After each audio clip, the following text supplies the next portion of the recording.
Well, good evening, kids and cubs, and welcome to the True North Eager Beaver Alberta Election Live Results Special. So glad that you are here, kids. Glad and I'm just so happy to see you. We have a wonderful evening prepared for you. In which we hope to have several guests coming in throughout the course of the evening, and we'll be talking about what has happened during the course of the election, what people think will happen tonight, and look at some results as they're coming in. And, well, hopefully we'll have something to celebrate. And if we don't, well, I got the help ready. I'm on water. I have a very early day tomorrow. Oh, man, oh, man, oh, man, oh, man. All right. Mr. Grizzly, is there, I'm not sure that all our guests maybe necessarily have the link. So if you can send it to me, and I'll make sure that everybody gets it as well. All right. Polls close at 8 p.m. Mountain Time. So that should be very soon, about 23 minutes. But I we've haven't had seen four anything yet. special. Yeah, no, nothing yet. We've had four shows, pre-shows, in which we've discussed certain elements of the election up until now, but we hadn't been able to have any in the month of May so far. And well, thank you, Kid Jillian. Nice choice of shirt. A little blue, a little orange. A little blue, lot of orange. A lot of orange, a little. Never even occurred to me to wear an orange Hoping I shirt. might be manifesting. Hoping I might be Mm. manifesting. We have lots of kits, and I've seen a few new names as well. So we have Kit Pasta Gabe, lovely to see you. Kit I Linda haven't M, seen him in Kit a while, yeah. Jillian. Yeah, we haven't seen Kit Pasta Gabe in a while. Kit PC and Bio, Kit Jillian, Kit Elaine, Kit Matt A, which I believe is a new name for us. So welcome to the Beaver Lodge. Let's see, who else do we have coming in? Those is everybody I can see at the moment. And for the kits who haven't heard yet, we do have a new kit. Kit Oh, yes. Saucy has had, as she said herself, a very productive morning. And we have a new kit, Kit Osiris, has joined the Beaver Lodge. So we hope that mama and baby are well, and that, well, we're celebrating new life, right? Mm-hmm. Mm-hmm. It's always just welcome, little one. You are going to be so loved. You have no idea. Ah, all right, Mr. Grizzly. A lot has happened in this election. You could say that. Been rather eventful. Um, I don't know. Pretty horrible politics of the American muckraking style that I've seen in this election, and I don't care for it. You know, I can't stand that. Like, I really hate that, and I've seen so much of it. Not to mention the misinformation tweets that we spoke of this morning that aren't directly endorsed by the party, but both parties need to come out and shut that down. You know, Yeah, because they have been they've been informed. Somebody's tweeting this as if it was you, and nobody's done anything. It's like you should be taking care of that because people saying bad things about you know, if it's about you personally, sure, fine, whatever. But when they're saying that you said the bad things, mm, that's a different issue altogether. right. You know, that's disinformation, it's stochastic terrorism, and it's defamation in many respects. Not every respect, but in many respects. And it sends a bad message if you let it go unabated. No, if you let it go unpunished, Mm, somebody needs to be held to account for that. And I do realize that these tweets are coming from people, individuals pretending to be somebody else, or in some cases just individuals trying to promote their brand. But it's like, you know, you're doing a disservice to yourself, to your fellow citizens, to the province, and to the country by bringing up this. And again, I apologize to our American friends, but American style politics, campaigning, which is not something, it's only been around in this country. I've not seen it often. I mean, I think the election when Trudeau was elected, when his party was elected to power and they formed government and he became the prime minister back in 2015.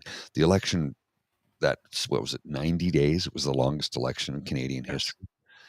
It drove me out of my mind. I know you loved it. I hated it because there was so much muckraking between the Harperites, which I think is a type of rock because they seem to be stone cold stupid. Sorry, but I call it as I see it. Just the muckraking, the backbiting, the backstabbing, the name calling. That was never something that was part of our political discourse. I mean, there was gentle Right. ribbing always, but what we saw in that election, I thought we're going to see more of this. And sure enough, the last federal election we had, I mean, they trolled the prime minister, threw rocks at him. Yep. Like, what's next, right? And we've seen terrible things happening in this election by an accusation of the leader of the loyal opposition accusing the Liberal government of starting the Alberta wildfires. We heard him say it. He said it in the House of Commons. Yep. It's not a secret. It's not a surprise. We know he did it. We saw him do it. We heard him do it. And that up from had started provincially. Eh, He decided that that needed national profile. He Yeah, decided to elevate that. and it's just poison for everyone involved. Everyone. And I hate it because it divides people in ways that it shouldn't. I mean, like I said, a lot of my friends are progressive conservatives, and they've been voting NDP the last couple of elections because there's no conservative party left in this country. We've Right. said this time and time again. And even though in the province of Ontario, the Ford conservatives are known as the progressive conservatives, he's not progressive. He said point blank he's a big time Republican and supports Donald Trump. He doesn't support Trump anymore because he's not stupid enough to keep hitched to that wagon, but he said it and he meant it. Now, if you're saying you're a Republican and you're a leader of a provincial political party and the premier of that party, but you're a big time Republican, do you know what country you're in? Do you know what province you're in? Do you know that we don't have that party here? So why are you coming out and support? It leaves a really bad taste in my mouth. Yeah. It left a bad taste in my mouth too, especially since there were, all these things. I keep on saying that I have a problem with people who practice open contempt for a portion of the citizenry as a Hmm. political strategy.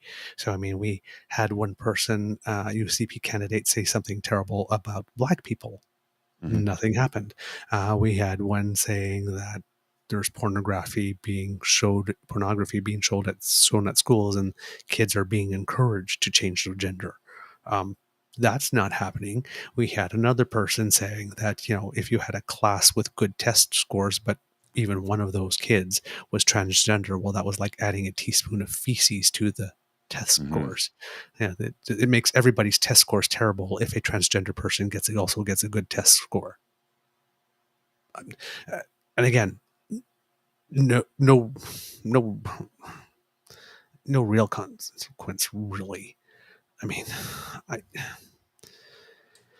I don't know, man. Even if there's a consequence for the candidate, there's no consequence for the party, really, None. really. And it's, and then we've had the cheating, and we've had the campaigning at polling stations, and then we've had, um, she's been literally outed by an ethics commissioner who took one case in a Hmm. whole year One. once, who never finds anything, found that she broke the law. Pretty brutal. She talked.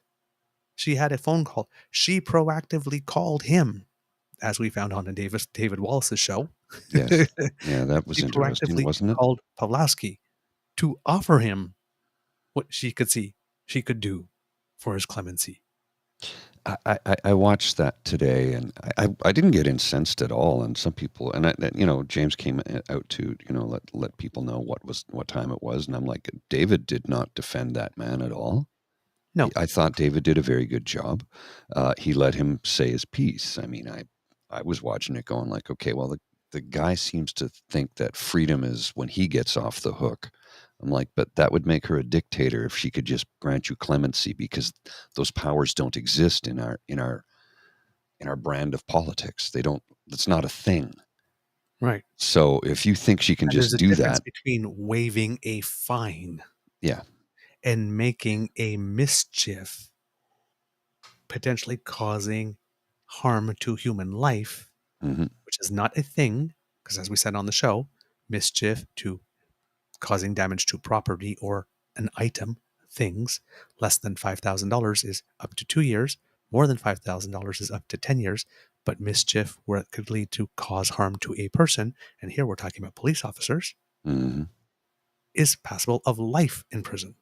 yeah, Because there is no amnesty for that. There is no no, premier that. So this guy seemed to be thinking, well, I'm a pastor. He also seems to think that whatever he does in a church should prevent police from ever coming in and having action in a church. That police constitutionally are not allowed to enter a church for some reason. Which I don't know what country you're living in, honey, but no. So he seems to think that within the church, or if he's doing something in the name for the church, it's like a complete free zone where he's entitled to do whatever he wants, however he wants, how he wants, hmm and that it's like, and everybody's evil, but he doesn't hate people, but he's calling them evil. yeah. It was. Um, yeah, You know, I was watching it going, I just put a few comments in, like as I was working too, so I wasn't being able to watch it and fully be engaged at the time. But he's a piece of work, that guy. Like I don't hate anybody. And I put in the chat a couple, but you've preached hatred many times against the LGBTQ community specifically. I've also seen him on seen him in an interview. It was conducted in Polish, and it was on a television program of some type where he bragged about being a gangster when he lived in Poland. Whether that's yeah. true or not, I don't, but he said those words. I don't know But if he, it, you know, but his whole thing is like, I'm saying these words to be inflammatory for a reason because I want to mm, wake people up. Um, no, no, I'm sorry. Everyone's a snake. Everyone's a scorpion. Everyone's evil. Everyone's except you. yeah, yeah, yeah. Yeah. Oh, I fed the poor. Yeah. Did you Yeah. feed the gay people who were poor? Because I bet you didn't do that, did you? Well, You, how does you the know. expression? Oh, it's a T.S. Eliot quote about doing the right thing, but for the wrong reason. Um, looking it up right now. It's the last temptation is the greatest treason to do the right deed for the wrong reason. Okay, Mm, you are feeding the poor, hmm but for what purpose? So that you can have a shield to hide behind, saying, "Hey, I feed the poor, and that Yeah. allows me and gives me permission to do all these terrible things to other people." I don't know. I was just listening to that, and I was just like, put a slap a piece of a dead roadkill on his head, and put the word witch hunt in his head, in his mouth, and I see no difference. Yeah, he's Trump. I Yeah. see absolutely no difference. I see Jillian asking, "Can you open up that tiny URL to share?" And I'm not sure which URL you are speaking of, Kit Jillian. If you can tell us more, I would really appreciate that. Thanks, and we'll help you out if we can. Um, so great interview. There's a couple of things I would have done differently, me, but then again, I'm rainbow, so you know, I might have been a little more. Um, I like the fact that David did not get distracted with all the bait that Yeah, he Pulaski was didn't. putting out Yeah. there. This, Yeah. He kept it um, on point. Like, and he was talking about Danielle Smith, and yeah, I thought it was good. yeah, it was really good. But I like things like, for example, because he's telling the truth about her. And I mean, and I guess he is telling the truth about what he believes, hmm because, but yeah, it's kind of hard to say, is he lying? I don't think he's really lying when he says the things that he says about the people that he doesn't like. I mean, the things that he's saying are not true, but he's not lying that he believes them, and hmm that's Yeah. part of his motivation. But it's just weird hearing people speak what is true for them, but happens to be not true in reality and is awful. Yeah. So matter of factly and plainly. But I'm very excited for what David has got coming next. Absolutely. Because based on that, that was a solid debut, I have to say. I thought so too. Yeah. Today, I also, because I didn't have time to watch it when it happened, I took the time today before the show to watch the debate that had happened Okay. between, Rachel Notley and Danielle Smith. And it was a very interesting debate, I have to say. It was nice to be able to hear what everybody had to say. No Mm. talking over each other, no interrupting, no people losing their head. No, um, it was actually great in that sense. Mm. Um, the moderators were extremely non-interventionist, so there was no correction of any lies. Oh, okay. They were just allowed to say whatever they wanted. Um, the body language was really interesting. Danielle Smith basically behaved, for all intents and purposes, like Rachel Notley wasn't even there. I mean, she mentioned her and talked about stuff, but if maybe once in the whole debate she actually turned her head to look at her, Mm. she was just like all the time. And you'd often, when Rachel Notley specifically made a point when they were asking uh, about, I can't remember what specifically they were asking, but it was a discussion on healthcare. And oh yes, the healthcare guarantee, where Danielle Smith was saying that she was going to have guarantee that nobody would have to pay from their pocket to see a family doctor, after Mm. there's video all over of her musing about paying for a family doctor. And as Rachel Notley said, spent 15 years of her career actually advocating for people to pay for their own healthcare. Um, but she stood out and she made a comment uh, that how could Danielle Smith guarantee this about healthcare? Because she remembered being in the legislature with her in 2014 when she guaranteed she would never cross the floor. And, well, we know how much that guarantee was worth. So she said, I don't think that, almost like that Princess Bride thing, that word guarantee, I don't think it means what you think it does, or it seems to have a very different meaning for you. And when she brought that, Danielle Smith was actually like, pretends like she's taking notes, and she like did a Mm. pen strike right across, and she just went up rigid, and her face got all contorted, and she did that passive aggressive thing that she does, Oh, so well. right? um so her, to me, her body language was awful, and to me it's extremely rude and disrespectful to not even look at your opponent. um she was totally drawing smiley faces, says Pat A. I think Daniel Stipp was trying to stay on script. Yes. She was told by her party not to trail. Absolutely. When she starts running her mouth, she is terrible. And things that Nate said, that when Rachel Notley is on script, she's a little more stilted, and when she's off script, she's more natural. And um, you could see that she had some difficulty now and then when she was trying to be on script, but I don't think she had more difficulty than any other politician would have. It's just that Danielle Smith is such a seasoned broadcaster. It's almost like you and me when we're talking off the cuff. You're extremely good Mm. at speaking in such a way where no ums Mm. and ums and ers Mm. come about. Me, not so much, Mm. Well, right? And therefore, you would come in an extemporaneous speaking competition, you would definitely come across as way more polished. I could have better points, I could have more personality, but if we're talking on plain polish, you would outrank me every time.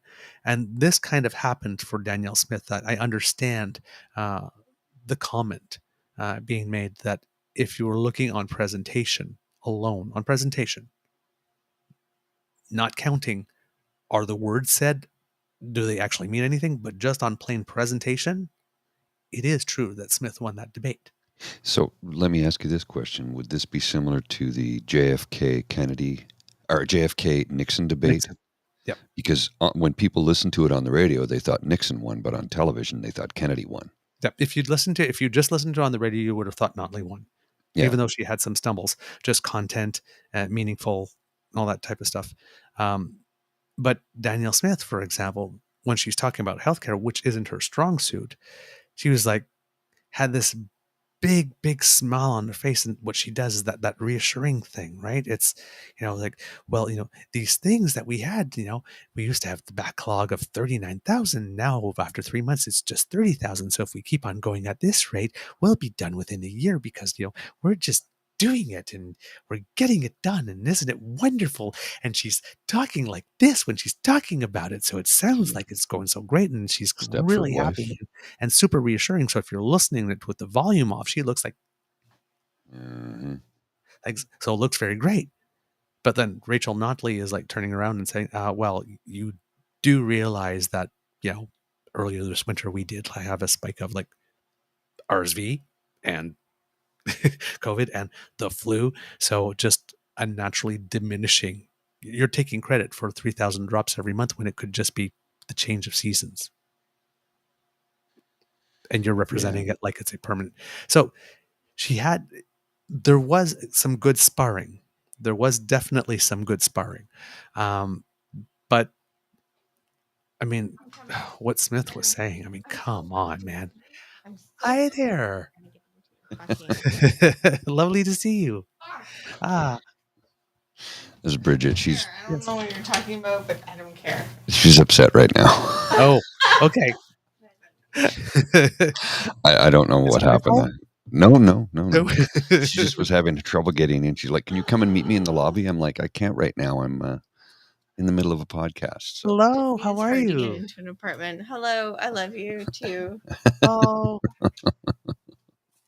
Oh, so much love. she lives in a house. I live in an apartment. That's the difference, right? So much love. Oh, thank you, thank you. Oh, she's looking good tonight. Mhm. Oh yeah. Yeah. Well, so are you. Hmm. I All look right. like crap, but thank you. um. So yeah, I compared to what we get normally as debate, a lot of yelling, not a screaming. Hmm. It was good debate. You could actually hear what they had to say.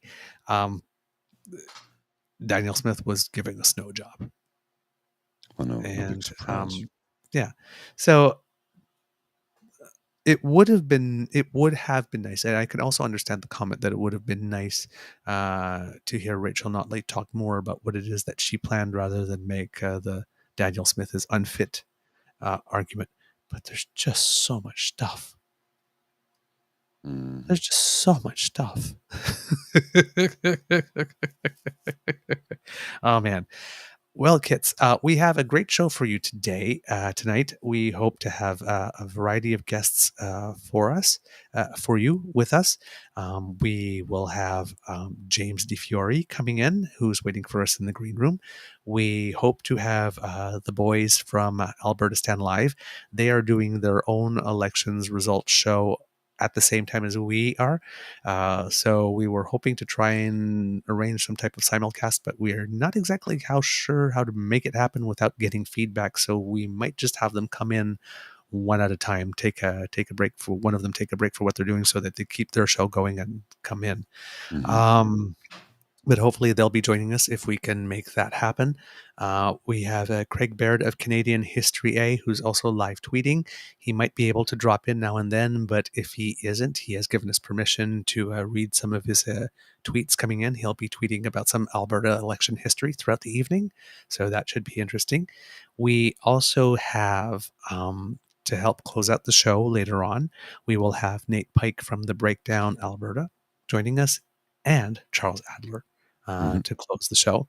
So hopefully, when we get some results coming in, we will get some thoughts and some impressions. And if before we sign up, we have a clear decision on whether or not, well, I'm guessing it's going to be a majority, because there's only two parties, unless one of the fringe parties surprises us and wins a seat or two and holds the Yeah. balance of power. But that's Or not looking very likely. well, fringe party. You've got the Green Party, the Liberal Party, and I Alberta don't know what the Party other. and Yeah.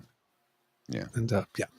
We'll see. We'll So, see what so happens. yeah, and I hope I haven't forgotten anyone in the list of people we invited. Maybe if we're lucky, Dean will join us for a little bit, but he's on work in Las Vegas at the moment. There we go. Craig right there saying thanks. Have you guys playing on the iPad? Oh, cool. You go, sir. We look forward to what you're tweeting tonight. So hopefully we'll have some guests coming in. Oh, and of course, Dave Wallace. I forgot. Will also be joining us over the course of the evening. So there we go. And yeah, we've just heard from Nate as well. Perfect. See you in just over an hour. Okay. So there we go. Good stuff. Okay, we got Kit Acronis going. I voted block. I don't think that's not really a possible thing. They're not in Cheeky Alberta. monkeys. They're not in Alberta. Okay, how about I bring James in a minute, and Absolutely. I'm going to jump off camera for a couple seconds here, okay? So I'll Okay. be back in a minute. So James, I'm going to bring you in, buddy. You ready? All right. Hey, guys. Hey. Hello, friend. How are you? I'm doing well. How are you? Sorry, I totally feel like I invited myself on your show. I'm like, hey, do you need any more talking heads tonight? And you're like, who'd you have in mind? And I was like, me. You're just like, well, and then you didn't say anything, and I was like, fuck, dude, if you're full, don't worry about it, no worries. And you still didn't say anything. You're just like, Link. No, it's not that I didn't say anything. It's I had to leave. I had a theater rehearsal tonight. Oh, did you? Oh, shit. I literally walked through the door at 9:27. Oh, wow. Nice work. Like I said, rehearsal started at 6:30, so I was already on the way. When no, because I've been on election shows before, and I know that like if you invite 7 people, like maybe 4 can make it or something like that, or 3. So I wasn't sure. I wasn't like I feel like I should be there. It wasn't like that at all because I'm not really an Alberta politics expert. But I talk a lot of shit, and I can pass it off for knowledge. Yeah, but I mean, you interview and you talk to the people that are more on the darker side of things or on the least popular side of things from now and then. And I mean, there's a lot of what are you stuff. talking about? Well, I mean, Next you week go there. No, but you do the interviews that a lot of people won't do. Next week, I have Max Bernier and Brett Wilson. So I understand what you're talking about. Yeah. Yeah. Yeah. If you're talking to Brett, you need to really discuss his serial monogamy thing. Oh, really? I don't know anything about that. Honestly. The only thing I know about Brett Wilson is he was on Dragon's Den. Mhm. I saw him at a party one time. We brought Adrian Grenier in years ago for his documentary, and he came out to our table and we sat. And he was really nice in person. I didn't know his politics or anything at the time, but he was really nice. And then when I really started to do the Twitter thing, I was like, Jesus Christ, this guy's really out there. But you know that he's smart, so it's weird to see people that you know that are intelligent say things that are just like, he's a traitor, talking about Trudeau, and it's like, really, that's what makes a traitor? Like, yeah, it's a bit of an act because back in the days of when Harper was the prime minister, there was I don't know if people remember it, but there was that weird thing going on in Nova Scotia, I think, with the Grace Foundation, one of the hospitals, and funds that were going through in a weird way. And I actually had a conversation with him on Twitter on that. And he was going, well, if that's happening, that's really, really wrong. So it should be looked into. And he's gone from that to what he's doing now. Yeah, I can't tell. I mean, I'm going to ask. I only have, he would only do 20 minutes. And I almost said no. So I was just like, if someone usually when someone says something like that, I usually try to talk them out of it, or I will remind them when they're on air that they only said 20 minutes and then 45 minutes go by. But, we'll see what happens. Like, I don't even know how I'm going to handle this one because he's not like Bernier. He's not a guy that's running for office. So it's not going to be like, well, James, we are going to do politics differently. Like, it's not going to be like that. It's going to be like more Street Fighter meets business genius in a sense, right? Because he's a smart guy at investments and whatever it is. And it's going to be odd because I don't really know what I'm going to be like on that show. Like normally, like David did today with Pawlowski, they just letting them talk as often. Like that guy gave himself so much rope to hang himself with today. It was not even funny. And I was the guy in charge of putting comments up, and I deliberately didn't put the comments up that were really kind of like critical towards him because I wanted him to hang himself. I didn't, you know. And so, but wow, I don't know if I know Douglas, you saw it. Okay, you both did, yeah. I don't know if you've already covered that in this episode, but like we talked about it to start. Yeah. Yeah, it's an Alberta election kind of thing. But he even started talking about how if we get enough seats and a couple of the other independents get seats, we could form the government. And I'm just like, Yeah. I don't Yeah. think that's gonna happen, dude. Like I really don't. He's just the guy. Yeah. Yeah, Well, but it's like Nate Pike is saying, right? It's they can form government, but if this is a close election and 3 or 4 or 5 seats are making the difference, well, then they could be you know kingmaker. Yeah. the little Take Mm. Back Alberta caucus that will be elected. It's like basically now here's going to be your agenda, or else Yeah. Do you guys have nice majority you predictions? got. Would be a shame if something happened to it, as Jason Kenney found out. Yeah, that's right. I've not seen any projections yet. No, do you have predictions? Just that either one of Oh, you? Oh, predictions. predictions. The predictions, to me, the predictions base. I've been looking at the polling that has come out to date in the final few days. The race did seem to be tightening a little bit when you're looking at the average spread, but most of the polling companies seem to indicate a UCP overall advantage. The problem, certain polling companies are showing an NDP advantage in Calgary proper, which is where it needs to happen for them. But the problem is that it appears that the city is really divided north-south, that the south of the city is way more NDP because that's where a lot of new Canadians, where the Okay. Mhm. neighborhoods Yeah. are, and the north of the city is a little different. So it seems that it might depend on vote enthusiasm, which seems to be on the NDP side in this one, and what Turnout. the youth vote might be, the younger vote might be, and we have record advance voting up 9% over the previous election, which could potentially be an indication. So it's really Yeah. going to be the get out the vote effort and how many UCP voters that are not particularly impressed with her decide that they are going to want to stay home more. Not so Yeah. much votes flipped, but how many people stay home. In Canada, it's always about turnout, eh? Like it's always Yes. about turnout. If you have Yeah. 33%, like Ontario did, the stupid, corrupt conservative man will win. And Yep. if you have like, I didn't look at any projections, but just from knowing that advanced polls were so well done and there was such a good turnout, and I think the get out the vote, to your point, Douglas, has been sort of the main message of the NDP, if I'm not mistaken, for the last few days. Yep. If they reach like 65% turnout, which would be amazing for this country, I know it sounds It awful, would. but the NDP would win, I think. But I anything under agree. 55%, I don't think the NDP can do it. But what does Hmm. that tell you, though? But I don't know what that tells us about ourselves. But no one looks good in that situation. No, I No. agree. It, Well, it, it's it scares the hell out of me because that's how's the saying democracy dies in the dark, right? And Hmm. if people are just not bothering to vote because they're convinced, oh, my vote won't make a damn bit of difference because look, this guy's going to win anyway. It's like, well, no, that's not a good mindset to have. And I I mean, feel I like we should understand get a a lot of people tax hate rebate. politics, but still, I feel like we should get yeah, a tax break for voting. well, Some see, sort of that's what I would think. incentivize it somehow. hmm But that's what I'm thinking. Like, if we had mandatory voting and everybody's saying, "Well, mandatory voting, what happens if somebody don't vote?" And it's like, you can punish, you can incentivize. But if you did mandatory voting and if you voted, you got this little slip and you included it with your income tax, and let's say you get $100 income tax deduction, you don't you'd get see a lot more penalized. people. Like, you don't get thrown into jail. But it's like mandatory voting. You know what you want? You do your civic duty, you get $100 rebate on your tax. Yeah. That probably would just do the trick.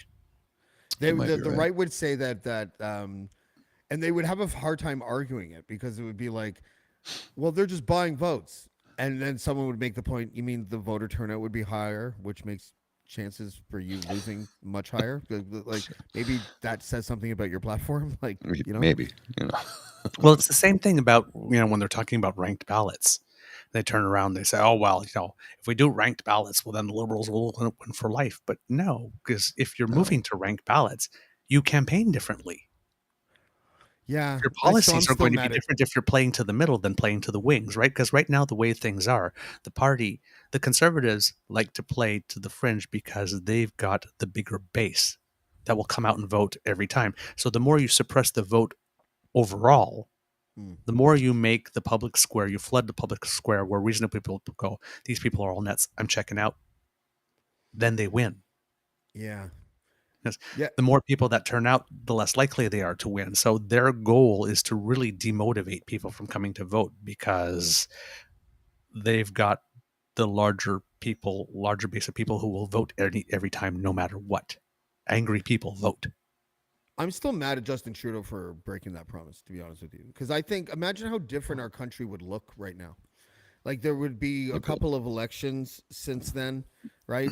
3 actually, I think. And if so, all the worries that the Liberals had, oh, we're not going to have as much power, maybe, but the country might be better off, right? We who knows who would be prime minister right now if we had ranked ballots, Yeah. I We wish he would talked have about kept. or that in proportional depth. Yeah. representation. I mean, I wish. Well, see, that's the thing. I wish he would have kept the promise. But the thing most people forget is that everybody thinks that when he said that this will be the last vote under first past the post, it meant we are getting proportional representation. He never said that. He said it would only be the last vote under first past the post. Right. So Now in that's still a big Canada, lie, you know. well, no, not really, because proportional representation, the way things happen in a really weird way. With this one, I've explained it on the show before, but we've never had a national vote thing. But what happened with proportional representation is that when they created the election reform committee, because the Liberals had a majority at the time, they had a majority on the committee. And then the NDP went out Right. and they got all upset. They said, oh, the Liberals can't have that. They're going to use the majority to force through rank ballots and impose them on us like a tyrant, like a dictator. So the Liberals said, okay, we won't give ourselves a majority on the committee. We'll hand it over. So they gave the majority on the committee to the opposition parties. And then the opposition parties couldn't agree on a damn thing. So you had the Conservatives and the Bloc Québécois, whose vote is regionally concentrated. Well, they don't want proportional representation at all. And they certainly don't want ranked ballots. I didn't know that. I feel stupid for not knowing that. I had no idea that they relinquished the Most majority. people don't. I honestly, They did. Well, but at first, didn't they find out that whatever the committee wanted, with the exception of the Liberals, would have like taken away power from the Liberals, and then so instead of doing, instead of not flexing their majority, and they gave it away. Why couldn't they have just like done the whole thing in a different way, where they were like, this is the last first past the post election, and we're not leaving this committee, even if it takes a year or two, until we come up with something like that? To me, would have been a better choice. It makes me feel, especially now that we have a minority government, because that minority government could look a lot different, like when you take into account what the seats might look like. I was just excited, and I'm not alone, I don't think. I was excited to not have to deal with like this first past the post shit, because when you have I think that voter turnout would increase. I think people would felt that whether it was ranked ballots or proportional representation, either one of those systems, I think, is better than the one that we have right now, personally. So to answer your question, what had happened is that the director of elections said that he needed that decision as to what type of political system, what type of ridings, how that would be all be done 2 years before the election so that they can plan it. Yeah. So they had a window to do it. What happened is that, so they gave themselves a minority on the committee, and then you had two factions. You had the Bloc and the Conservatives, who absolutely do not want a change. They like the current system. They're the ones who want the current system because it I don't think benefits the them Bloc the should most. even be a party, personally, but go ahead. Yeah. And then on the other side, you have the Greens and the NDP, who absolutely want proportional representation because that will guarantee that they get more seats than they currently do now. So you've got two factions, two parties, both representing a decent amount of people. The Bloc conservative faction represents a greater number of Canadians than the NDP Green faction. And they were able to agree. They agreed on having a referendum on the question. But if you read the report and you got to the annexes, the Greens' position was, well, we already decided this was the last referendum under first past the post, so the referendum should be between two different proportional representation systems. I agree with that. Like this, which again, why? Because nobody's guaranteed that we were getting proportional representation. They wanted to create a referendum. Guaranteed it was going to be the last first past the post. First past the post, but the So Greens that and should the have been the NDP, mandate. yes, but the Greens and the NDP were trying to organize a referendum that would give proportional representation no matter what, to the exclusion of any other system, Oh, that's stupid. and impose that on us. Yeah. the Conservatives and the Bloc wanted a referendum so that they could then go into referendum and campaign against it, Right. Okay. right, to make sure it doesn't happen. So they couldn't agree on a referendum question. They couldn't agree on a threshold for winning. They couldn't agree on whether or not it should be proportional representation or not, another form or the same. And by law, a referendum question has to be a yes no. So what the Greens and the NDP wanted as a referendum question would have required a change in the Election Act or the Referendum Act to allow that, which again was not going to happen because the Conservatives were going to hold that up because all That's they actually needed a to do was brilliant move by the run the Liberals, then, count. isn't it? That was a brilliant move by the Liberals. Yeah, they just Yeah. handed it to them, and they Knowing never that were they able would to fuck it agree. all up. And then they gave it a mercy killing. Yeah. I didn't know that. I'm glad I'm educated on that. I still think that maybe that that the committee should have just been deciding between proportional representation and ranked ballots, and that's, sorry kids, but that's your choice, and done like that. But you know, whatever. Yeah. It did inspire me. Like at the time, it inspired me more than the weed file did. And the weed file I actually worked on. I was part of the soup that made legalization That's possible right, in this country. So won't bore anybody with that story again, but I was hired by the Liberals at one time, and we did it, and that's why it became a policy initiative. So, but the other part, the last first past the post election was huge for me. I don't even know if I had voted Liberal. I don't remember the last time I voted Liberal. You know, as an adult, like whatever. In a federal election, but I gladly did this time. I also really enjoyed my MP, which was Nathaniel Erskine Smith, so I was happy about that. But yeah, I was Who's now running for the leadership of the Ontario Liberal Party. Yeah, I think Crombie might have given it to him already. Did you see what she said the other day? No. What? She said, "My Liberal Party will run things from the center right." I was like, yes. Oh Yep. yeah. wow. Like Yeah. Okay. that's not going to go over well with a lot of people. I don't know. I don't think so either. I think that because she's trying to change the whole brand. Like, Yeah. it just, I don't Yep. know. That's going to Yep. backfire, I think. Yeah, I hear you there. Yeah, I agree. So yeah, for the just to close off on the proportional representation thing, or the first past the post, I would have liked that too. My personal preference was for ranked ballots, but the thing that happened afterwards, which was the real irony, is that after Prime Minister Trudeau gave it the mercy killing, rather than trying to lead people on and saying, "Yeah, no, that's still going to happen. We're still going to work on it." It wasn't going to happen. The opposition parties were just not going to let it happen, no matter what. Then the NDP turned around and said, "But you promised. You have to do it." Oh, so wait a minute. Now you want him to use his majority as a dictator to impose proportional representation. So you're okay with the dictator so long as the dictator does what you want. Yeah. I guess you should have never changed the majority on the ERRE committee now, did you? Yeah, that's, see, all parties are fucking just awful. I hate, maybe that's really, if I was running, I'd be like this. I had this dream once. It wasn't a real dream, but it was a daydream. And where to shake things up in this country, and I don't think you could actually, I don't know if you could do it or not, but in a federal election, you're allowed to run as an independent, right? Okay. Yes. Yeah, absolutely. I think it would be an amazing project if the day after the next election, you do this thing where you go to every riding in the country and you find a popular person that's a community leader in that riding, and you convince 300 and whatever it is, 338, whatever it happens to be, people to run as independents. And a bunch of them would win if they're good community leaders, because really what it's name recognition that and being an independent that kills independent's chance of winning. But if you get someone that's a leader, like someone that everyone knows in each riding to run as independents, you could really like fuck up the whole party system thing. Because I think the party system, if you've ever gone to a convention or if you ever sat at tables with people that are all from one party, it's gross. And they never think about Canadians. They only think about winning and the party. And that's all they think about. No, you're absolutely right about that. It's killing us. I've had that thought before too, James, actually. If we had like 338 actual independents. Yeah. It'd be interesting what would happen. It'd be Because interesting. you are right when you say that. And it's one of those things is like, I don't surround myself with friends who always all think the same, because then you're just in an echo chamber, and that's just not good.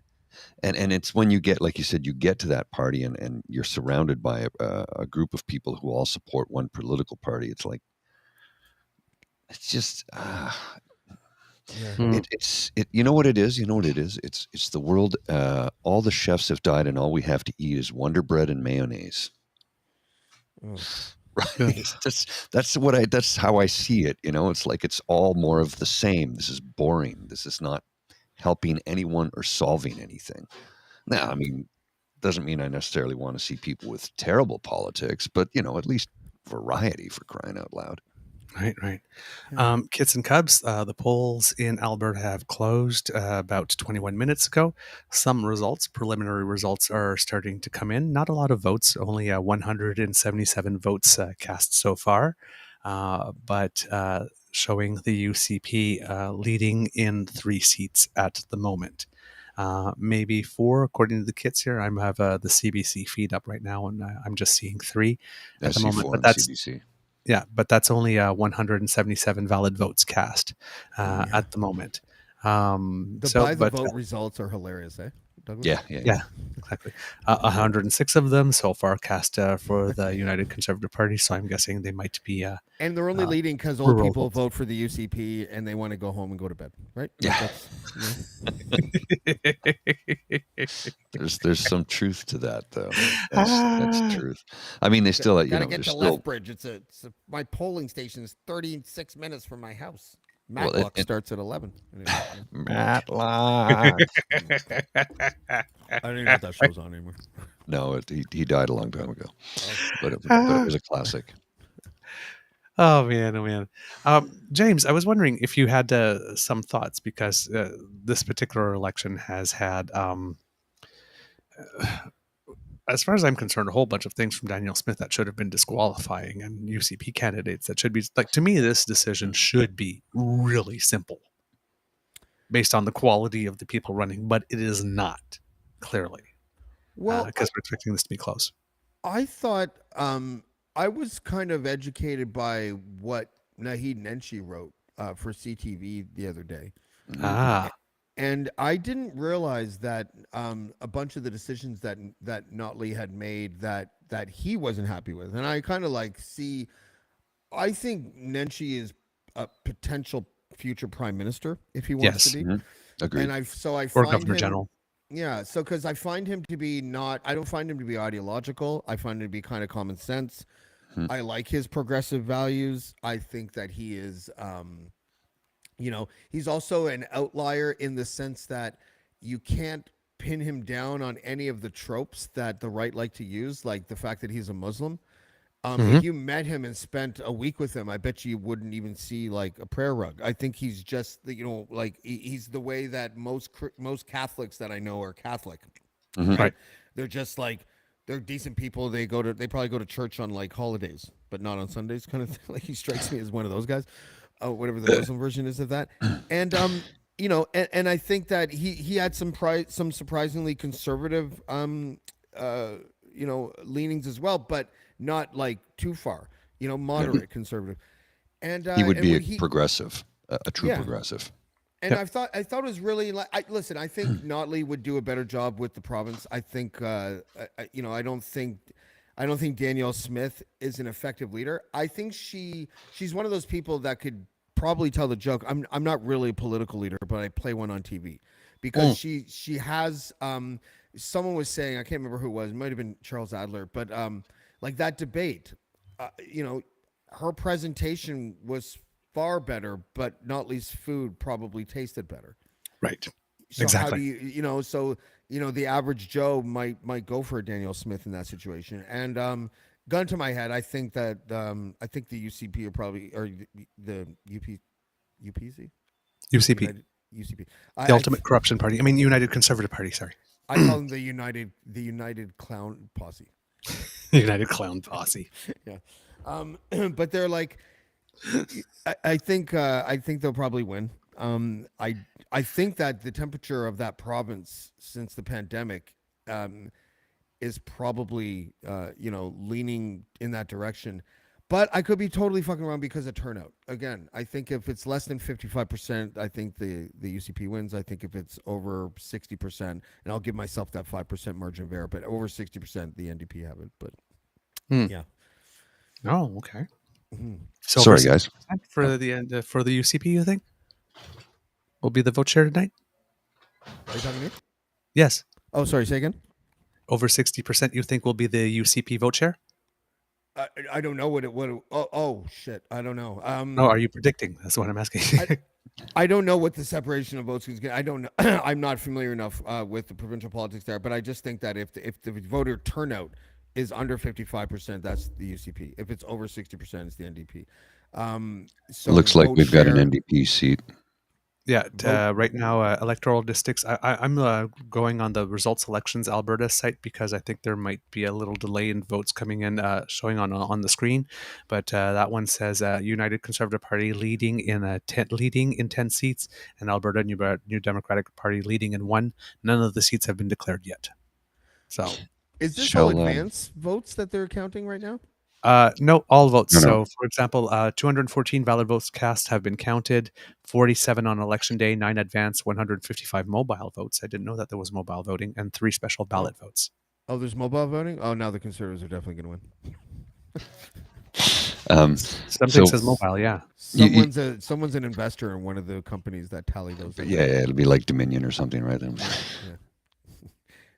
That's a joke. Shall we? Should we bring in our? We have another guest waiting in the green room. Absolutely. Who and I was thinking, here's a gentleman. We should bring him in when we were discussing former mayor of Calgary, Naheed Nenshi, because, well, he has a special connection to him, Mr. David Wallace. Gentlemen, How you doing? We can hear you. The only I can't person on see the you, though. network with hair better than mine. Oh, there we go. there you go. How's the mic, guys? Good. Sounds Lovely. good. How are you, sir? Yeah. I can't complain. Had an interesting chat with the Reverend today, and Yeah, we saw that. it Yeah. was an Solid job. opportunity came up, and we were able to do it, but in a very short window of time. We weren't really exactly ready to launch the podcast, but thanks to James, we were ready. Yeah. There's some kinks, but we can work that out. Oh yeah. Before we continue, I just wanted to mention, because we were talking about mobile voting, and I looked it up here. Some treatment centers, hospitals, supporting living, long-term care facilities, shelters, and community support centers established mobile voting locations, so it's not voting by mobile phone. These are for residents, inpatients, or people receiving support and services from the location where the mobile voting station is set up. In order for a facility to get a mobile voting station, there must be at least 10 voters that reside or receive treatment there. Only residents and people receiving care can vote at a mobile voting location. ID is not required for mobile voting stations. The facility representative must confirm that the voter is a resident there or that they are receiving treatment at the facility. Staff and family members are not allowed to vote at the mobile voting station.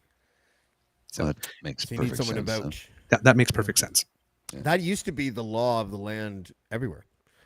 In the federal elections, you never needed ID to vote before 2006. You just all you needed to do was show up at a polling station and demand your democratic right, and they would give you an on-the-spot registration form.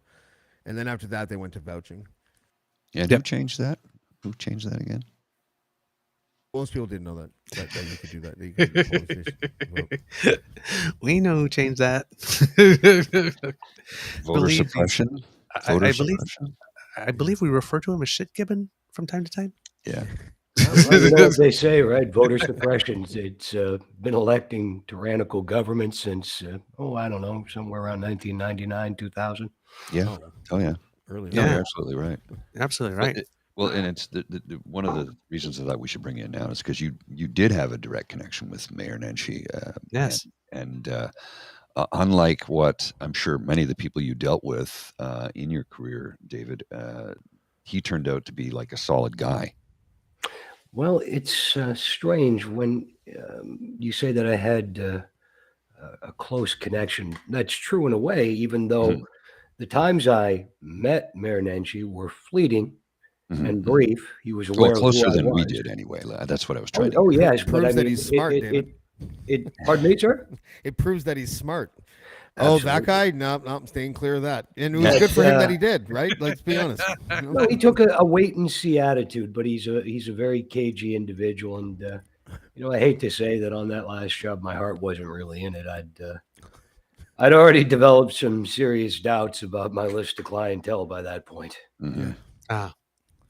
Okay. That was the Sherman Yes. You know, Yeah. that was enough to basically tell me that I ought to change careers. I should stop poking into things and looking for things that maybe shouldn't be found. Yeah, and I can understand that. You know, you've got a family to protect, right? And you go a little bit too far in one direction, and right? Absolutely. Well, from on the bright side, it's the first time in 10 years my wife knows that I'm not just jumping on an airplane to go on business. Oh, Mm. like you ever True. told her the truth, anyways, David? Well, it's I'm trying to get in the habit. I'm just joking. You know what's funny about your job Yeah. that you used to have is that it is more dangerous for you to use your superpowers for good than it was for bad. Isn't that Right? crazy?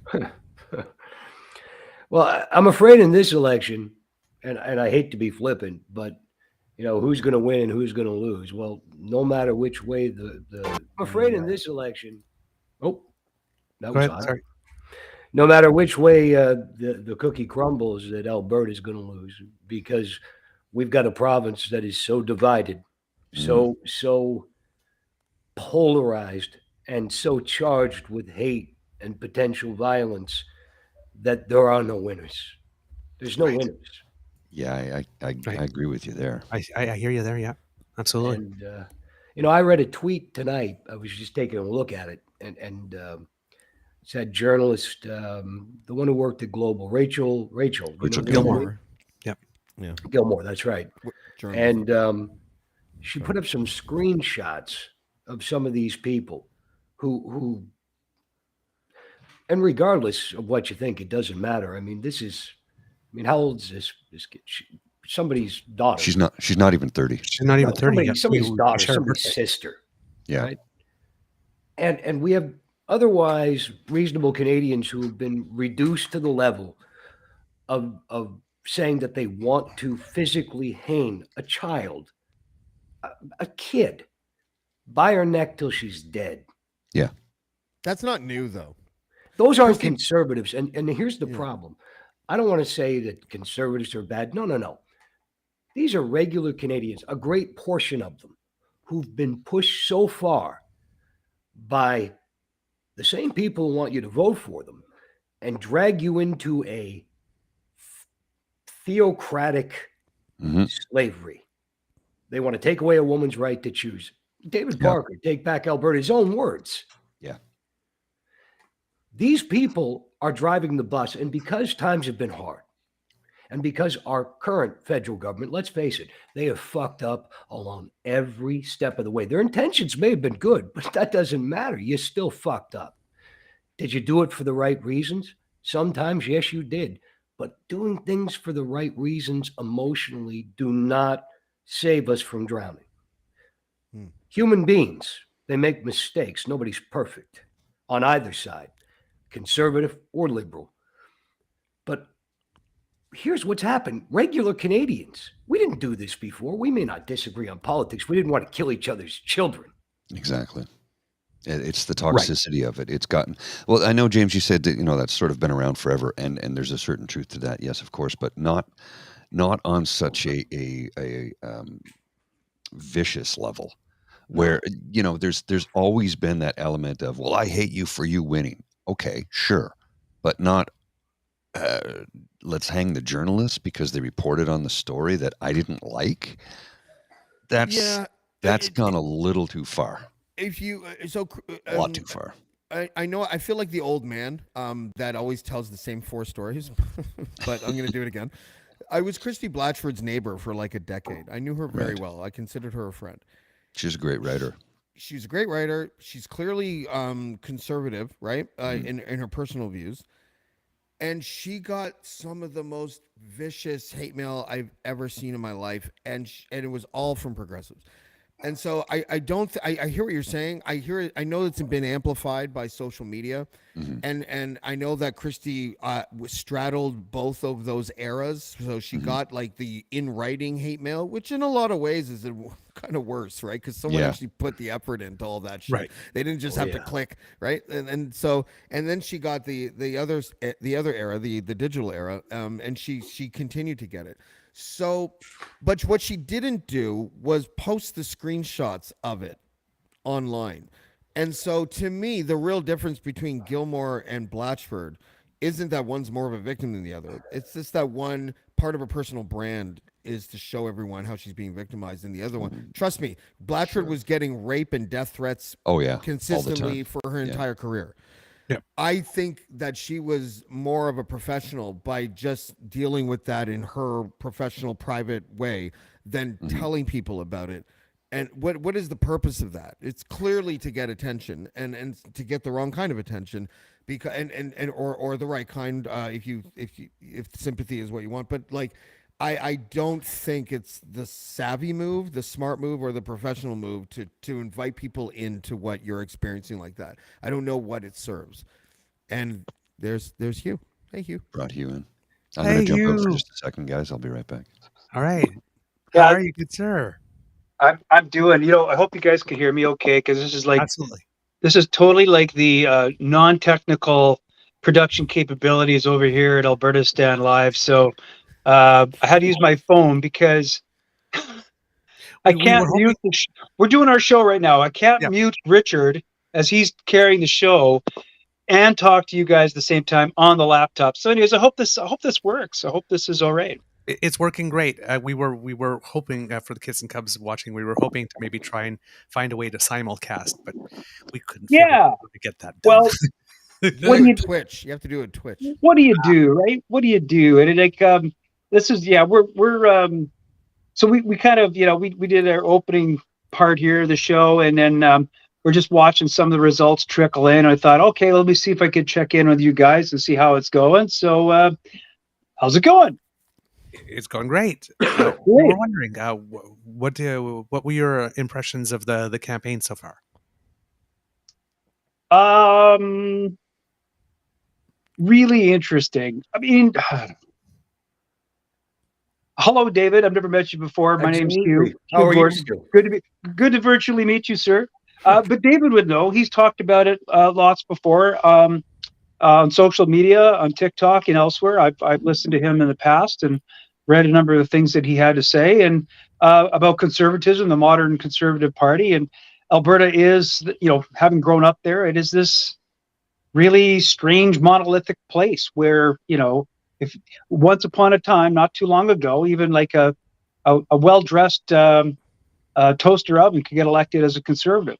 So what does it take? What does it take to change that, right? Like, we're talking about generations of voting patterns, right, that are ingrained into familial, I guess, roots. And it is really hard to put your finger on the pulse of the politics if you think it's going to be a change election. And I'm not sure if that's the kind of campaign that it was. I maybe could break it down NDP and UCP. And I don't want to hog the conversation here, but as a student of political sciences, I'd say the UCP ran a really garbage campaign. It was bad. Yep. There wasn't a day in the campaign where Smith or company weren't on their back foot trying to defend or explain or apologize for something stupid that she has said or done. Not some grainy video, but like the ultra high def that Nobby said they had it in, right? Yep.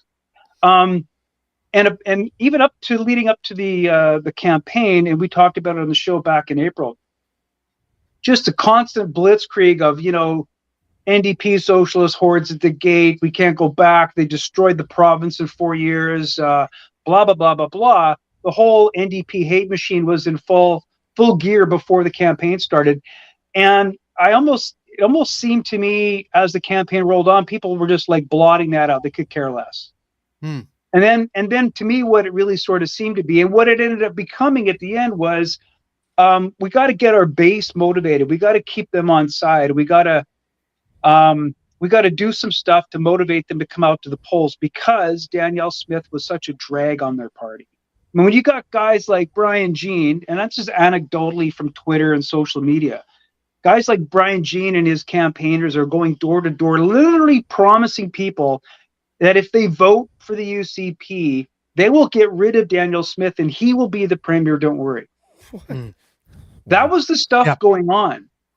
And then, as Rich and I made a point of it in the show here this evening, all of their campaigning culminates in endorsements from Pierre Poilievre and Stephen Harper.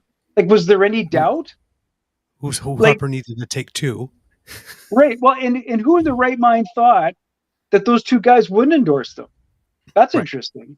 And in neither of their endorsements do they mention Danielle Smith by name. Maybe Skippy made a mention. I don't know if he did. Harper I didn't did. hear it. Harper did. In the Harper- second time. Yeah. A second time. He didn't- Okay, the so first time he somebody didn't probably. even mention UCP or Danielle. He said vote Okay, well, I conservative, didn't- vote for I didn't Alberta, hear- vote conservative.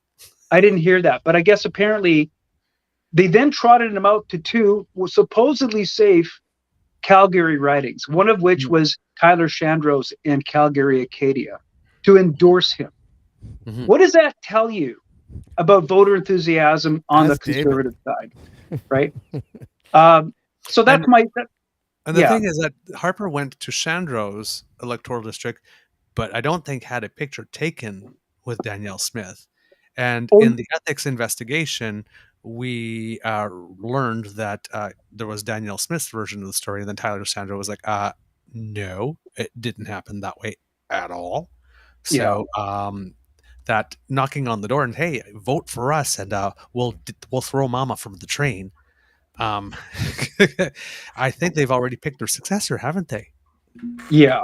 Because Harper's already anointed Shandro, hasn't he? But what was interesting to note was that they felt somebody deep inside UCPHQ ran the numbers in some of these ridings, and they go like, we got a problem here.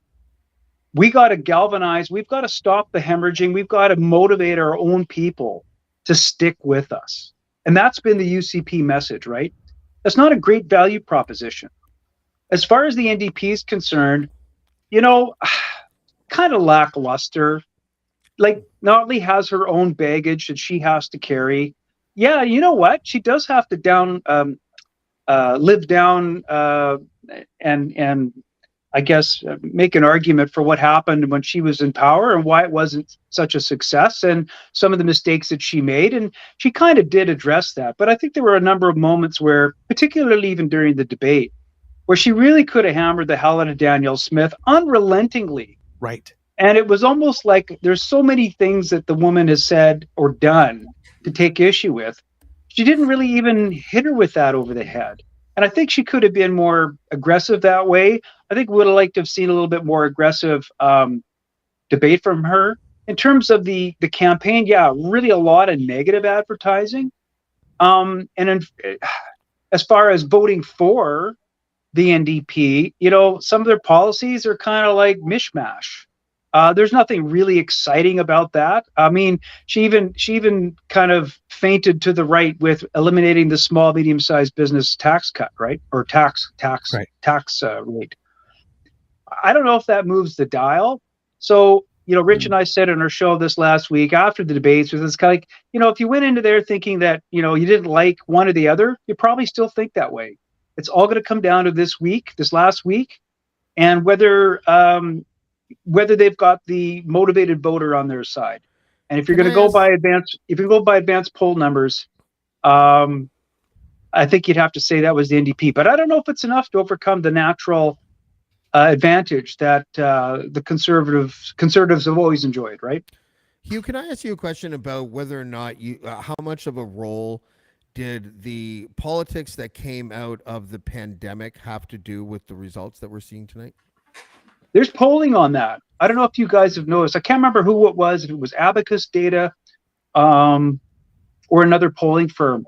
And they've made a direct correlation between those that were adamantly anti-vaccine and anti-mandate during the lockdown. Yes, the low information voter factor. And their voting intentions. And it was like 99.7% conservative. What? Yeah. And they asked him a series of, I know that, I was reading that. They asked him a series of about 4 or 5 questions that had conspiracy theory statements. And the more people, they asked them to rate them from like 0 to 10 or 0 to 5 or something. I guess, right. And most of the people that believed the conspiracy statements were true, like 98% of them, are conservative voters.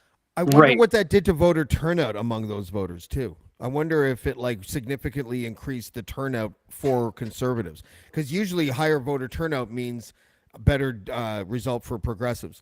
But in this particular case, maybe that flies on its head because maybe they've been invigorated. These the convoy crew kind of like voter. Maybe that they normally don't vote and now they do. I'd love to see those exit polls. That'd be interesting. It might have. It's kind of a mishmash, I guess, from a political angle, because Smith came in to absolve all those that felt threatened under the lockdown and had their rights stripped from them, and she threw a lot of shade to them and red meat out to them to kind of pacify them. But what's funny is a lot of UCP supporters, those hardcore right wingers, they're going to the polls, probably happily so, to vote UCP, the same party that took away their quote unquote rights. Yeah. Which they fail to realize. So easy to fool the people. Try squaring that circle, right? Like, I'm going to give a little results update while we're here. So now we have about 10,400 votes cast. We have the UCP leading in 42, the New Democratic Party leading in 22, and some kids asked if the Liberals got any votes yet. 28. Wow, look at that, 28. Yeah. So there's not many. It's only 10,400. like 10,000 votes that have been counted, or something like that, right? Like Yeah, Yeah, not a about lot. 10,400. Yeah, okay. not a lot yet. So yep, only It's like watching them. It's like watching the hour hand in a clock, eh? With the way we handle Right. elections, like Yeah, pretty much. if you there was something in the debate, the closing statements. No, sorry. You know what? Actually, hold off on that. I'll look for that again. I'll bring it up later because I wanted to mention it. I'm looking for something, and I don't think I may have it set up at the right spot. Actually, That happens. hold on. A well, second. while you do that. Oh no! Wait, I I do actually. sorry. Sorry, I do. Okay. I did have it set up at the right spot. It wasn't the closing statements. During the debate, the leaders were asked a question: "Why should we trust you?" And I would like to play you Daniel Smith's reply, and I want you to tell me what you notice. I'm surprised she doesn't spontaneously combust.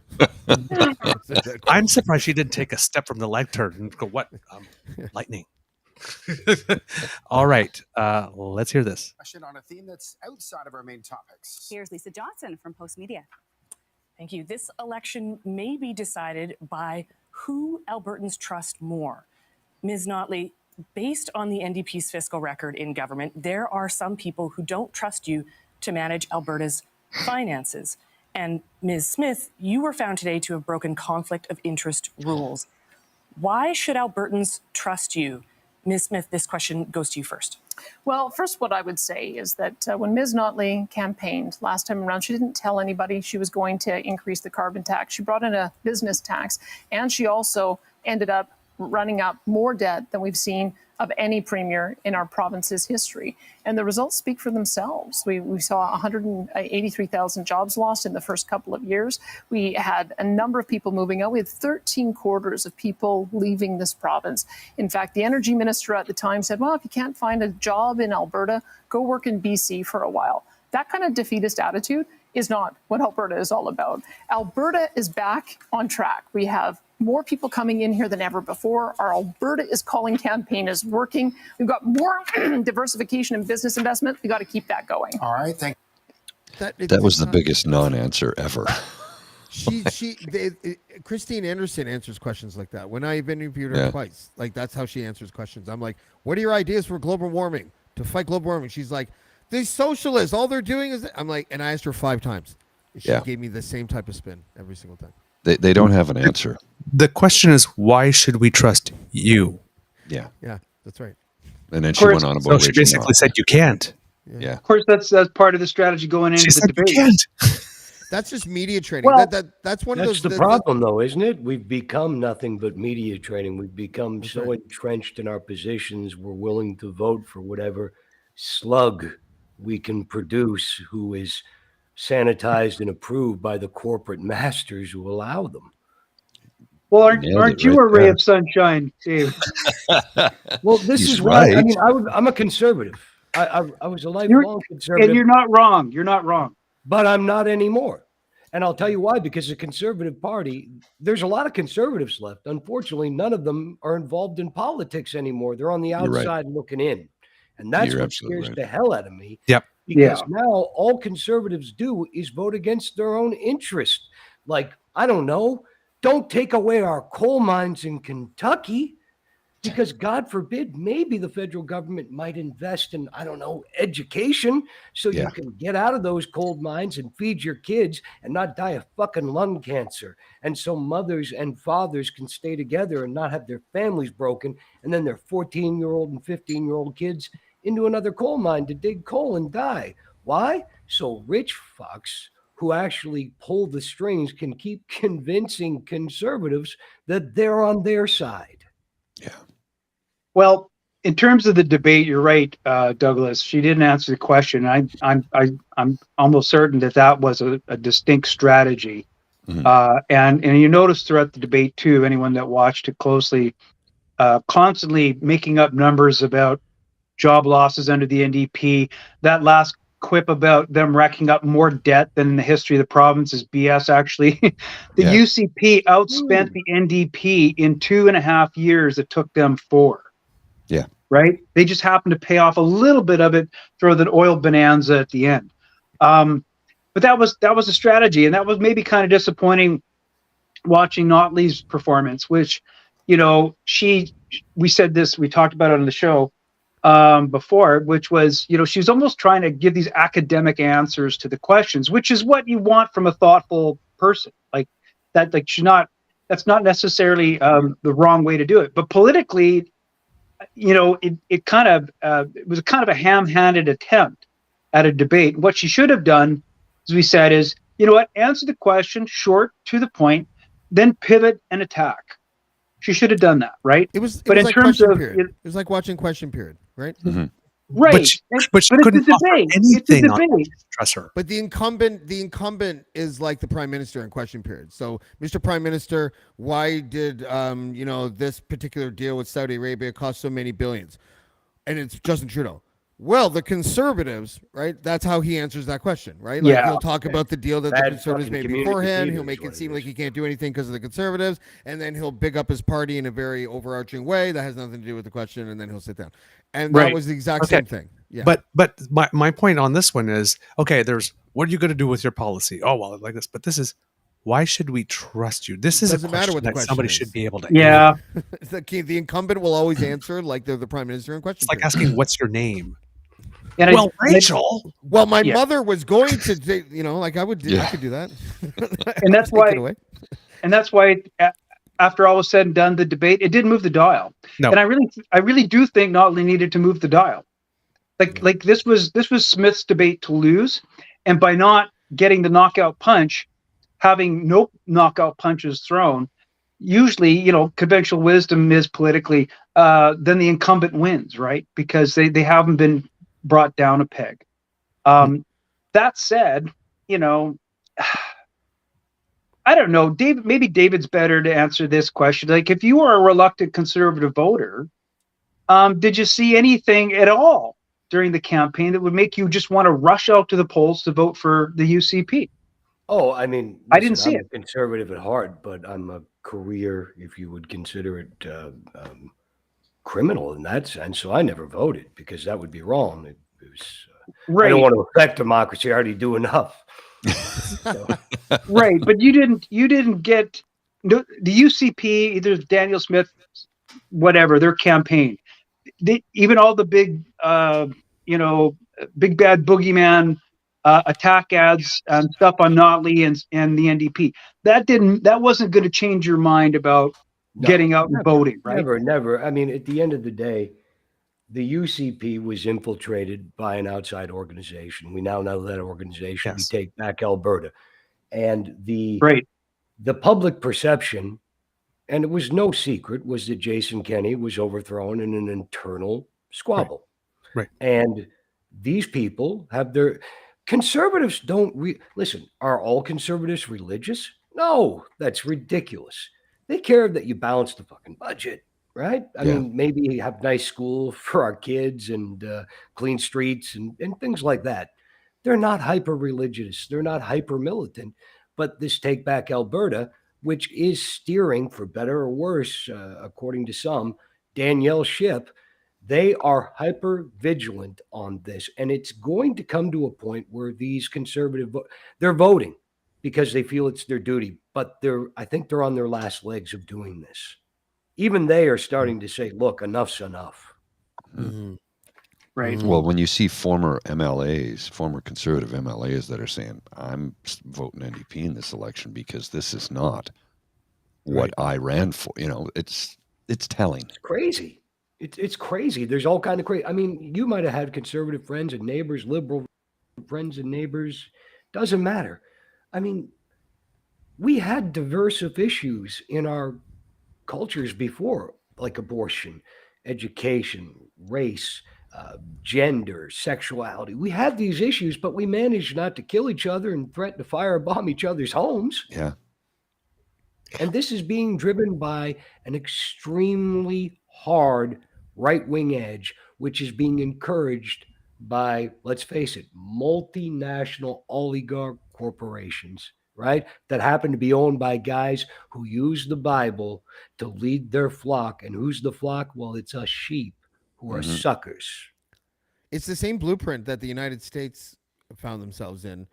That's where it came from, my friend. Yeah, That's where it came from. Like, and it's been going on there for like half a century, with religious groups that sort of groom seniors in university to come be with them, and then they end up like, it's almost like multi-level marketing in the way that it works in the States. It's exactly what it is. Good. And the Right? influence that it has via single issues like abortion, like gay marriage, or just being anti-socialist, because remember when they called Obama a socialist, and you're like, and then he did his 8 years, and you're like, that was the fucking most like That was socialism. It was soft conservatism, really, at the end of the day, Really? right? Like, especially if you include military stuff, right? Military stuff. So, and so they have this propaganda going for them to demonize the other side, and then they have the religious aspect.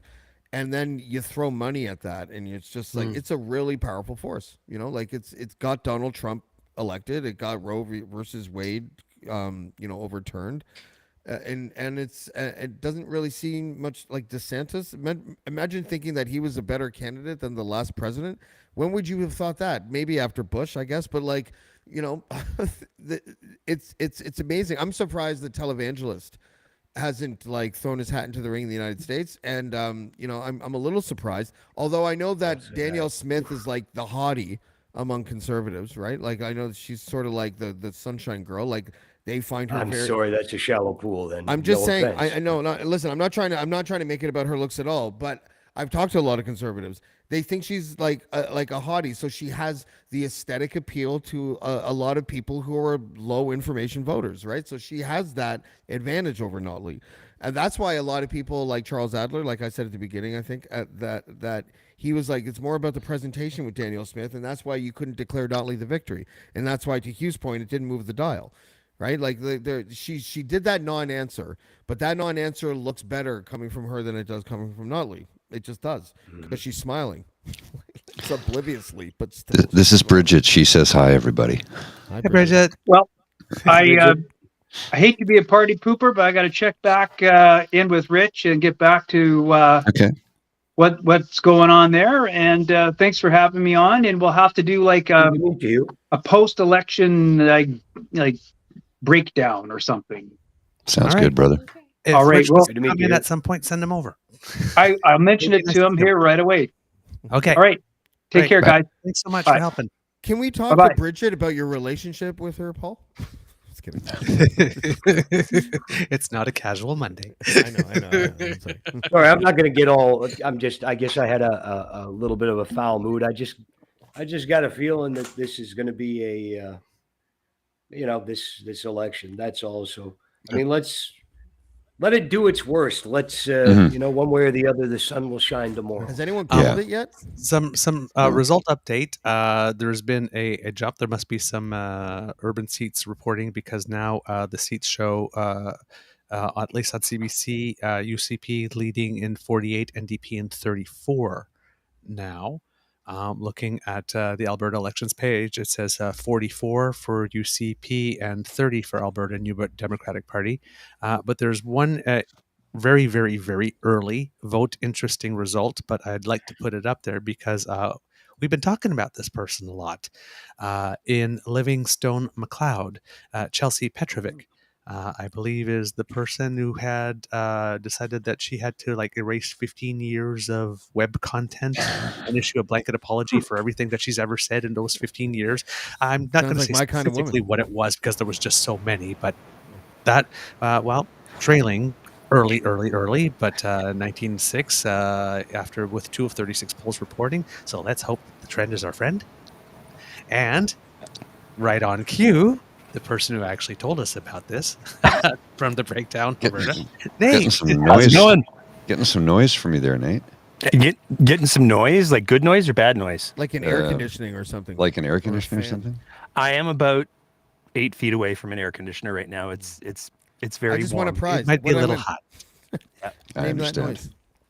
When that happens here, I tend to turn the fans off because this mic picks up a lot and it can get very warm. Sometimes in my apartment, when we're just doing recording, it's like all of a sudden he looks at me and goes, "Are you okay?" I go, "No, it's 27 degrees in here."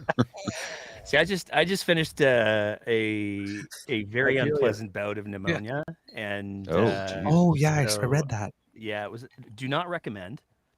Don't try it at home, kids. It's not fun. But my kids are going to bed, and if I turn off the air conditioning right now, there's going to be all kinds of hell to pay. So it's the byproduct of having a relatively nice microphone. Wow, I am very happy you were able to join us, considering that. Yeah, no, me too. Actually, this worked out perfectly for me because I'm not quite at the point where I can work with the team to put together a whole show on our end, but I can totally hop in and just pundit for an hour or two. That's aren't we? That's a day that ends in Y at my house. Well, aren't I a lucky beaver? Thank you so much for coming. Everybody that's been coming in, we've been asking what have we hadn't had a chance to talk this month because we didn't have a chance to do a follow-up show. What have been your impressions since let's say the last 3-4 weeks?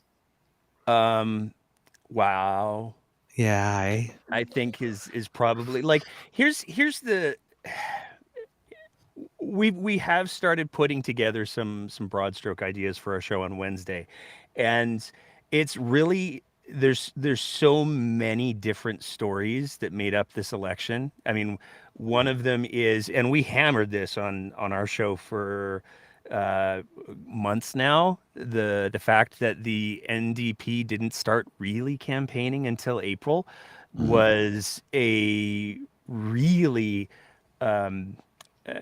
bizarre choice. I know that there were a lot of political I mean, Max Fawcett you had on with me a little while ago, and he and I both were like, what are they doing other than nothing? Because it was really quite stunning how they just were like, okay, you can have the field for the first 3/4 of the game, and then maybe we'll show up.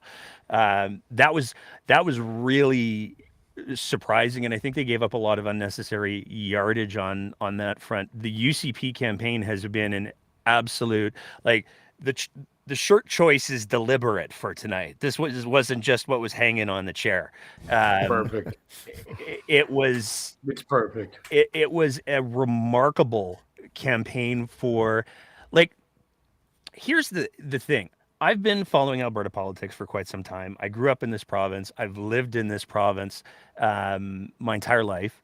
And I can't think of a time where a candidate can say, trans kids, they're like feces in cookies. It can ruin the whole cookie. And that person did anything other than resign. That is so unprecedented. Blackface. I'm sorry, but it In happened. Alberta and they politics, resigned. though, no, we don't. And even then, if you want to do the blackface thing, you have to measure in decades. Yes. This is a I don't comment think that- any conservative politician would have ever survived blackface, even if it was 20 years ago. I just don't. Oh, I'm think sure it they. would Of happen. course, We they have would. the director of communications of the Conservative Party of Canada who's recently done it. There's photos of him. Yes. Exactly. I But I didn't mean, know even the Trudeau Yes. doing blackface thing, that happened decades prior to it coming out. Whereas the comments that came from the UCP candidate who made the equivalency of trans kids being feces, that's like 2 months ago. Yeah. This isn't like old dirt that somebody dug up and was like, "Hey, so this is really bad." That's the Trump effect, I think. The Trump spent 5 years essentially like saying shit that was like, oh my god, like 20 times a day.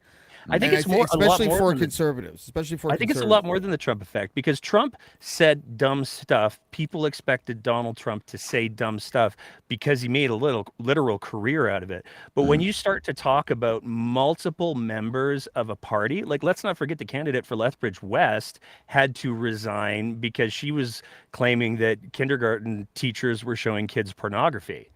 That was very early on in the election, but she had to resign because of that. And it reached a point, and this is where I think it's different, because it got to a tipping point of scandal after scandal after scandal with the UCP that they had to go, okay, we just have to draw a line.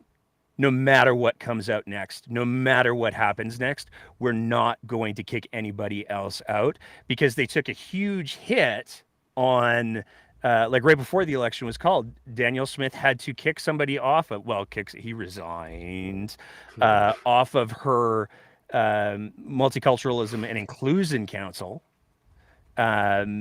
because he was an anti-Semite and a Holocaust denier. So they had multiple losses where the norms kind of held, but it appears that there was a very deliberate and conscious decision at some point to say, hey, you know what? We're just gonna keep running with it. And no matter what comes out, like Chelsea Petrovic, I saw that you guys had her on the screen just as I was in the green room there. Her husband was in the Coots convoy, allegedly. I'm getting really good at using that word. He published pro-Putin stuff on his Facebook. Chelsea Petrovic simultaneously claims that he's the reason why she ran, but he doesn't influence her decisions as a politician. So square that circle if you can. And she got to do, I've said some things over 15 years, and somehow that was allowed. And I think what it is because Daniel Smith lowered the standard so much with all of the things that she said, not just before, like she likes to do I was just a radio host, but since she's been premier, she's said some things too, some of which are arguably worse. Yeah. So if you're going to say, hey, so the standard is set by the leader, and it turns out we don't have a standard anymore, how do you kick out any candidates for saying that trans kids are feces? You can't. I still think it's the Trump effect. Nate, I want to ask you a question. Grab him by the pussy is the Trump effect. I want to quickly ask you a question. Yeah, sure.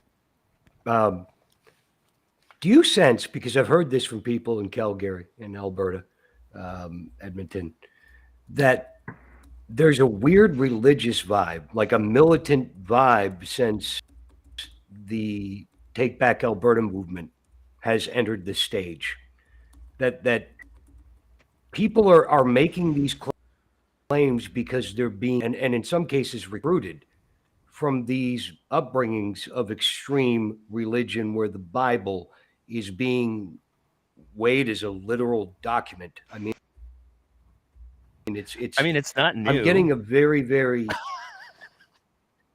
It's not new. Alberta, if you take a look at the history of Alberta, especially when we're talking about some of the particular areas of Alberta, Southern Alberta, for example, the whole reason why there's agriculture in Southern Alberta is because the irrigation systems in Southern Alberta were built by the LDS. That's just facts. So there is a huge contingent of LDS folks who came up from the States because they were being shot at, among other things. And that's part of the Bible Belt of Alberta. It always has been. If anything, I feel like on a provincial level, it feels like it's moving more away from that. And I think that part of what we're seeing with the Take Back Alberta folks is you have the religious groups that have always existed that are kind of going, oh wait, other people want to have a voice at the table too. Yeah. Oh, I don't know about that. That doesn't feel so great. Maybe we should get more involved. That's all that it is. I don't think that we're seeing anything fantastically new. I mean, I had a conversation with Thomas Lukasik a little while back, and one of the things that was part of that conversation, because we were talking about Take Back Alberta, a small group having influence over the Premier of Alberta to the point of dictating that Premier's decisions isn't new.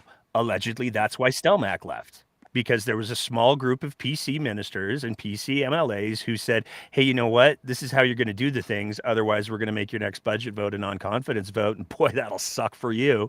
And he didn't want to play that game, which is allegedly why he resigned. So the notion of somebody going, okay, so the difference between 43 and 44 is minus a speaker. That's not a new game that's been played before. Yeah. We have another guest, Richard Gordon, the other half of the boys, we call them, from Albertastan Live.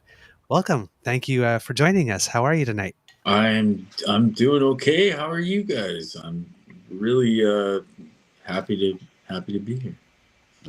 Happy you could join us. We're doing really great. You were happy you could join us. Because we were talking about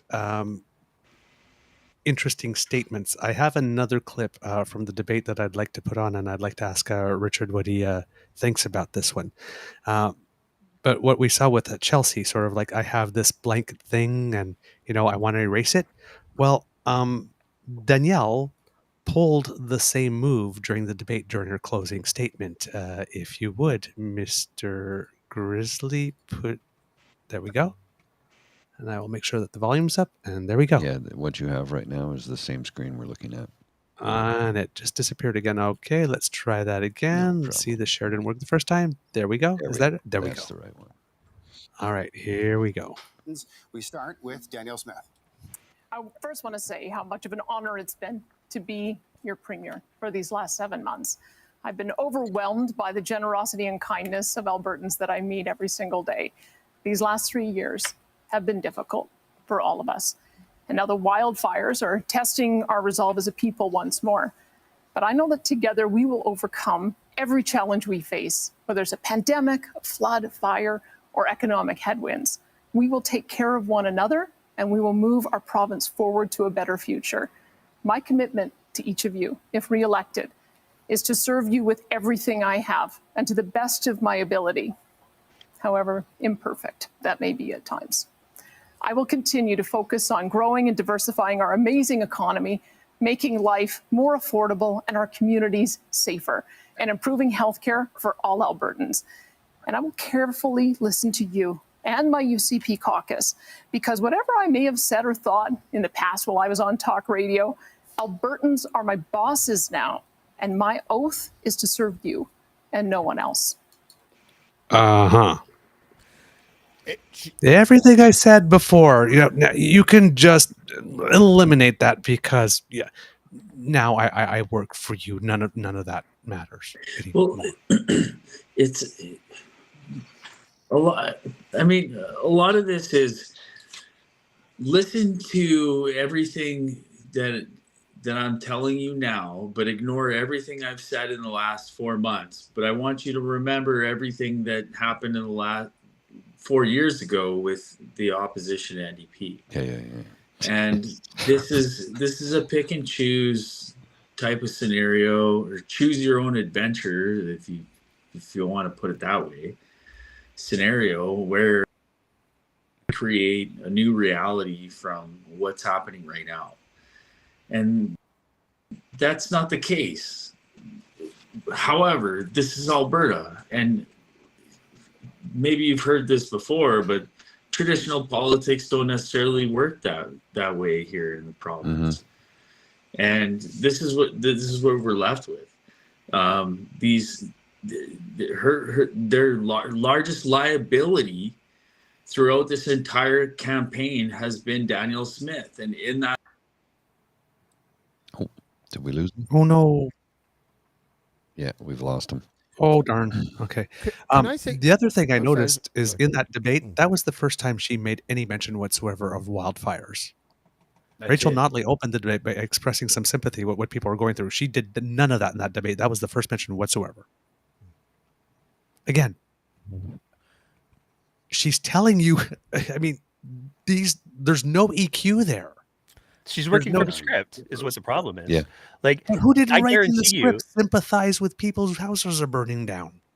but the problem is that the Fake script is sincerity. being written by people who are looking at what are the talking points that we want Smith to get not in trouble for, and what are the talking points that are not going to be easily assailable by Rachel Notley. I mean, the one point in the debate where you could see, oh, things might get a little bit spicy, and I was actually quite disappointed that Rachel Notley didn't start to throw some like good body blows, was when Danielle Smith tried to pivot to the, oh, well, you had that MLA who tried to hack the health system. And so Rena. That was Danielle Smith speaking as Danielle Smith. That wasn't Danielle Smith regurgitating a talking point. That was Danielle Smith being Danielle Smith. You could see the obvious difference in her tone. You could see the difference in the cadence of her speech. Everything changed for that little bit. And then she brought it right back. Yeah. Notley Because did I it, have but no at the doubts end- that she was told over and over again, don't do that. Yeah, Notley did it, but at the end, but that moment had passed. But at one point, she started like, "If you really want to get into this, I'm like, let's go, man, because it's not gonna." But the moment was when Danielle Smith decided that this was a move for her to go on offense. Yeah. I thought she. Guys, I'm Well, gonna that have to was the step only time away. that she I hate to acknowledged do it, but Notley. I got a jet. Oh, okay. Oh, okay. Thanks for joining us. Thank Dave. you Sorry, so I much might for be joining us, back. Dave. I might be back, but the kids. Okay. Yeah, understood. Yeah, absolutely. Please do. I think I'm the only person on this panel that thought that she nailed it. Her closing remarks.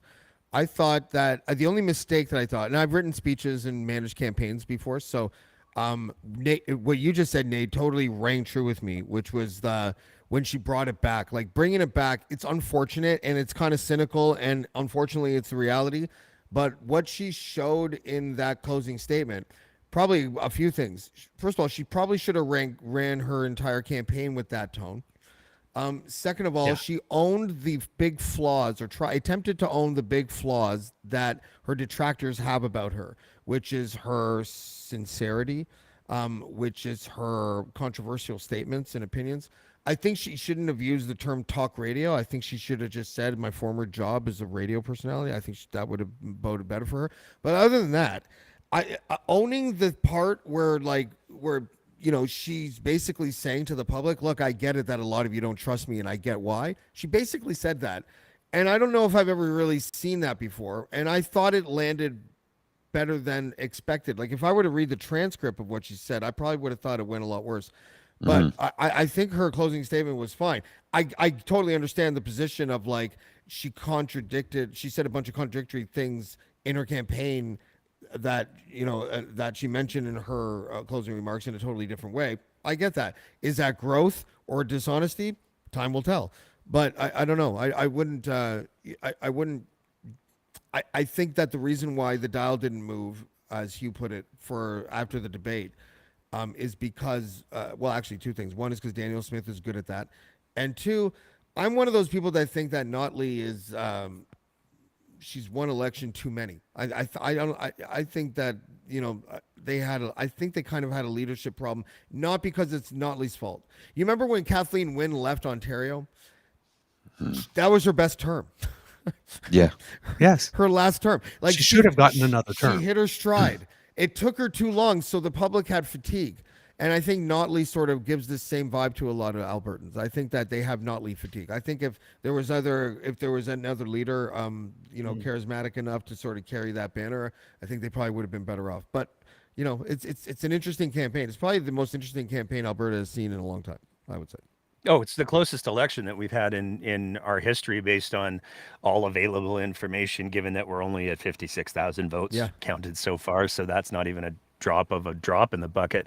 But I mean, I would agree with you. I think that her closing statement for the audience that she was saying it to was extraordinarily well executed. She wasn't looking to convert any progressive voters or any politically engaged voters who have been watching this dumpster fire over the last 6 months and go, "Oh, you know what? She got me. I'm on Team Smith." That's not who she was going after. And in fact, I actually liked her from a cynical communication standpoint. Yeah. I liked her use of the talk radio piece, because what she did with that was like she lightened it. That's just talk radio. People just talk. It's like locker room talk. It's just talking. But more importantly, what she did with that was she created the implication. If you've heard crazy Danielle Smith stuff, it must have come from her talk radio days. So let's lump in a very creative way, all of the batshit crazy stuff that she said over the last 6 months while she's been premier, and let's just pack it all into a nice talk radio sized ball and chuck it.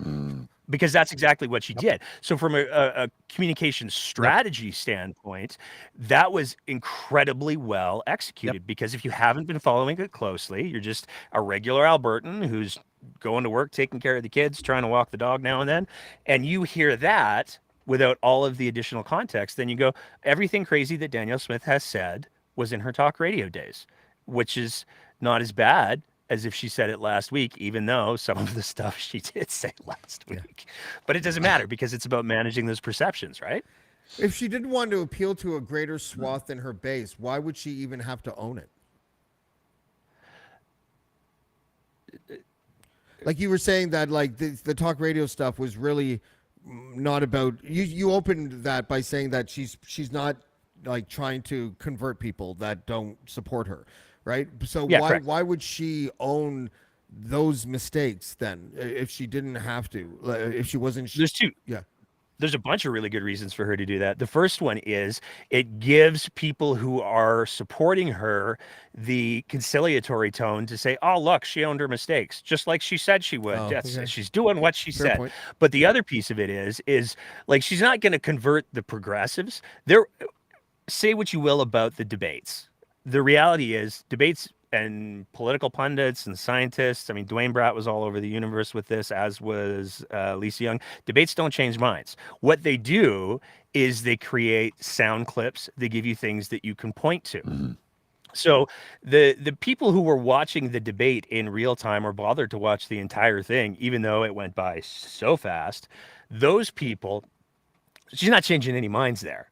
But what she gets to do is take that clip, put it all over her Instagram, put it all over her Twitter, put it all over her Facebook, and say, "Look, everybody, this is what I said at the debate." And then the faithful who are already on Danielle Smith's side, when they're trying to talk to their friends, when they're trying to talk to their family, when they're trying to talk to their coworkers, they can then say, "Oh, didn't you see the debate? She said that all of the crazy stuff that she said was talk radio, and she took responsibility for it." It allows people to paraphrase it. So it's not just, I mean, I think there is a part of it of, look, I'm owning my stuff, my base. But a lot of it is also, everybody who has been paying attention to the polling for the last 6 months has said very clearly, this election is going to be decided by the mushy middle.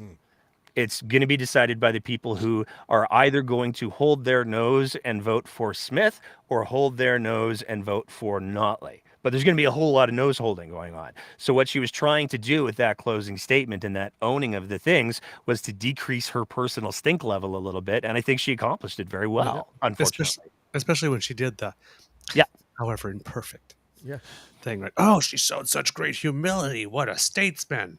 Exactly. It sucks that we but that's her look whole for thing. it. Is like, it sucks that we look for and we enable and reward, like the whole PR communications business is really just about being dishonest. It's the closest thing we have to actual theater plays, right? Like, and so you see, I used to notice it all the time when you'd see pundits being like, well, you know, like Tiger Woods said what he had to say there. It's just like, you're just saying to us that he doesn't mean it, and he's trying to get his sponsors back, like that. But the strength of Danielle Smith, if you want to go with a theater bit, is she's an Oscar level performer. She is able to. You take a look. I had this conversation, Nate, when you talked about her cadence. That's what I was listening for. Because when I write speeches and you write them for specific people, you got to tell them where to pause and what to nail and where to creak your voice a little bit and all that kind of stuff. And she nailed all of them. You know.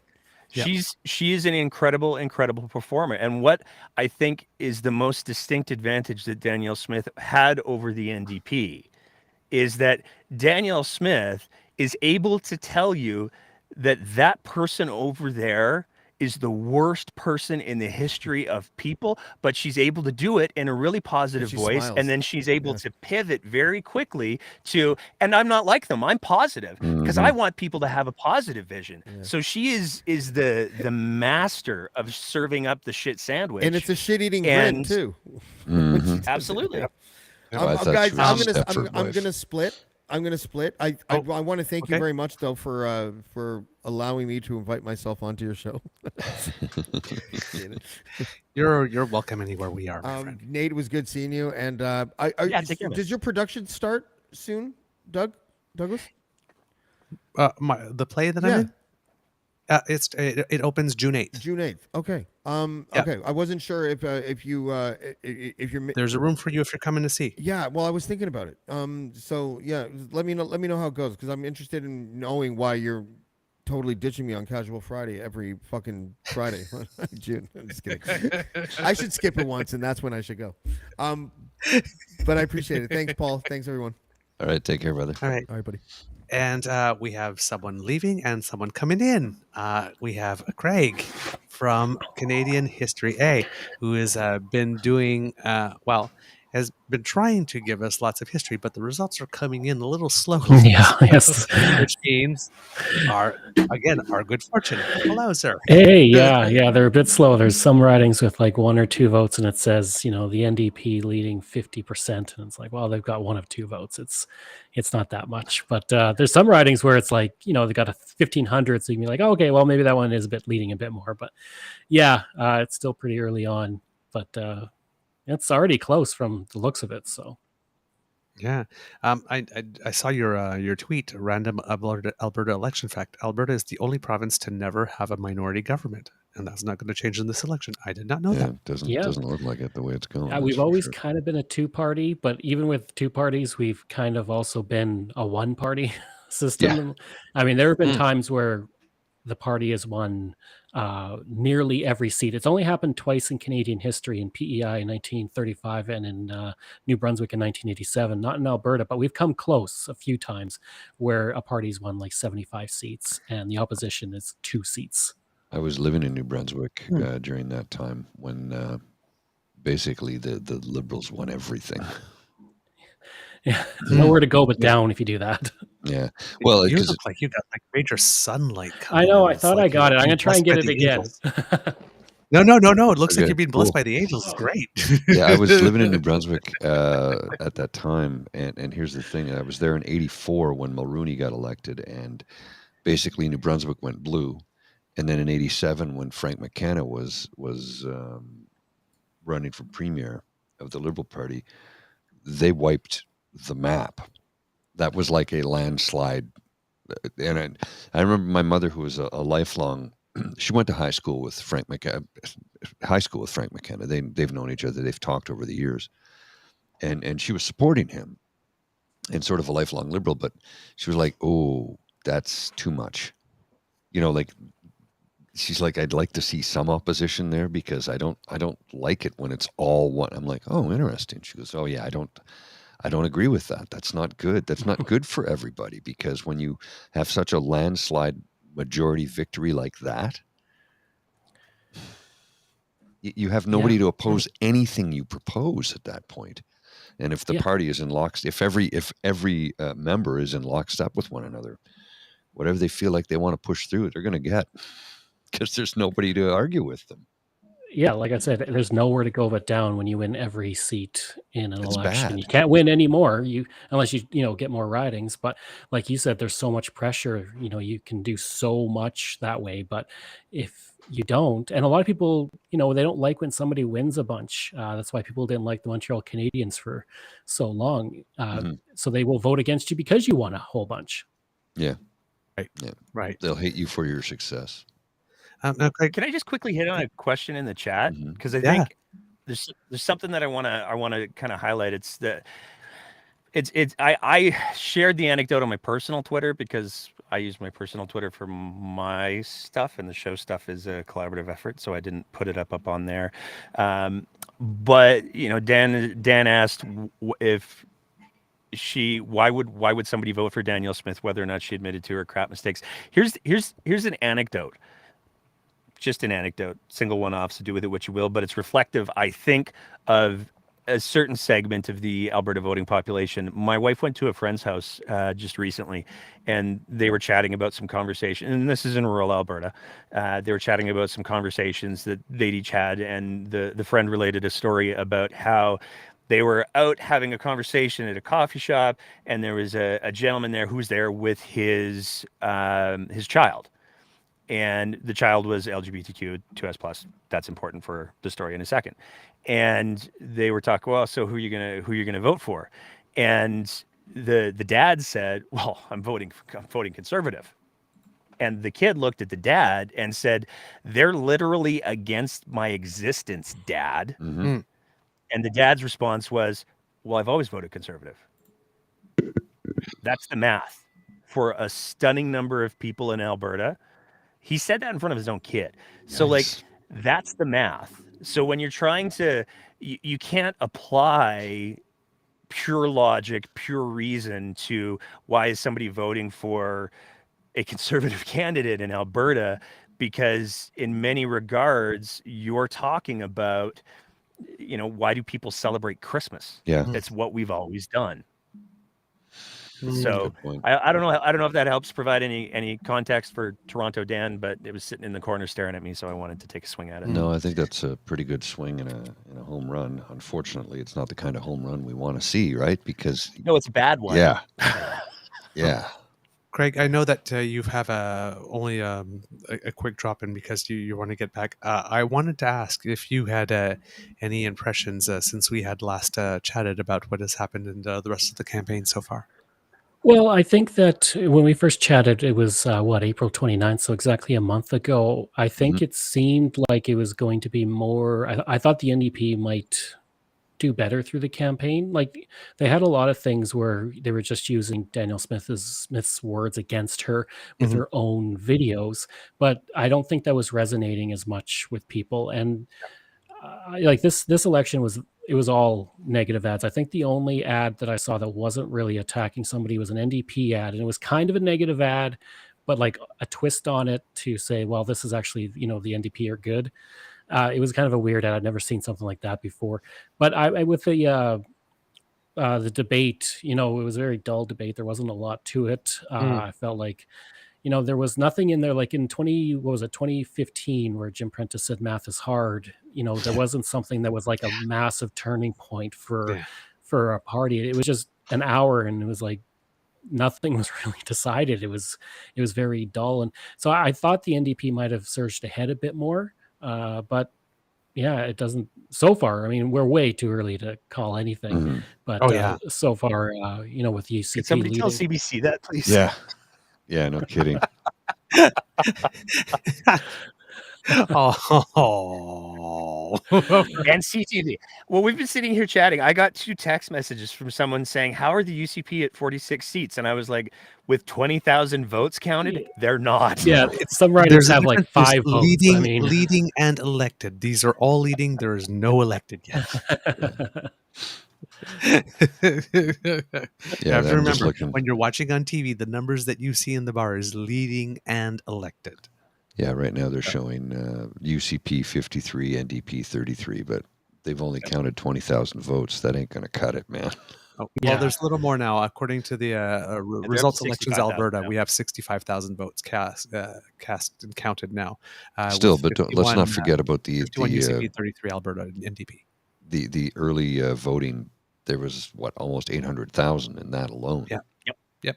So there's a Yeah, lot and of counting to go. and fewer than 39,000 advance votes have been counted at the moment. There you are.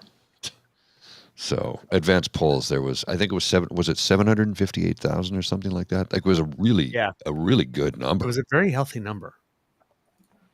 But it wasn't a big jump. Like that was one of the things that I found particularly interesting is that there were a lot of people. And I mean, they broke records on a few days for sure. But when you take a look at what the population growth is for the province of Alberta, and you line that up with what the age growth is for the province of Alberta, the increased number of advance votes is kind of like, well, that's what you would expect. So it's not the surge. And I think that there are a lot of people who are just like, oh, that's way more convenient. Yeah. Mm-hmm. Yeah, I found that on when I did my vote. I did it the first day, like 10 minutes after it opened.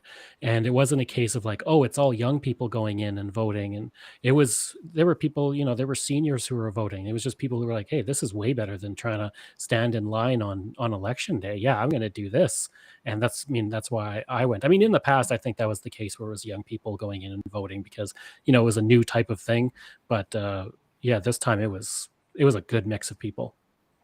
Oh yeah, there were tons of seniors when, I mean, it wasn't like packed by any stretch of the imagination, but when I went, there was a very diverse age representation. I'm looking at some more results from the website from Alberta Elections. In the Edmonton ridings, even though there are very few polls reporting, it's very clear that the NDP is doing very well there. There are margins with one poll we're reporting where, like for example, the NDP has 1,671 votes in Edmonton Ellerslie, while the UCP has only 860, and that's 1 out of 13 polls reporting. So that's already a big one. But one that's interesting at the moment is Calgary Buffalo, where the NDP has, after 4 of 21 polls reporting, the NDP has 1,686 and the UCP 969. That's Joe Cece, though. Pardon? That's Joe Cece. Oh, that's Joe Cece. Well, that would explain it. So, like, he was a city councilor for a bunch of years before he was elected to the NDP for a bunch of years. So, like, in the land of safe NDP ridings, especially in Calgary, Buffalo's pretty safe. Well, the one that I find really interesting is, and again, super low number of polls reporting so far, but Elbow is I mean, where she was supposed to run. Well, in theory, one of the options.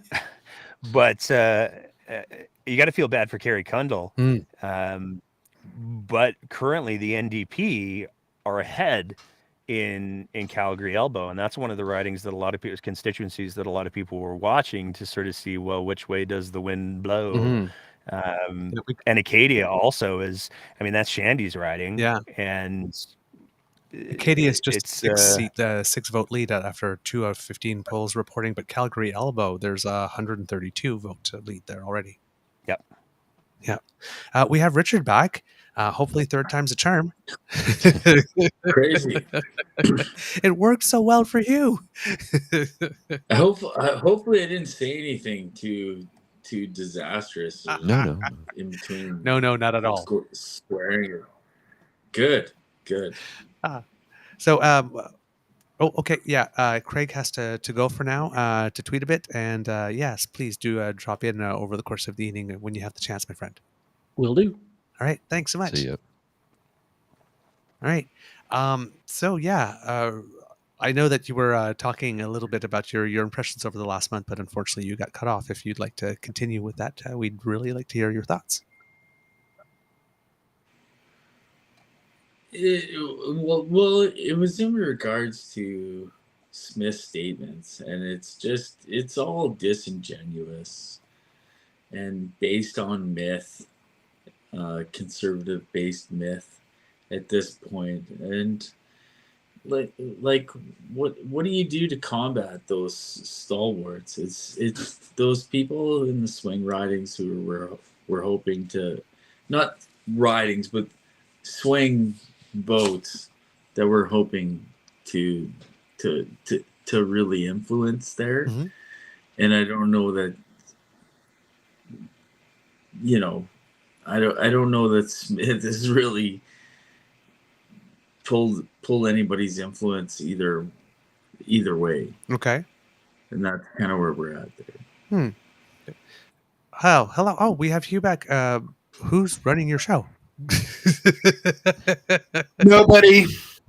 No, Nobody. Well, we had some technical difficulties. I don't know if you guys no. are on Facebook Live, and we just had like a chug, and freeze, and it's like, what's going on? And Oh. they're like, we're going to re-kick this. We told everybody to take a break till 10 o'clock, and then we'll try and kickstart the show again and pick up where we left off, because I'm sure we haven't missed anything. Yeah. Well, if there are any Albertastan Live usual watchers joining us right now, welcome to the Beaver Lodge. Well, we told them we're coming. Yeah, we're Okay. happy to give you a temporary home. Is there anything so far? I know that the results are coming in very slowly. Apparently, that there's no computer glitches or anything. The reports are coming in. It's just slow. So nothing's going on. No real explanation for which it is at the moment. Is there anything? I mean, there's not much to comment on, but is there anything that you're noticing about tonight that seems to have caught your attention so far? No, eh? Good question. No. That's a really good question, and no. It looks like Danny won. Oh, okay. Yeah. Yeah, They she got definitely 13 won out of her 25 ride, yeah. reportings, locations reporting, and she's like 5 times the votes of the NDP candidate. Which So electoral district is this one? that is Brooks Medicine Hat. Oh, Brooks Medicine Hat. Yes. Oh, I've And got breaking she's, news. sorry, 4 breaking times news. the number. Breaking number news yes. here, guys. What Breaking you news got? on What the you got? screen. Alberta decides between a traditional conservative government and whatever the hell the UCP is. From the Beaverton. I had to inject a little bit of levity in there.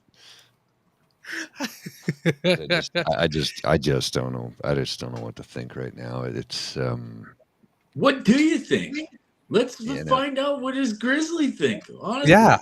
Well, honestly, let's break it down. That's true. I haven't asked you you yet. don't live here. You don't live here. no. So, I did. Let's I did. just frame it that way. I lived in I'll get Alberta some for water 7 and, years. For those of you who don't know, I lived in Alberta for 7 years. Both my sisters were born in Alberta.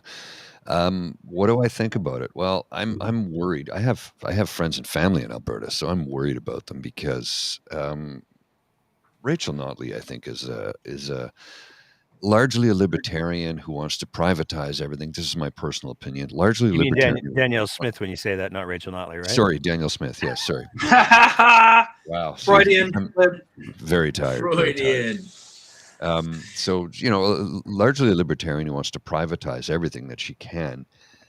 But she's being controlled by Take Back Alberta, which is, they're looking at them from a theocratic standpoint. They want to be a theocracy. They want to bring religion into it, and they call themselves Christians, but there's nothing Christian about anything they do. And David Parker's been rumored to be he's a Russian asset under control of Vladimir Putin. This is the rumor that I read. Oh, wait, who told us that? That's right, David Wallace told us that. He's the man who introduced him to Vladimir Putin and the FSB. So, is it that far out of reality? Believe that the Russians would want to get involved? No, of course they want to disrupt their democracy. Of course they do. I think they want to do it more so than China does, because China already is handcuffed to us for 31 years. Well, what is it, 25 years left or 24 years left or whatever's left on that deal? And we cannot get out of that deal, that secret deal that Harper signed with his minions and, screwing us in the process for decades to come. So is it out of the ordinary to think that David Parker, the Take Back Alberta guy, is a Russian asset? No, I don't think so. So, when he's pulling the strings on Daniel Smith, and he's doing it from a theocratic angle, it scares the shit out of me. It really does. Because as I've said it time and time again. I have every reason to believe that she would privatize everything she could get her mitts on. Like, say goodbye to your health care. She's already whimsically talked about it, like, oh, I don't know, if you had like a credit card account, and then we could we could have a sovereign state and a sovereign nation, and we could fly to places like, oh, I don't know, Florida, where Ron DeSantis is. She always looks off into the distance when she does that little bit of hers. Looks like we've lost Richard again. His camera's frozen there. So yeah, that's my thought process. Is I'm worried. I don't trust Danielle Smith as far as I can spit. I think she would do irreparable harm to the province and to the citizenry of the province, who many of them are voting for her just because, like you said earlier, Nate, well, I've always voted that way. It's like, but you're voting against your own interests here. This is not somebody who has your interests in mind at all. Mm-hmm. And that's my take on it. Can I jump in with 2 points real quick? Sure. So to the healthcare piece, she hasn't just mused whimsically about it. She's written policy papers on it. Oh, yes. As recently as 2 years ago. So her notion for the health spending accounts, that's something that she has quite literally published policy papers on. It's not just whimsy. Her entire political career has been built around, in part, the idea of privatizing healthcare and expanding the privatization of healthcare. And it's important to take into context that when she was first elected and in opposition, that was roughly the same time period where Albertans were still paying the Alberta healthcare premiums. So it's not unheard of for there to be a premium of sorts in the province of Alberta, and that's undoubtedly where she's drawing part of the well from. I would be. Sorry, Nate. This is not relevant anymore. You just posted a picture of Jason Kinney swinging an order rope like my. Sorry, Nate. You are making a good point. Carry on. To the people listening at home.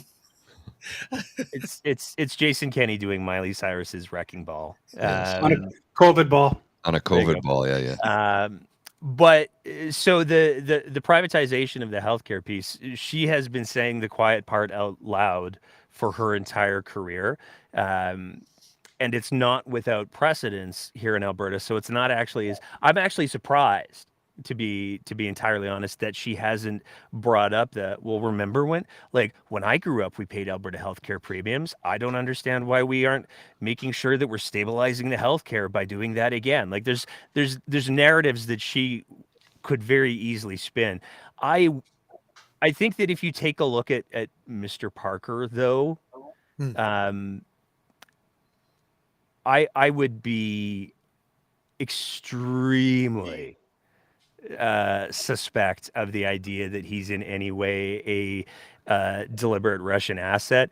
You're talking about a dude who was the homeschooled son of a pastor, raised in Alberta, immediately went to conservative federal politics, was largely socially pariahed out there, and then got caught up with this allegedly got caught up with this Pacific Prosperity Network stuff that was basically beta testing all of the tools that Take Back Alberta has used in the Vancouver municipal elections.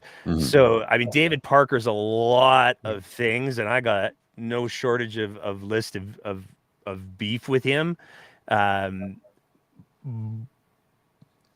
I would be very surprised if there was any substantive evidence that he was a Rush. I think that's a very interesting story, but I think that there's no shortage of things to call David Parker out without having to go down and maybe he belongs to Putin road, just because it's. I mean, the dude's literally on record saying This isn't a war between conservatives and progressives. This is a war between the humans and the anti-humans. This is a war between the people who don't want women making babies. There's no shortage of terrible things that's a that problem. he's guilty of. Yeah, I agree with Nate on that point. I mean, Dwayne Bratt knows the guy. Dwayne Bratt is a political scientist out of Mount Royal University in Calgary, and he has a lot of thoughts on Take Back Alberta. And I would agree with Nate on that David Parker doesn't need any help from Russia to fund Take Back Alberta, to gather the crowds, to spread the message, to fashion the message in any way, shape, or form. I think the point you were trying to make earlier before maybe Paul was, does Take Back Alberta control Danielle Smith, or does Danielle Smith just agree with Take Back Alberta? And I would argue that that's more likely the case. Whether they control, now that's an interesting point. That remains to be seen. They apparently have half of the board seats, the UCP, controlled by Take Back Alberta,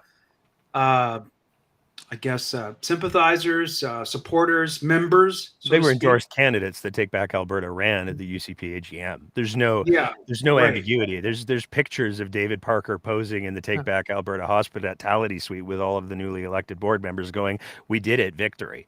It's the Tea Party. And their plan is and their plan is to take the rest of the board seats when they come up. It's no coincidence either that they've taken over a number of local riding associations and turfed the members. I think Leela here is one that fell victim to that. Big picture on all of this isn't so much maybe Danielle Smith or Take Back Alberta, but it might be more like or let me back that up a bit. Take Back Alberta will insert itself if they think Danielle Smith isn't towing the party line, their party line. And they will reel her in. And I would argue, depending on the size, if they win tonight, depending on the size of the victory, she's in trouble. And Take Back Alberta, Take Back Alberta will probably lead the charge on that. They will have a serious say in who the next leader of that party is. That's why people like Thomas Lukaszuk and many, many, many other former progressive conservatives have come out and openly stumped for the NDP in this election, because they know they don't have a party anymore. The thing is that it becomes a Trojan horse election, right? It's vote for us again and see what you get. I mean, we put Danielle on the ballot, but once the election's over, now you're going to see who you voted for, really. Well, not even that. I would say the inter-party strife, dysfunction is going to plague these people after this election. Like that's where Notley had a bit of an advantage in this election, where she could say she was the agent of stability, right? And the UCP and Smith are the agent of chaos because they're dysfunctional. Dwayne Bratt's emphatic on this point. They're two distinct political entities trying to make room for each other under the same tent, and there's not room for both of them. And that's where Take Back Alberta comes in, and David Parker comes in to distinctly and for certainty kick these progressive conservatives, these traditional conservatives, out of the way, so they no longer have any control. It's really quite a unique political entity that way, because they're not campaigning in this election as a traditional third-party campaigner, but are taking up billboard signs and advertising and whatnot to try to get people to vote UCP. No, they're expending their resources and their efforts on the ground, trying to actually change the internal workings of the party. And I suspect in good part because they don't want people like Thomas Lukaszuk or any of these former progressive conservatives, who a number of hardcore right-wingers would argue are nothing more than liberals in sheep's clothing, to have anything to do with the party going down the road. So that's the danger for both Danielle Smith, the UCP, and the government if they form government down the road. They're just going to throw themselves into more of this chaos. And I would suspect Nate's right in this point. If Danielle Smith is deemed to be deviating from their scripture, from how they want things to run, she's in trouble. If we go right down to, and I predict, look, depending on the size of the majority, and I don't suspect to know what's going to happen tonight, but if they win a majority, but it's not that big, I suspect the knives are out for Danielle Smith within a year. They're already out. I'm not going plunge themselves back into another leadership race and more internal strife. But I'm not going to predict the results of tonight's election, and we're me neither. Me neither. 2 hours from that. But I have no problem saying, and I've said elsewhere, Danielle Smith's got 6 months at tops, absolute tops. And the reality is you can already see who's jockeying for position. Like, it's not a wild coincidence that Brian Jean has all of a sudden embarked on a provincial-wide, look, I'm friends with all the candidates tour. He's spending a lot of time in Edmonton. He's not spending a lot of time in Edmonton because he thinks that there's going to be candidates who win in Edmonton. He's spending a lot of time in Edmonton because he's making sure that he's making friends with those candidates, their databases, all of the people who are supporting those candidates, because he's building the path to a leadership race. It's like the worst kept open secret in Alberta politics right now is that Brian Jean has already started running to be the next UCP leader. And it's important to remember that when we're talking about Brian Jean and Take Back Alberta, he was the first candidate that Take Back Alberta was hanging out with. Back when Take Back Alberta first started to try to get rid of Jason Kenney, his bestie, his right-hand man, Vitor Marciano, held a press conference with David Parker where they talked about, and this is how you steal votes in a leadership race. We're not saying we did it, but this is how you would do it if you were maybe Jason Kenney. I don't know. But they had a whole press conference putting that whole thing together. So it's not at all a stretch of the imagination to say, okay, so Take Back Alberta worked with Brian Jean for a little while at the beginning, and then they switched to Danny, and now Danny's not doing the things that they want them to, and so now they switch back to Brian. I will be shocked if I will eat Arby's if Danielle Smith's lasts longer than 6 months. Oh, dude, that's how serious I am. Oh, you'll regret that. Well, and I agree worked with him. there once for a very, very, very, very, I mean, it's not very food. brief period of time. Technically, I don't think it meets the technical requirements for food. Well, I say nothing.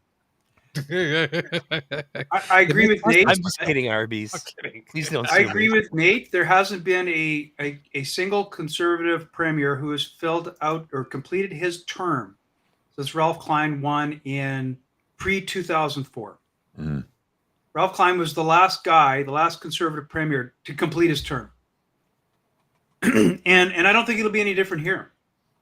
And even if, like, the only way that saves Danielle's bacon is if she gets such a significant majority, like maybe more than 10 seats. Probably has to be more than 10. Probably has to be more than 15 seats.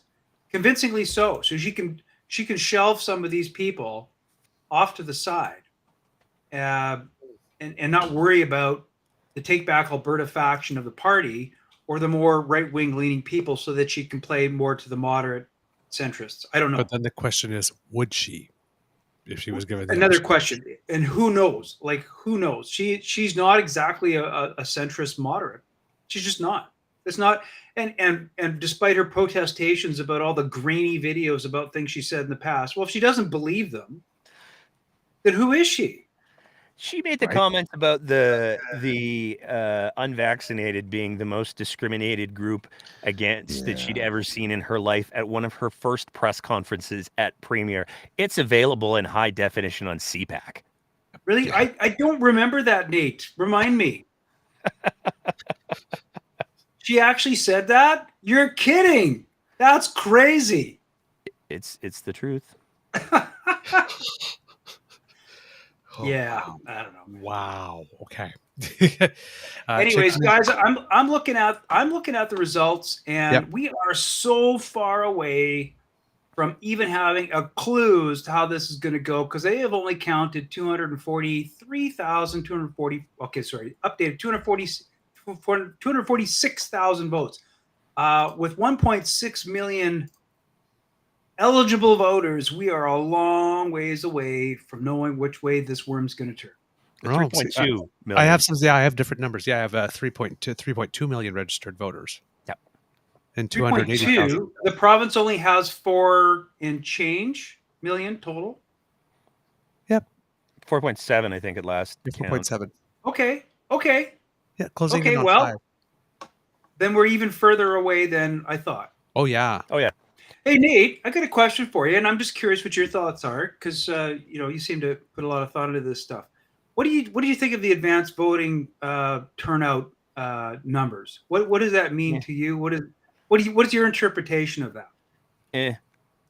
That's I mean, I was Okay. commenting on this earlier, but the long and the short of it is, I think that the reality is that there's a lot of people who appreciate the convenience of advanced voting. I think there's a lot of people who appreciate the convenience of vote anywhere. I think that, we saw huge numbers in 2019 for advanced voting, and if you extrapolate those numbers out with population growth and eligible voter growth, then the advanced voting numbers are like on par.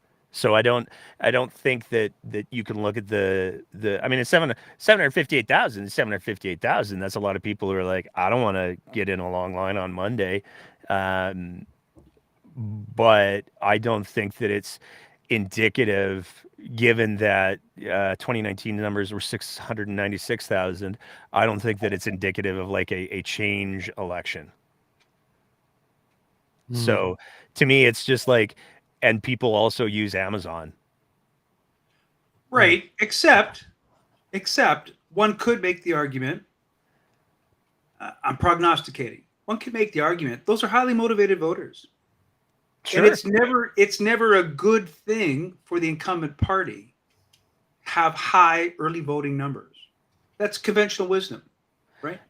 And from political science viewpoint, it's never a good thing to have high voter turnout. If you're the incumbent party, it's just not.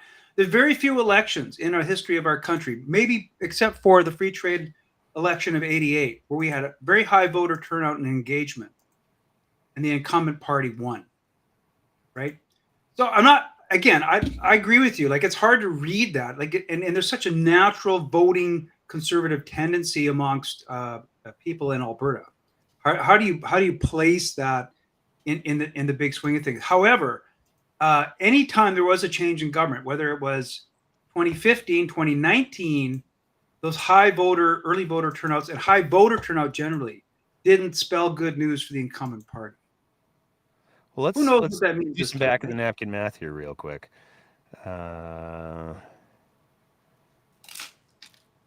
So if we go into this is not going to be accurate numbers. We had in this election for advanced polling, based on the number of registered voters, a 23% turnout for advanced polling. Now, I'm just going to talk amongst yourselves. I'm just going to Google over here what the 2019 numbers were, and I'll be back in just a second. Sounds good. All right. I know that Mr. Grizzly has to work tomorrow and is fading. I'm just trying to see whether or not I can take over the production mantle before we let him go. But Kit Saucier was asking why the vote counting is so slow. We don't have any reason. Nobody's suggesting that there's anything untoward, just that it's slow, and there doesn't seem to be anything that's computer related or whatnot. So there you go. All right. Yeah, It's not the tabulating machines. I'm just going to take myself away from my math here for a second. Nobody get all dominion-y and no, it's not like that. No. All right. Okay. It appears that so then I won't be able to do production. Okay. I just don't know how to end the show when we're done. I'll explain it to you. Okay. What you would do right now is you would leave. You would literally log out of the show, shut your browser down, restart your browser, and join the live feed. You'll see Enter Studio. You click on that, you join it, and then at the top of the screen it has a button that says End Stream when you're done. Okay, so I leave here? Leave. Close your browser altogether completely. You want to leave here completely. Okay. Then relaunch your browser, join Restream. Not the link I sent you earlier, but just go to restream.io. Okay. studio.restream.io, and then you should see a login prompt because it's going to ask for your credentials to log in. Okay. All right. I will do that. So I'll be right back, kids. Might take him a minute or two, Yep. but All right. we'll try and hold down the fort while he does that. Okie dokie. See you soon. Okay, bye. Poof, I'm gone. There he is. He's gone.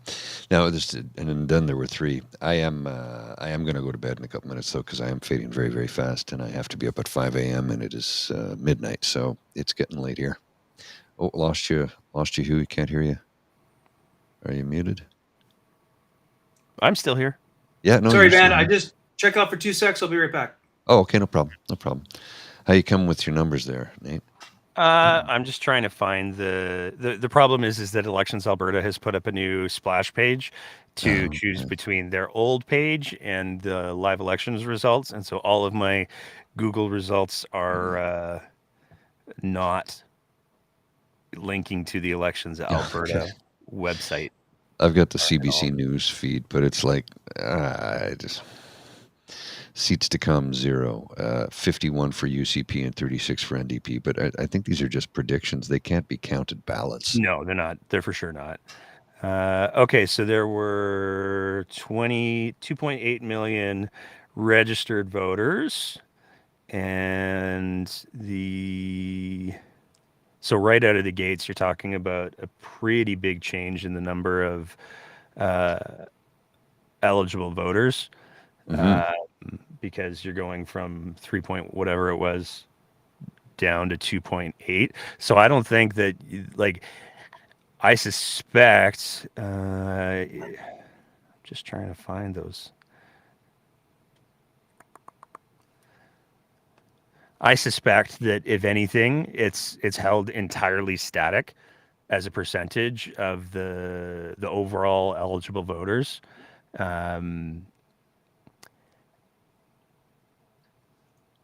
You know what? I'm just gonna. I have it somewhere. So, did you see the green room there when you joined? I Douglas? saw. Yeah. Well, I saw a different type of screen than I saw before. Yeah. If you look at the top of the screen, you'll see where it says end stream, correct? Nope. There's no end stream on the top of my screen, so I maybe did not go to the right place. You didn't go to the right place. Oh. All right. I'll try again.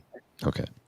Okay, so there were 696,000 advance votes out of potentially 2.8 million. That was so it was 24% voter turnout for advanced voting in 2019, and it's 23%, give or take, for this year. So of the eligible voters, it's actually a drop for the advanced voter turnout, which is why I say, like, to me, it's just like people use Amazon too. Right. Well, I'm just gonna It'll be curious to see whether or not. Sorry, it'll be curious to see whether or not those who came out to the advanced polls, which way they broke. According to a number of pollsters, it broke heavily NDP. But again, percentages of percentages. Yeah. What does that mean? You're talking, even if it broke, let's say 50-40 NDP or what have you, is that enough to overcome, right? The people that turned out on voting day, right?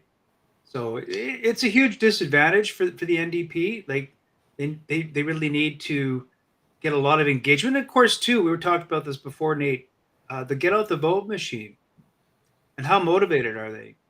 And how many volunteers have they got? And are they able to get people to the polls? And are they able to translate the support that the pollsters report into actual votes? Like, are they able to? What's the conversion rate? Right? Like, it's a lot of that really makes a big difference, particularly in the tighter writings, eh? Well, I think one of the other areas that you have to kind of look at is, like, when we're talking about where can the NDP potentially pick up some ground, we're talking about Calgary. And so a lot of I'm looking at the polls here, 0 out of 10 in McCall, 0 out of 10 in Calgary North, 0 out of 13 in Calgary Pagan, 0 out of 13 in Calgary Shaw. Some of them only have 1 to 3 of the polls reporting. There's a couple of interesting ones. Calgary Edgemont is at almost half of their polls reporting. They've got the NDP in the lead. Calgary Elbow has got coming up to half their polls reporting. They've got the NDP in the lead. Falcon Ridge has the NDP in the lead. So like a lot of the places where there's more of the polls that are turning in numbers, the in Calgary where it's going to matter the most, the NDP are doing quite well. Even in some of like the Calgary McCall, that's going to go NDP. That's just all of the polling indicates that that's the way that it's going to go. Calgary Northwest, there's very few polls reporting on that. Calgary Pagan is another one that's likely supposed to be going NDP. So a lot of the strong NDP seats in Calgary, when we're talking about the leading numbers, a lot of the strong NDP seats in Calgary aren't showing results yet. So yeah, and some of the ones that are a walk, like Calgary Northeast, show the UCP in the lead, but you take a look at the number of polls or votes counted, like they're barely over 3,200, 3,300. Yeah. So, take that to the bank. Yeah, there's a lot of it's again, the notion that anybody's going to be able to call this in any coherent way. It's not, although, look at Lethbridge West is looking a little interesting because that's where the very bad UCP candidate bailed out of, and currently the NDP are with 9 out of 17 polls. They're ahead by 600 votes, so it's not nothing.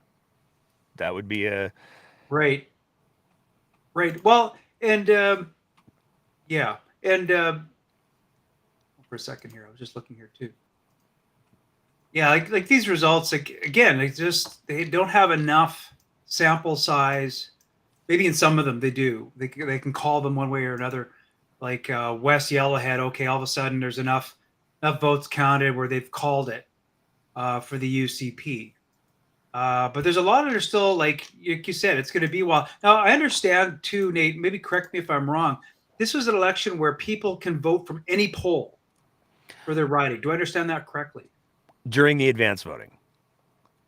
Is that the case to advance voting? Okay. Yeah. Okay. So then, with that, then like it could take. I remember reading something on Elections Alberta website that could take some time. They're not going to certify the results till June 8th, I think it is. So there will be the ballpark numbers, which will by and large be accurate for the next week and a half. I don't expect that there's going to be a whole lot of change between the numbers we maybe don't see tonight, and the rest of the what will be certified. But I mean, there's certainly some, like Brooks Medicine Hat, man. So, and I say this as somebody who ran in 2019.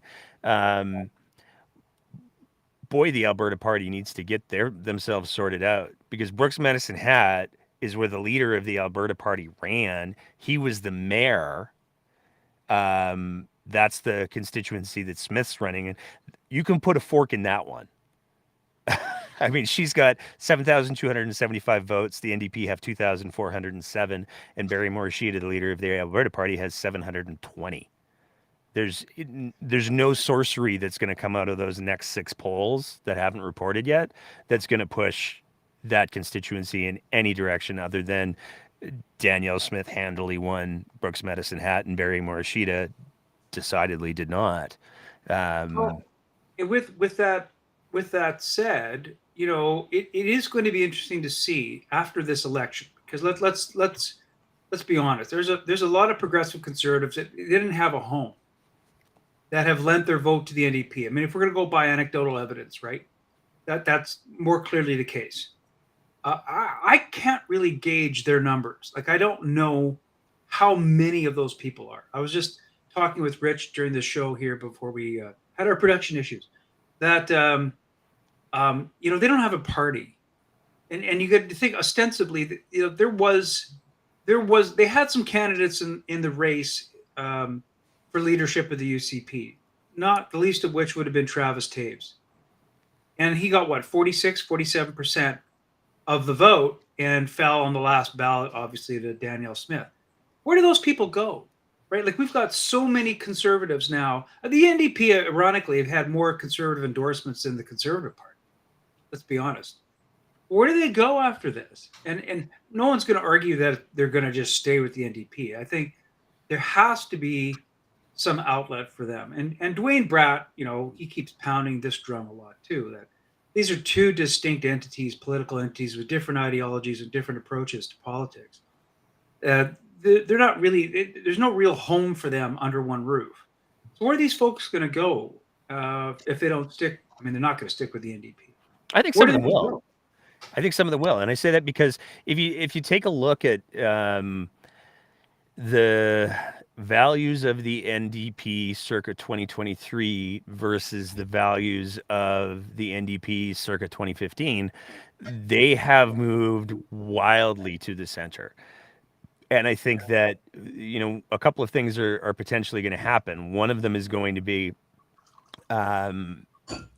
you know, if nothing shifts majorly, the Alberta NDP were not able to get across the finish line, even with Danielle Smith running the UCP. And so one of the conversations that is going to have to happen, and what the outcome of that conversation is, who knows, but one of the conversations that's going to have to happen is going to have to be, so Rachel, what's the plan here? You gonna stay in leader? Is it maybe time for some fresh blood? And there's a lot of people who do feel that, you know, if the NDP are not able to pull out a victory this round, then it is time for some new blood, and that changes the whole equation again, because, you know, my prediction, that's worth nothing, for the record, would be, I can see somebody like Joe Ceci taking the reins. He's Calgarian. He's got history. He's a bona fide NDP cred guy. He's been a cabinet minister. He would be the natural successor if the NDP wanted to pick up some ground in Calgary. And if he was, then, you know, he could reset the culture clock, and he can move the NDP even farther to the center. I mean, I would love in a perfect world if I could just wave a wand and make stuff happen. I would love for the Alberta Party, because they have literally the best brand. I would love for the Alberta Party to be able to get their shit together, but they cannot get out of their own way.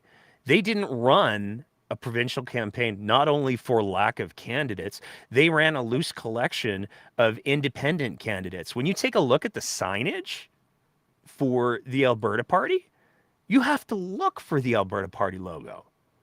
That is not the sign of a party that is in any position to do anything. 750 votes in Brooks Medicine Hat so far. They have to really evaluate. It is stunning to me, given that Barry Morishita is he's about as PC as you can get in rural Alberta. I cannot understand for the life of me why he did not lead the Alberta Party on a hard pivot to say, hey, progressive conservatives, we get that your party has left you. We get that the UCP is no longer your home. That's why our executive director for a good chunk of 2019 to I think it was 2022 was the ex-PC executive director. Come home. Yeah. Come home to the Alberta Party. We've got biscuits. You know, like I would argue there was an existential crisis though in this election about trying to counter Danielle Smith. And I think there's still some hope within those traditional PCers that they could make the UCP their home again. Like if only they could That make party's room going to for it. split. I agree. But let me throw another curveball at you. You mentioned Joe Cece. I thought this before when I listened to a podcast on CBC News about a year plus ago, and I'll put it out there again. I mean, I agree with you. I think if Notley loses, she's done. Like there's I would argue she would even step down tonight. If Smith loses, she'll step down tonight. No, she won't. But I would throw a curveball at you, and I would say, you know what? Get out of the way, Joe Cece. Naheed Nenshi is coming up the middle, and he'll take the reins. In fact, I was quite surprised that the NDP weren't able to recruit him for this election. Well, they kind of did. They probably, no doubt they tried. I'm curious to know, though, whether Naheed Nenshi, being not so far removed from city politics, perhaps decided his name on the ballot might be a divisive issue in this election, or maybe he just needed a break. But I wouldn't put it past the man to give it sober second thought if there was an opening in the leadership of the NDP to put his name in the hat. I think he's quite a capable fellow. Yeah, and I want to be really clear. I'm in no way denigrating Naheed Nenshi.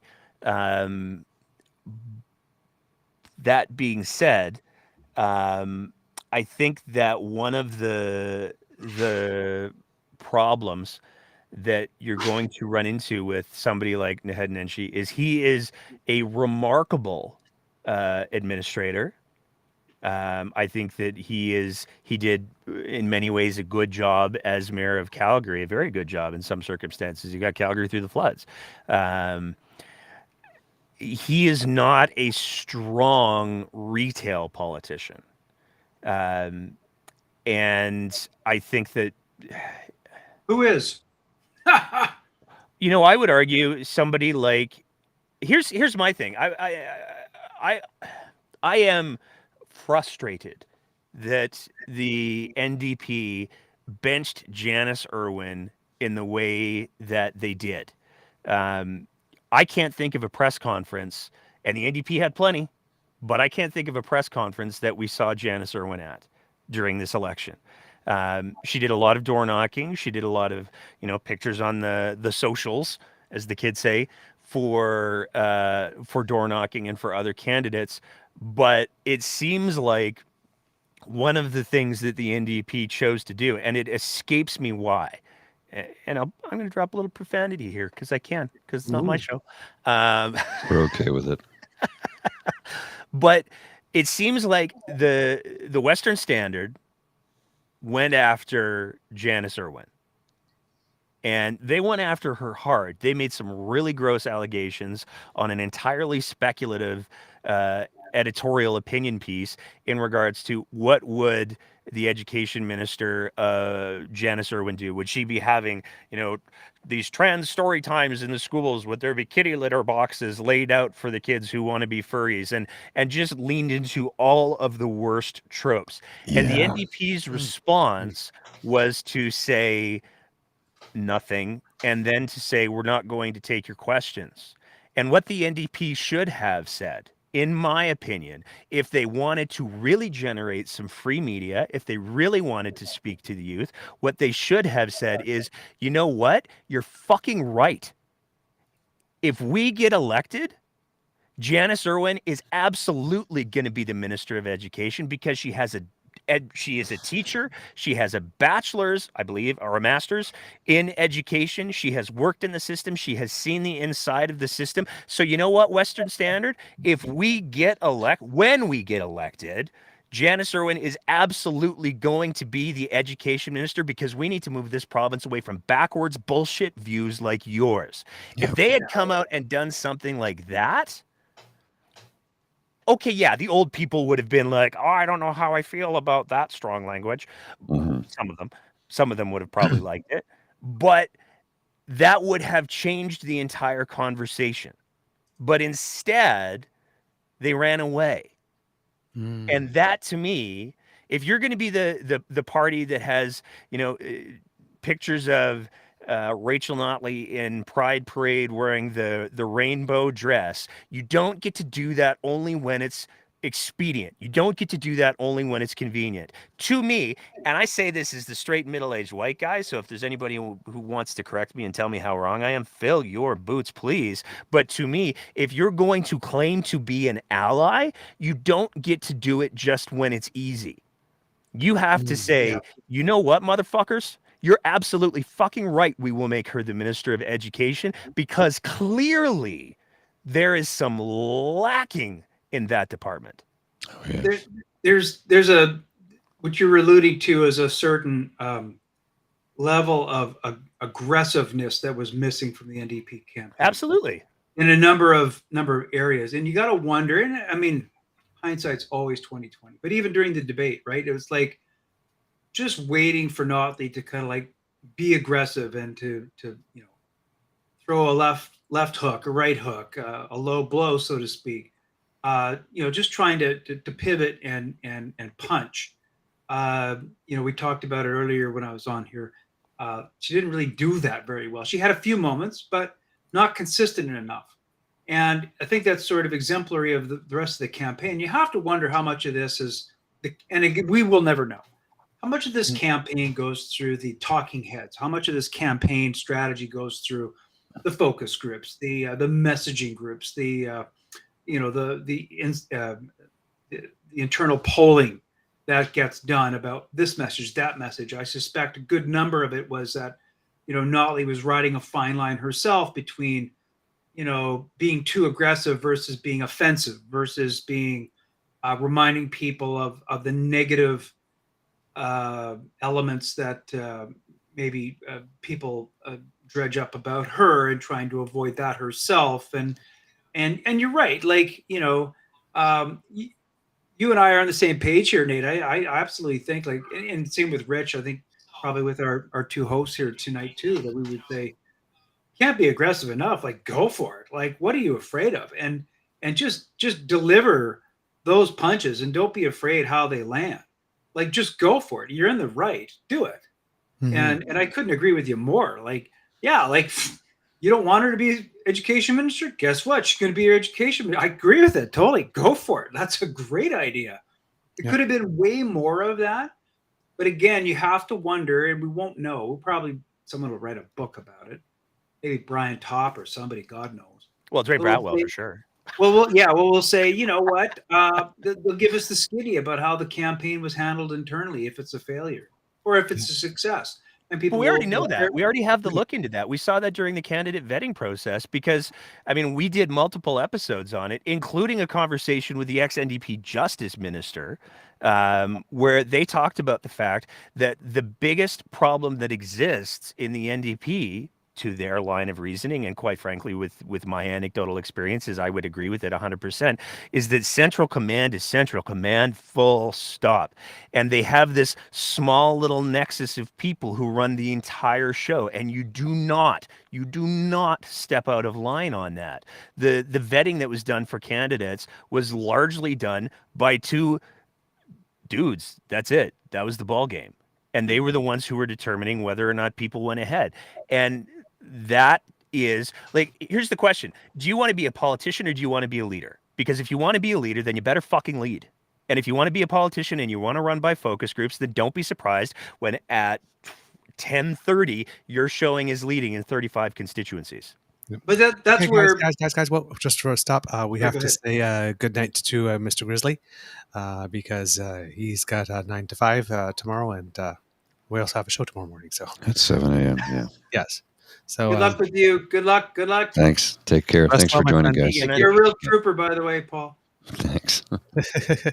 Thanks so much. That's really the difference here we're talking about, Nate, is that's where Rachel Notley has to rely on her natural political instincts and say, you know what, this is what I think will win, and we're going to go this route, and to discount perhaps some advice she's getting. We don't know. Is she being overmanaged? Is she being overcomplicated strategically? We don't know. We won't know till this is done. I just looked at the results again, and what have we got? Barely 600,000 and change votes counted. 640,000.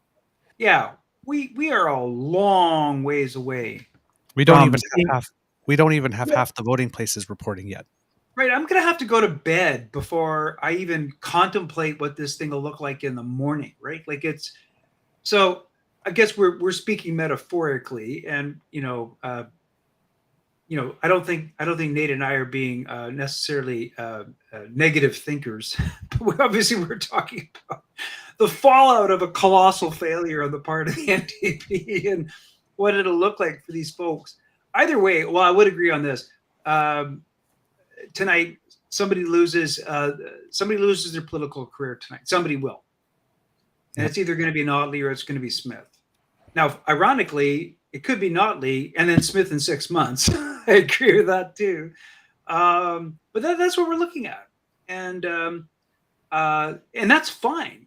I think that's okay, because I think with failure comes an opportunity for renewal too. And with that, the NDP, and again, like, you got to put this into perspective, folks. If we're talking about any other province, well, maybe except for Saskatchewan.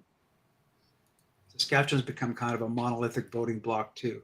But if you take a look at any other province where there is this definitive, viable alternative, it's a different story. But in Alberta, we're talking about overcoming generations of voting tendencies, generations of familial voting behavior.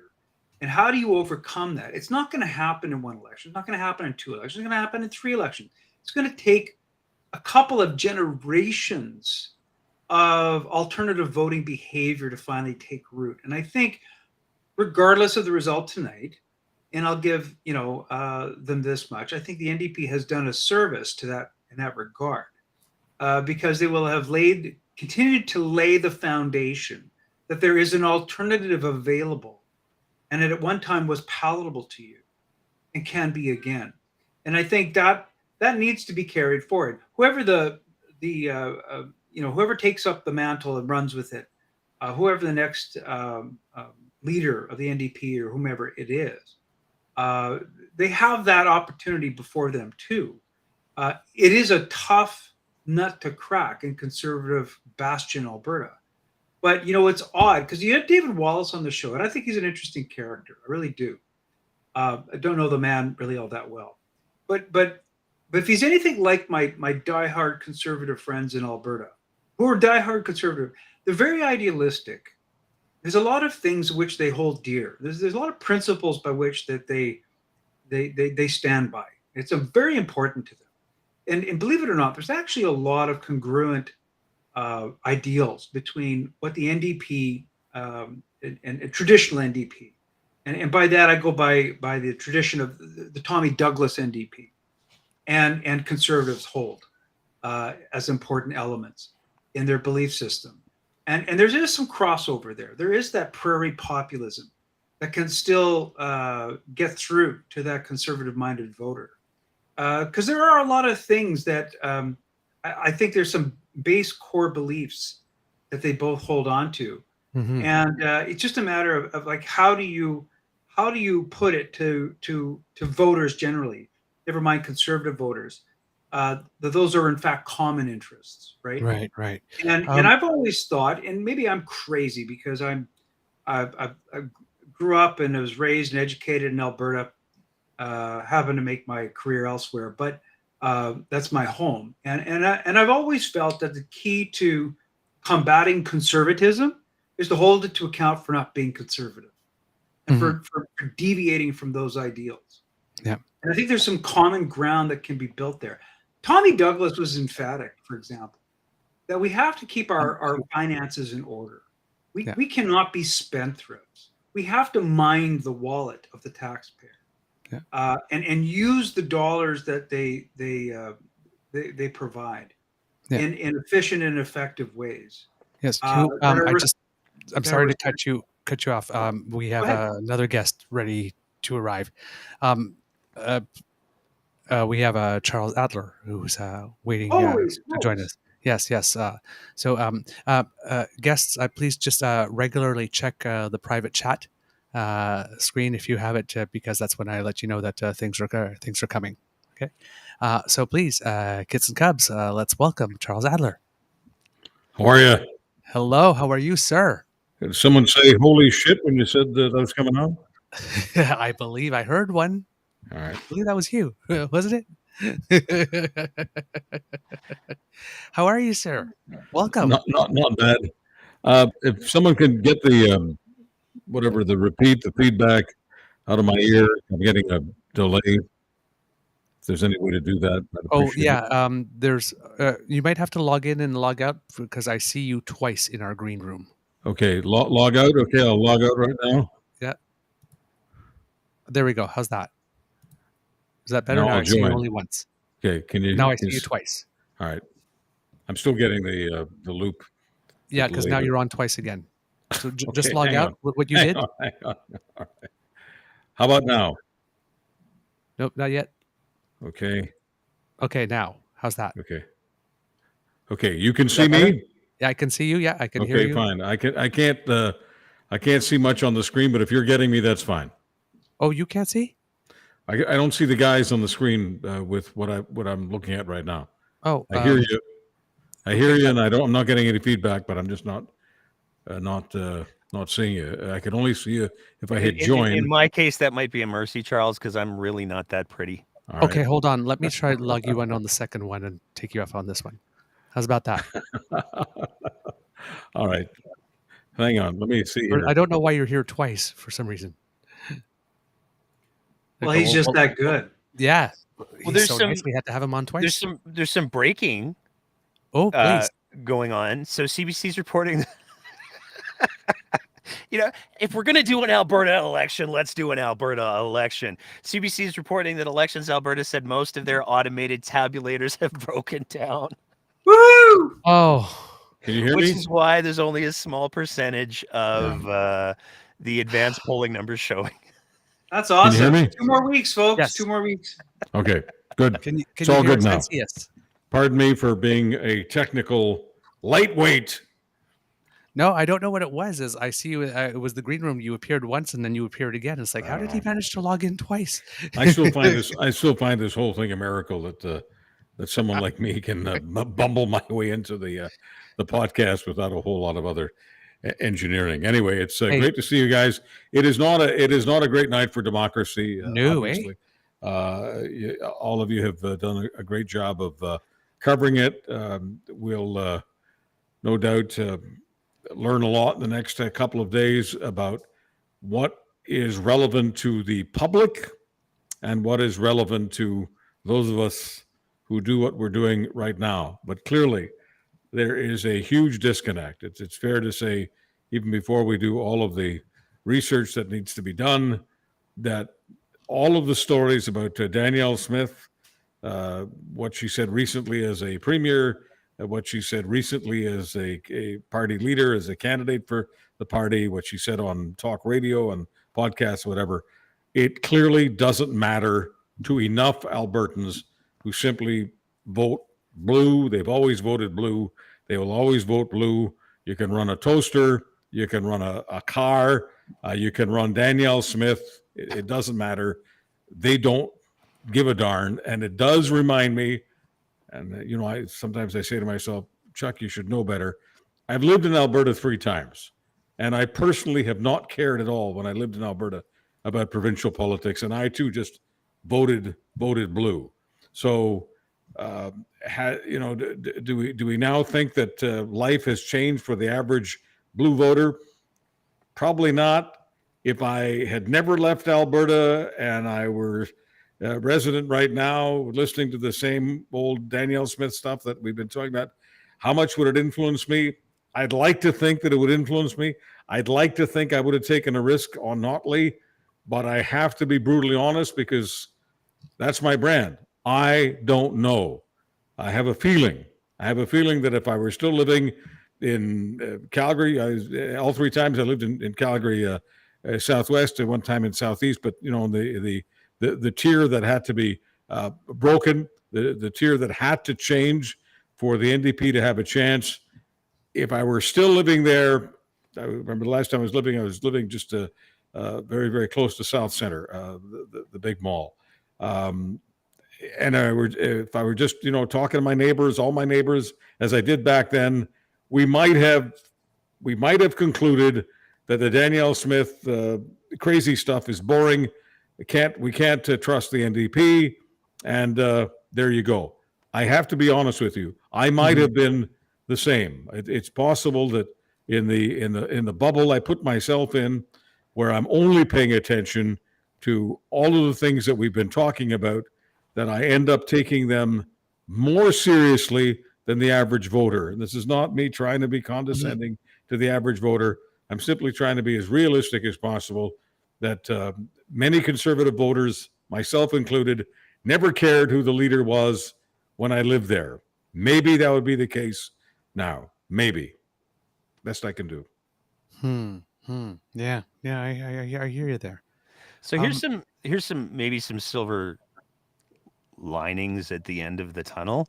When we're talking about what the total votes are so far, there are just under 500,000 election day votes that have been counted, as opposed to 281,000 advance votes that have been counting.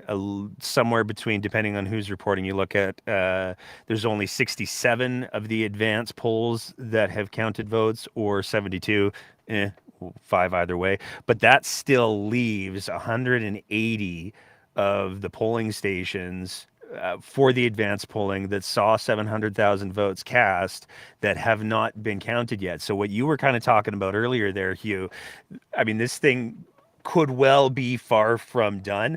I'd also like to just take a moment to celebrate the fact that, looking at the polls that have reported for a constituency that I personally was watching closely because I am not a fan of the current MLA, Calgary-Currie has 12 out of 14 polls reporting, and S Club's gone.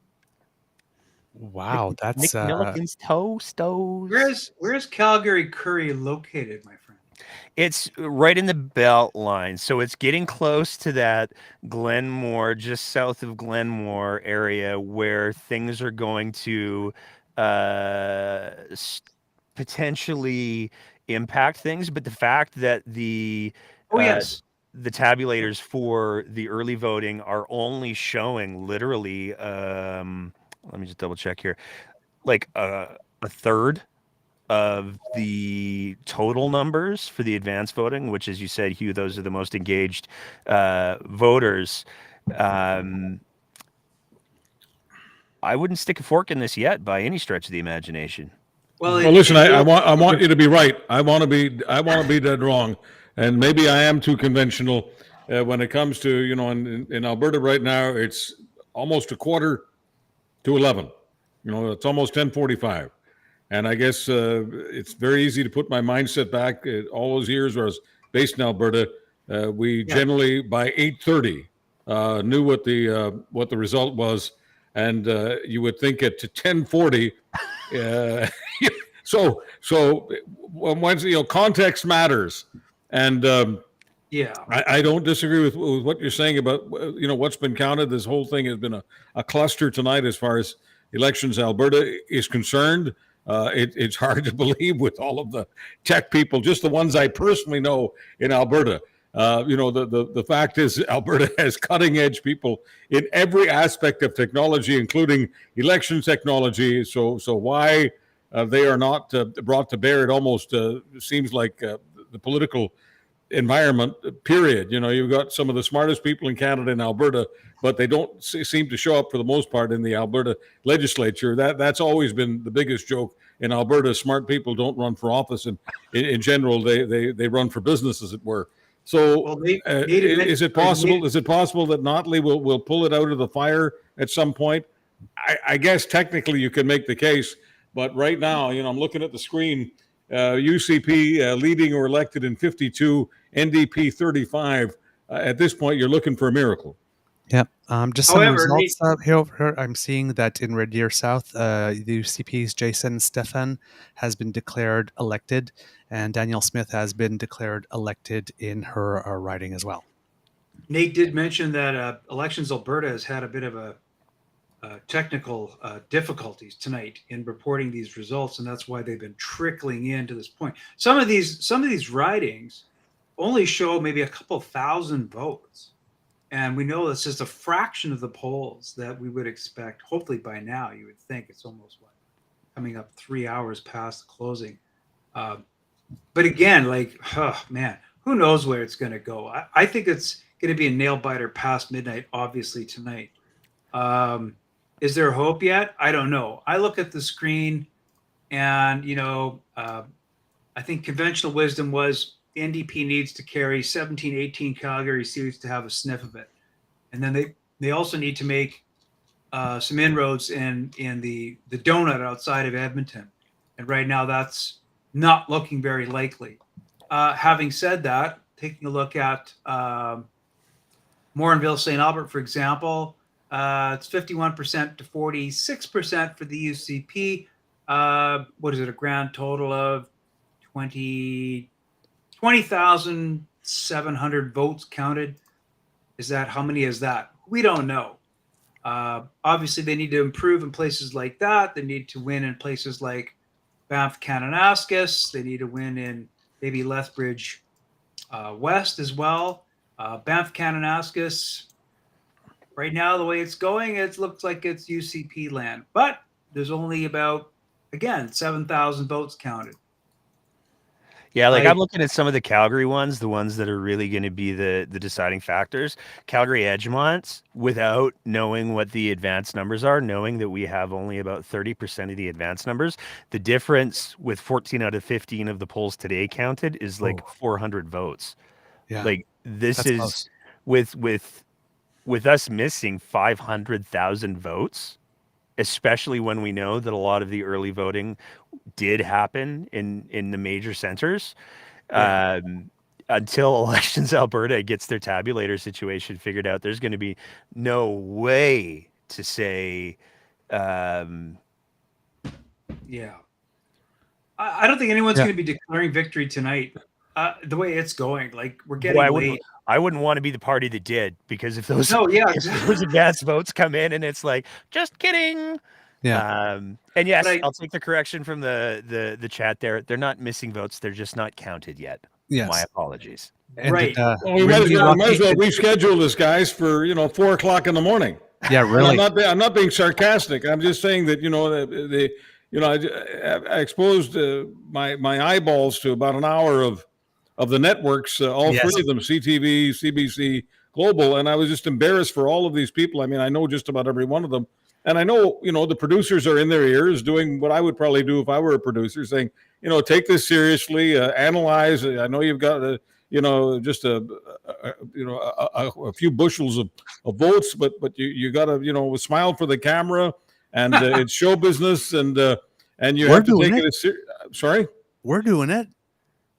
Yeah, but we're not. We're a little more. I think we're a little more realistic because we're podcasters now, but but I mean, we've been talking for like close to 3 hours. I know. We don't have a million votes. Like we've had. I know, but we're not pretending that. Well, anyway, I don't want to argue about it. I just know that there's much more happy talk on the networks than there is on this podcast. Okay. And on that point, Charles, a little silver lining, if you can call it. We are. Whoops. Almost 3 hours past the closing of the polls. Doesn't sound like a typical Alberta election to me. Just putting that out there. Yep. Well, the big story tonight has nothing to do with the UCP or the NDP. The big story tonight is that Elections Alberta has really, really messed up. They have embarrassed the province of Alberta. The story was supposed to be Danielle Smith has embarrassed the province of Alberta. Danielle Smith is, for a few hours off the hook because there's an organization in Alberta that appears to be, much less competent than the current premier, and I guess that's a good thing for her. But as I say, having sort of taking the conversation to this level, history won't give a damn about what any of us are saying right now. We're filling time. Yeah. In Rimby Rocky Mountain House Sundry, I believe it would be called. I might be pronouncing that wrong because I'm not local. Sundry's right. Jason Nixon has been declared elected there. Wow. Oh, I want to see that one. Because that's a spicy little riding, that is. Well, it is. However, just looking at the results from there, Nate, Nixon won with 71% of the vote. So Tim Hoven, who was the Take Back Alberta candidate in that riding, who tried and failed to become the UCP nominee, got kicked out of the nominee process. He only finished with 15.3% of the vote. Well, as it stands, so I know there'll be more votes to come in, but that seems like quite a significant walloping on his part. I'm actually surprised. Yeah, me and too. that's another one where I want to see what the advanced voting numbers are for that constituency are, because I mean, for the number of votes Tim Hoven's got, he got more people out to the UCP AGM than he was able to get out to vote for him. Wow. Right. And Nixon was despised by Take Back Alberta agents in that riding in particular. Is there anybody who's like, you know who's great? That Jason Nixon guy. Like, is that something that people have said other than Jason Kenney? Because I haven't seen it. That is not a usual moniker that Jason Nixon carries with him. Boy, I really like that guy. Mr. Nice Guy, yeah.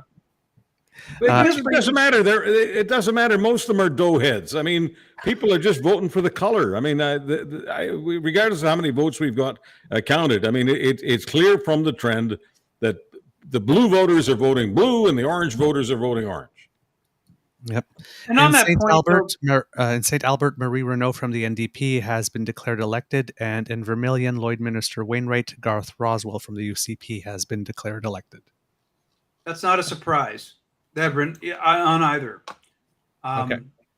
My question for Charles is, it kind of came up before because Mr. Wallace was a guest on the show prior to you joining.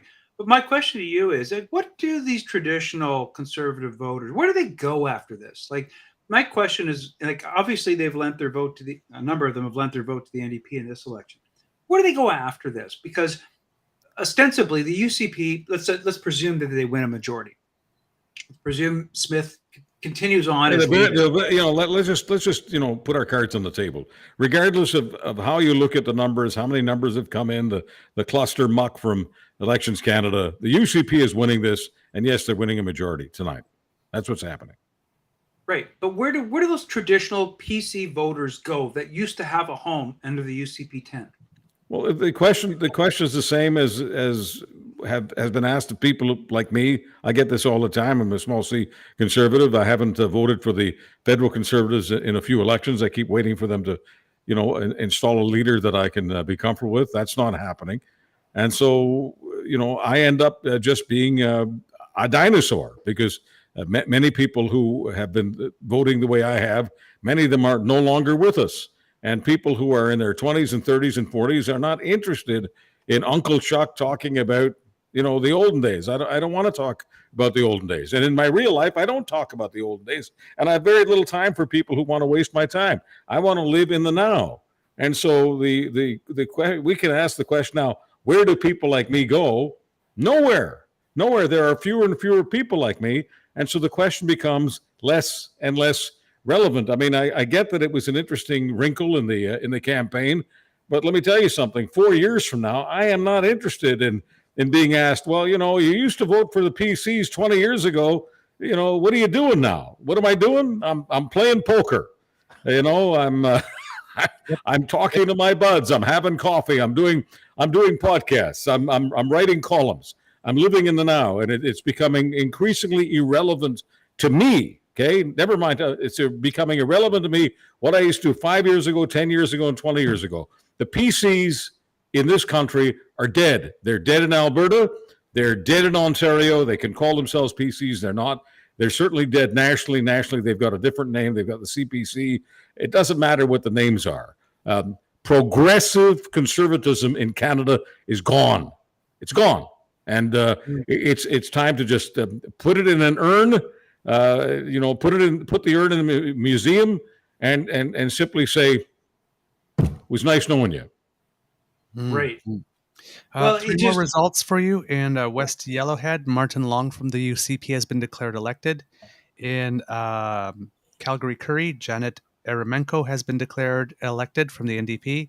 And in Calgary, Hayes, Rick McIver of the UCP has been declared elected. There you go. Charles, I was wondering, in the, because yes, you're right, the Progressive Conservative Party and the Progressive Conservative voter is pretty much homeless, and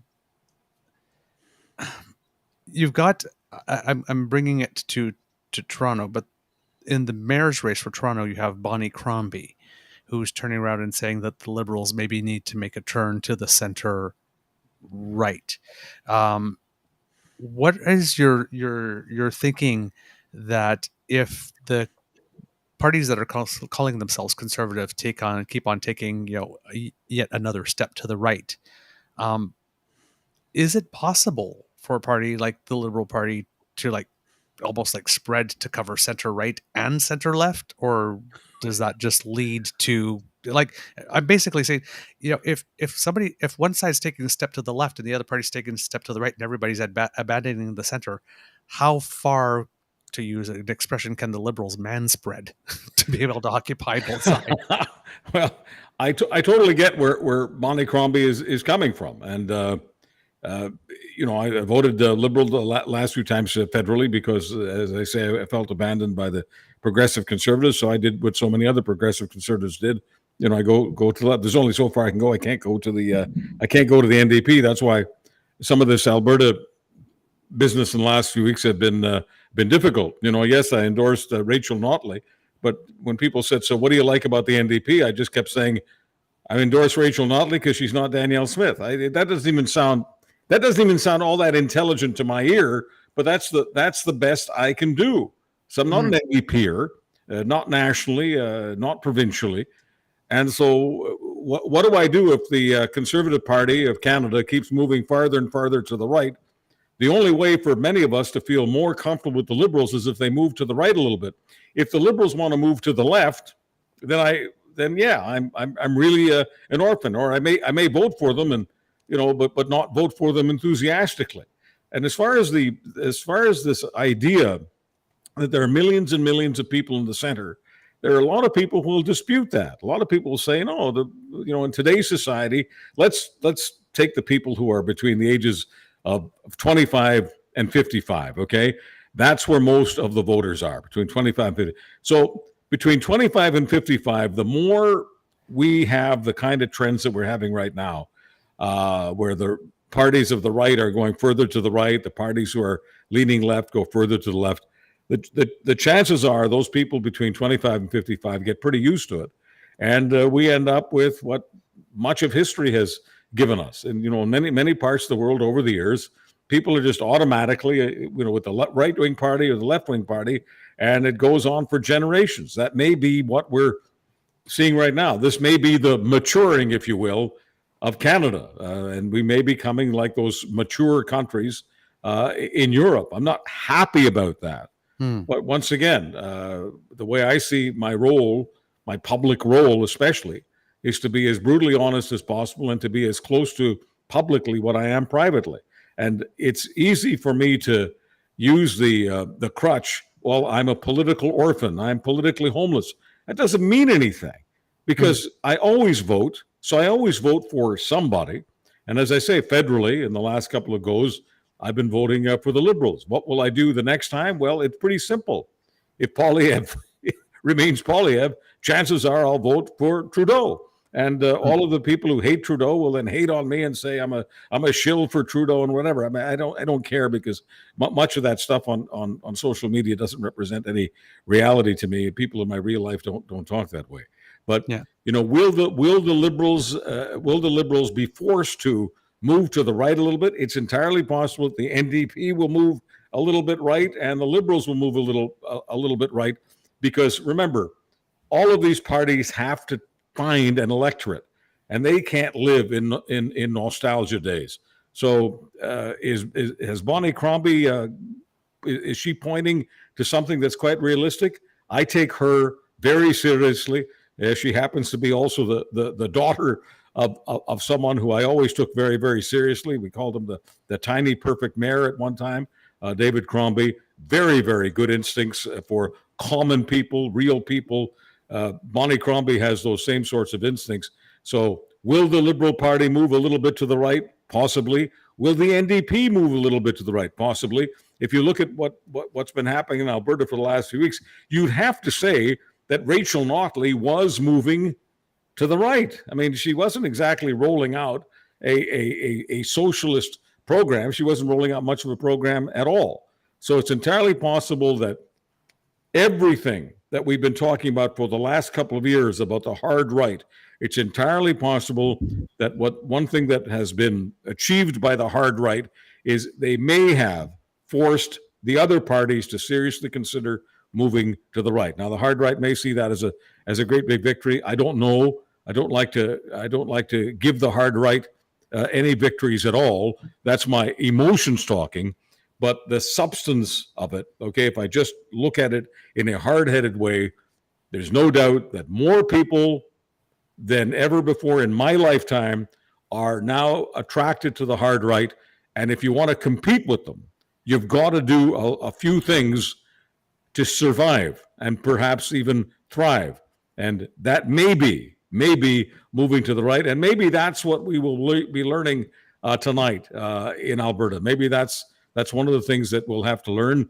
And I'm telling you, if there were an election right now federally, does anyone at this table doubt if there was an election right now federally that Pierre Poilievre would have a very good chance of winning? And if he did win, we would, whether we do it grudgingly or not, we'd be saying, well, maybe the Liberals are just too far left. I do not doubt that for 1 second at all. A couple more results coming in. In Calgary Mountain View, Kathleen Ganley from the NDP has been declared elected. In Calgary Lougheed, Eric Bouchard of the UCP has been declared elected. In Edmonton Centre, David Shepherd from the NDP has been elected. Sorry, Eric Bouchard's the UCP. Sorry, my mistake there. In Edmonton Ellerslie, Rod Loyola of the NDP has been elected. In Edmonton Highlands, I don't know what the end.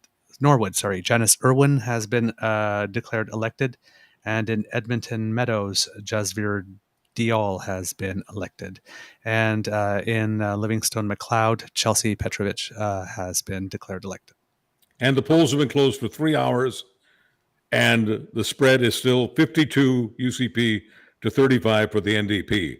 So I'm not here trying to ring bells and sound sirens and alarms and say, you know, I'm calling it for this or I'm calling for that. I don't believe in much of that stuff anyway. But the people can see the screens for themselves, and they can see where the trends are. And one can explain about advanced polls and Elections Alberta and all of that. But it's really hard to believe. I'm not asking anyone to agree with me. I'm just doing what I do. I'm just thinking out loud here. It's really hard at 11:02 Mountain Time, 3 hours and 2 minutes after the polls have closed, to look at this and not call it a significant trend. Yeah. We have over 1 million valid votes cast at the moment now, and 70% of voting places reporting something at the moment. Yep. Where she goes. Man. There she goes. Yeah. But like we were talking about before, this isn't the end of the strife within the UCP party. This is like 50. How many votes? How many seats we have here for total. the UCP? 52. That is not a fantastic majority. Ralph Klein got turfed when he won 62 seats in 2004 because they didn't think that was enough. And again, like we talked about it on the show, the knives might be out for this woman. Nate predicts within 6 months. He might be right, but who replaces her is the wild card, right? Who knows? It's hard to see that far down the road. And then for the NDP, you know, if Notley loses tonight, there's no doubt she's done. She's gonna submit a resignation tonight, I suspect, if they've lost, or shortly thereafter. You know, some certainty in the results have come in, and then it's time for a new chapter, and perhaps opportunity for a new leader. Where that goes in Alberta, who knows, right? So, Well, the thing that's difficult about Alberta is that for years, people like me have said the only way the blue team loses is if they beat themselves. And so here we've had we've had a good look in the last couple of months at the blue team looking like it's beating itself. Guess what? They didn't. Not hard enough. They what do you want them to do? I mean, how much lower can their behavior be than what we've seen in the last couple of months? And the voters are clearly not punishing them. Well, are they getting the Ralph Klein total? Are they getting the Don Getty total or the Peter Loughy total? No, they're not. But a majority is a majority. A W is a W. Right. Except that I would argue that, the voters don't have two different parties to vote for this time. They don't have two conservative options like they did in 2012. They didn't have two conservative options like they did in 2015. They only have one, but it's a tenuous relationship at best. Right? Like Dwayne Bratt's been emphatic on this about this is two different, distinct, politically differentiated groups within one tent called the UCP, hardly united. And so then we talked about it before you joined the show tonight too, about the role Take Back Alberta plays in all this and the continuing role they're going to have and the influence they're going to have on the outcomes of memberships on the boards of directors, on the riding associations, on who gets to become a candidate, what the policies might be, what the premier might think. This is going to be an ongoing saga within this party, and it's going to continue to be points of division within them. So, I wasn't trying to poke you when I asked you, where do you think? I don't feel poked at all. It does.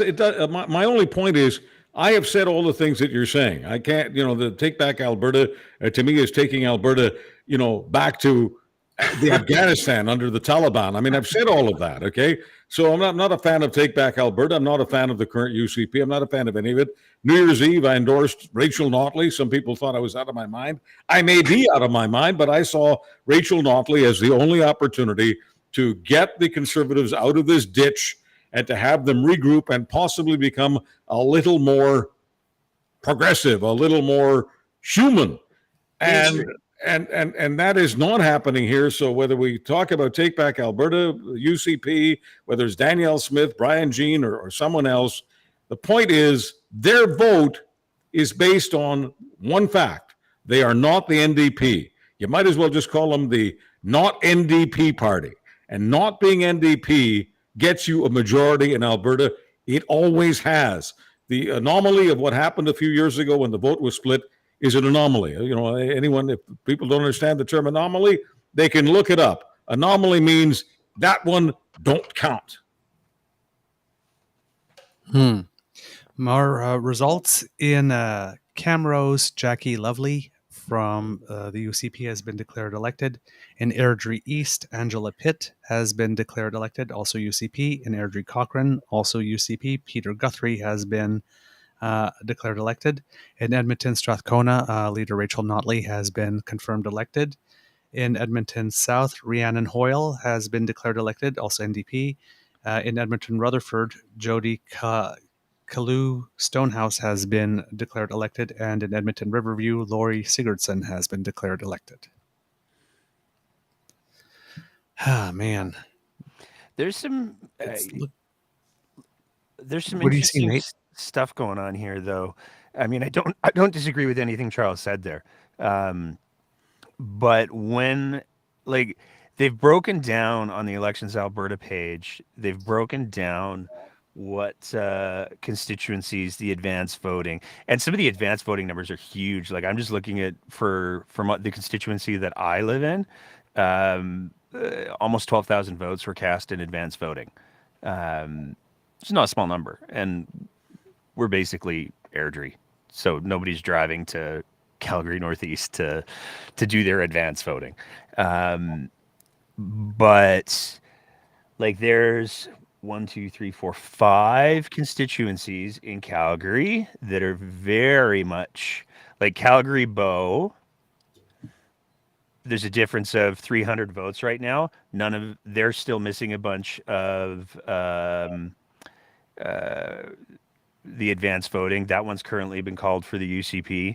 Calgary Cross is another one that's currently been called for the UCP, and it has none of its advanced voting. Calgary Elbow is missing a bunch of advanced voting. The NDP just pulled ahead on that there. So Calgary Foothills, again, a difference of 200 votes. They don't have their advanced voting in. And Calgary West is another one that, I mean, they've got no votes reporting out of anything. CBC has just called it, guys. CBC has just called UCP majority. Well, there you have it, kits. Oh, man. It's going to be interesting to see how the results, like, and again, this is the big question that I'm curious about. Yep. And to Michelle, yes, you do have to drink every time I say missing. That's for those people who are missing the joke. Nate, tell everyone what you're talking about. I have been saying missing votes in the sense of they haven't been counted yet, and I have been corrected on that I think 3 times now, and I'm tired, so I keep saying they're missing these votes, and it's not that they're missing. I'm sure they know where they all are. They just haven't figured out uncounted votes. Uncounted votes. But if you haven't been drinking aggressively for the evening so far, now's a good time to start. But one of the things like that I'm really interested in seeing is right now the UCP are sitting with, according to Elections Alberta, they're ahead in 52 constituencies. I just listed off 5 there that could change very, very easily. And the weakness that I see for Danielle Smith is the smaller her majority is, the more vulnerable she becomes. And the more seats, I mean, the NDP had 24 in 2019. They're up to 35. 23. Was it 23? So they've gained 11, 12 seats. Yeah, and if you take it in percentage terms, I mean, people can do the math. If the NDP go from 23 to 36 in percentage terms, that's a lot of growth, and they can declare a moral victory. And yes, will Danielle Smith be hearing footsteps? She would hear footsteps every day, no matter how many seats she won. But yes, she'll be hearing footsteps like as of tomorrow. And the question, of course, for the folks is, what difference will that make? The UCP still has a mandate for 4 years. They could go through 3 different leadership changes between now and 4 years Right. now. It's still the train is still the UCP train. Yep. Right. Yep. Right. According to Craig Baird of Canadian History A, he says, with the UCP leading or elected in 52 ridings, that is the lowest total of seats for a ruling party since 1993 when the PCs won 51. It's the 3rd lowest since 52 if they win with that number of seats. So if they lose like 4 or 5, like you say, in the Calgary area, because they're so close as the advance comes in, those... it may even be fewer than 6. And votes. remember, one of the reasons that they're lower has nothing to do with Danielle Smith. It's the fact that the other parties aren't getting squat. And Right. the other parties, whether you call it the Alberta There's no Party, vote the Liberal splits. Party, other parties, were always helpful to the UPC winning, because the UP, or they weren't called UPC, but they were called the PCs. The anti-PC vote would get split among 2 or 3 or 4 parties, and that's not happening anymore. It's a bipolar system. It's a binary system. And so naturally, all the votes that are not conservative votes, almost all of them are being sopped up by the NDP. And naturally, it causes a situation where the Conservatives win fewer. That has nothing to do with Danielle Smith. In a 2-party system, the Conservatives are not going to have as many seats as they would in a 4 or 5-party system. So that's really the political science tutorial on that one. Mm-hmm. Yeah, the Alberta Party just got shellacked. Really. Brooks Medicine Hat has all their advanced polls reporting. They have all of their today polls reporting. Danielle Smith got something like 12,000 votes. Like she crushed it out there, and The Alberta Party doesn't even have 1% of the total vote cast. Yeah, that's what I'm saying. Danielle Smith got 13,236 votes. Barry Morishita, who was the mayor, like I said earlier, of Brooks Medicine Hat, is his home turf. Danielle Smith doesn't even live there. And he got 1,228 votes. He's the leader of the Alberta Party. But they were a PC project that failed to launch too. right? Like they just never caught Yeah. on, and they waffled, right? Like they changed leaders, they kind of changed policies a few times. Nobody really understood them. I would argue. Never mind financially backed them, and again, this was such a polarizing election. We had two polarizing leaders, I would argue, and that's what it came down to. And if I read between the lines what Charles has said, we had two polarizing leaders, and the fight was won, only by one of them, and that's the way it went. And I think a lot of people, even on the right, voted accordingly, right? Whether it was pro UCP or pro NDP, depending on which leader they liked or didn't like, and that's how it ended up breaking, right? If we're going to call it that way. So the Alberta Party got crushed because, well, they didn't have a dog in the fight, number one. And number two is they weren't part of this bipolar division. They weren't part of that equation. Who knows what the future holds? Looks like Shandy's toast too. Oh, really? Yeah. Whoa, that's interesting. I guess it didn't pay to tell the truth to the ethics commissioner. Well, or piss off all of the doctors in the province. That too. Probably didn't help. Yeah, he did. Yeah, that didn't help either. Interesting thing, according to the Alberta elections website, the number of registered voters, which when we said at the beginning of the show was at 3 million, something, that's decreased to 2.8 for some reason. I don't know how we lost 500,000 registered voters. I think over the course of the it year. was Does that mean they're missing or not counted, or they never existed? Missing voters. Which box are we checking off? I'll take that one. Everybody drink. But I'll tell you, I have not seen a screen paralyzed like this for a long time. For over 35 minutes, it's been 52 for the UCP, 35 for the NDP. So talk about polarization. It's just, and I realized we could talk about the uncounted this and the uncounted that, but this thing is kind of over. Yep. And it looks like the polling was pretty much okay, because according to 338 Canada, which is the poll aggregator, popular vote projection was 51% UCP, 45% NDP, and if I'm rounding, we have 44% NDP, 53% UCP. Yep. So this won't be a night where people are saying the pollsters don't know what they're doing, and they didn't ask me. How often have you heard that? They didn't ask me. Right. Polling is a science, and generally when you bet on science, you generally win. I would tell anybody that, no matter whether we're talking about polling, vaccines, don't bet against science. Haha. And on that point, I want to say thanks, guys, for having me tonight. I'm going to check out. It was a pleasure being here with you, and an honor, Mr. Adler and Nate. Thank you very much, and Douglas, and give my regards to Paul, and all the best to you folks. And we'll have to do a kind of a breakdown show later about the results and what it might be. You said breakdown. That's 2 drinks. No pun intended. No pun intended. Well, Nate will have to be part of that show now. Hugh, thank you. It's great meeting you. As you can tell, I'm a bit of an obnoxious Eastern bastard. What? I've been that's how. Aren't you from Manitoba? Yeah, but it doesn't matter. Well, there you go. I'm originally from Eastern Europe, So anyway, I'm kidding a little bit, tongue's a bit in my cheek. But so many people in the West over the years, when I get a little bit in people's grills and my language tends to be a little vivid, they say, "Oh, you're an Easterner, aren't you? You're not as down home and warm and friendly as the rest of us out here." I love down home and friendly, but when people are asking me to lay it on the line, I guess I still go back to my core, and my core is my core is my core, and I like to tell the truth, and I like to tell it in an unvarnished, unnuanced way. I can spell nuance, but I don't believe in nuance. And unfortunately, we don't like the truth tonight. But it's not our choice to like it or not like it.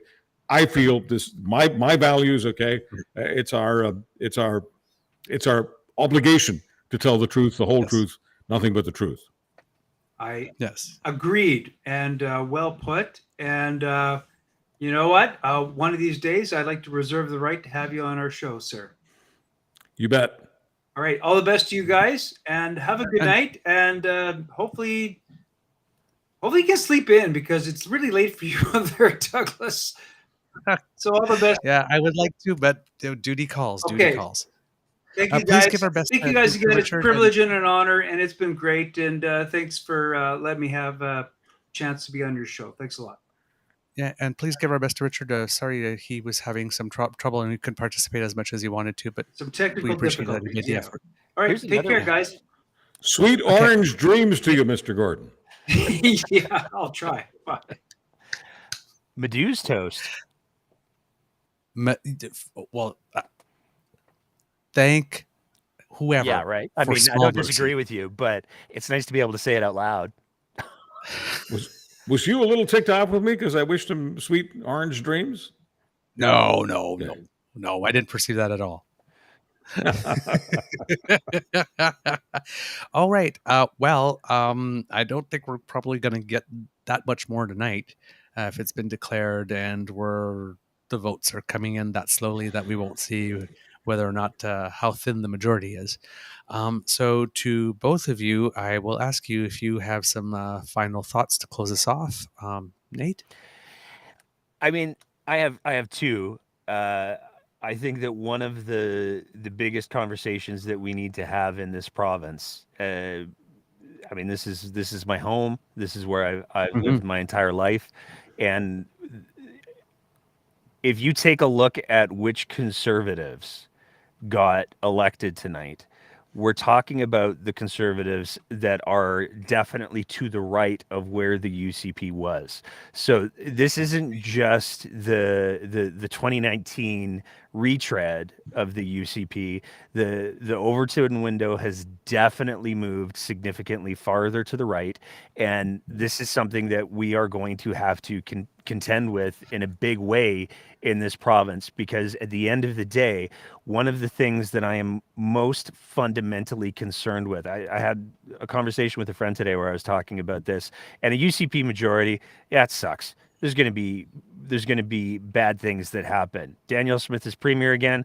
That sucks. There's going to be bad things that happen. But the thing that scares me, that legitimately scares me, is the fact that this party and this leader and Take Back Alberta and the whole Jolly Pirate Nixon bunch of them are doing something far more dangerous than making bad legislation. They're emboldening the worst of people. And, I had in this conversation, I talked about, the Artur Pawlowski is not the end point of this emboldening. Danielle Smith is not the end point of this emboldening. The end point of this emboldening, and this is what I'm legitimately afraid of. I'm going to use some graphic language here, and I apologize to anybody that, like trigger warning or whatever. The end point of this emboldening is people being tied to posts and being lit on fire. And we are not far from that. When you take a look at the rise in hate crimes in this province, there is an emboldening that is very much happening. And it really, that's what scares me more than anything else, because the voices that are willing to come out and clearly condemn that don't exist in our provincial leadership right now. And that scares me more than anything. And the other second point is I just really hope that they get around to counting all those missing votes. Oh, drink. I had to end I have with a feeling that. I had to end with that. I have a feeling what you said about the first one about tying people to posts. You said that, and like the chorus of "Take Me to Church" by Hozier just like rang in my ears. It's happened. It's happened. I mean, you take a look at how First Nations people have been treated in this country and in this province. It was just last year that 2 men were found guilty because they saw 2 native-looking guys. They were Métis, but they saw 2 native-looking guys drive by their property, and on the basis of nothing more than they drove by the property, they went out, hunted them down, and shot them. Ahmaud Arbery, Canadian version. This happens. And there's not, it is beyond my comprehension how Danielle Smith can have Jennifer Johnson in any way affiliated with the UCP and not have, she said, well, she won't sit in caucus. That's not the language that I want to hear from somebody who is going to be leading a province when we're talking about somebody who compared kids to feces.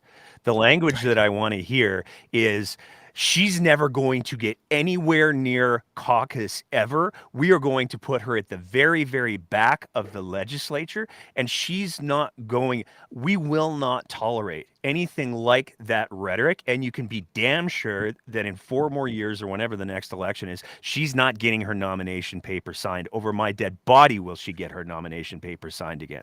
That's the language that I want to hear, and it's what's missing. Yep. I completely concur. Charles, impressions? Well, it's a disappointment.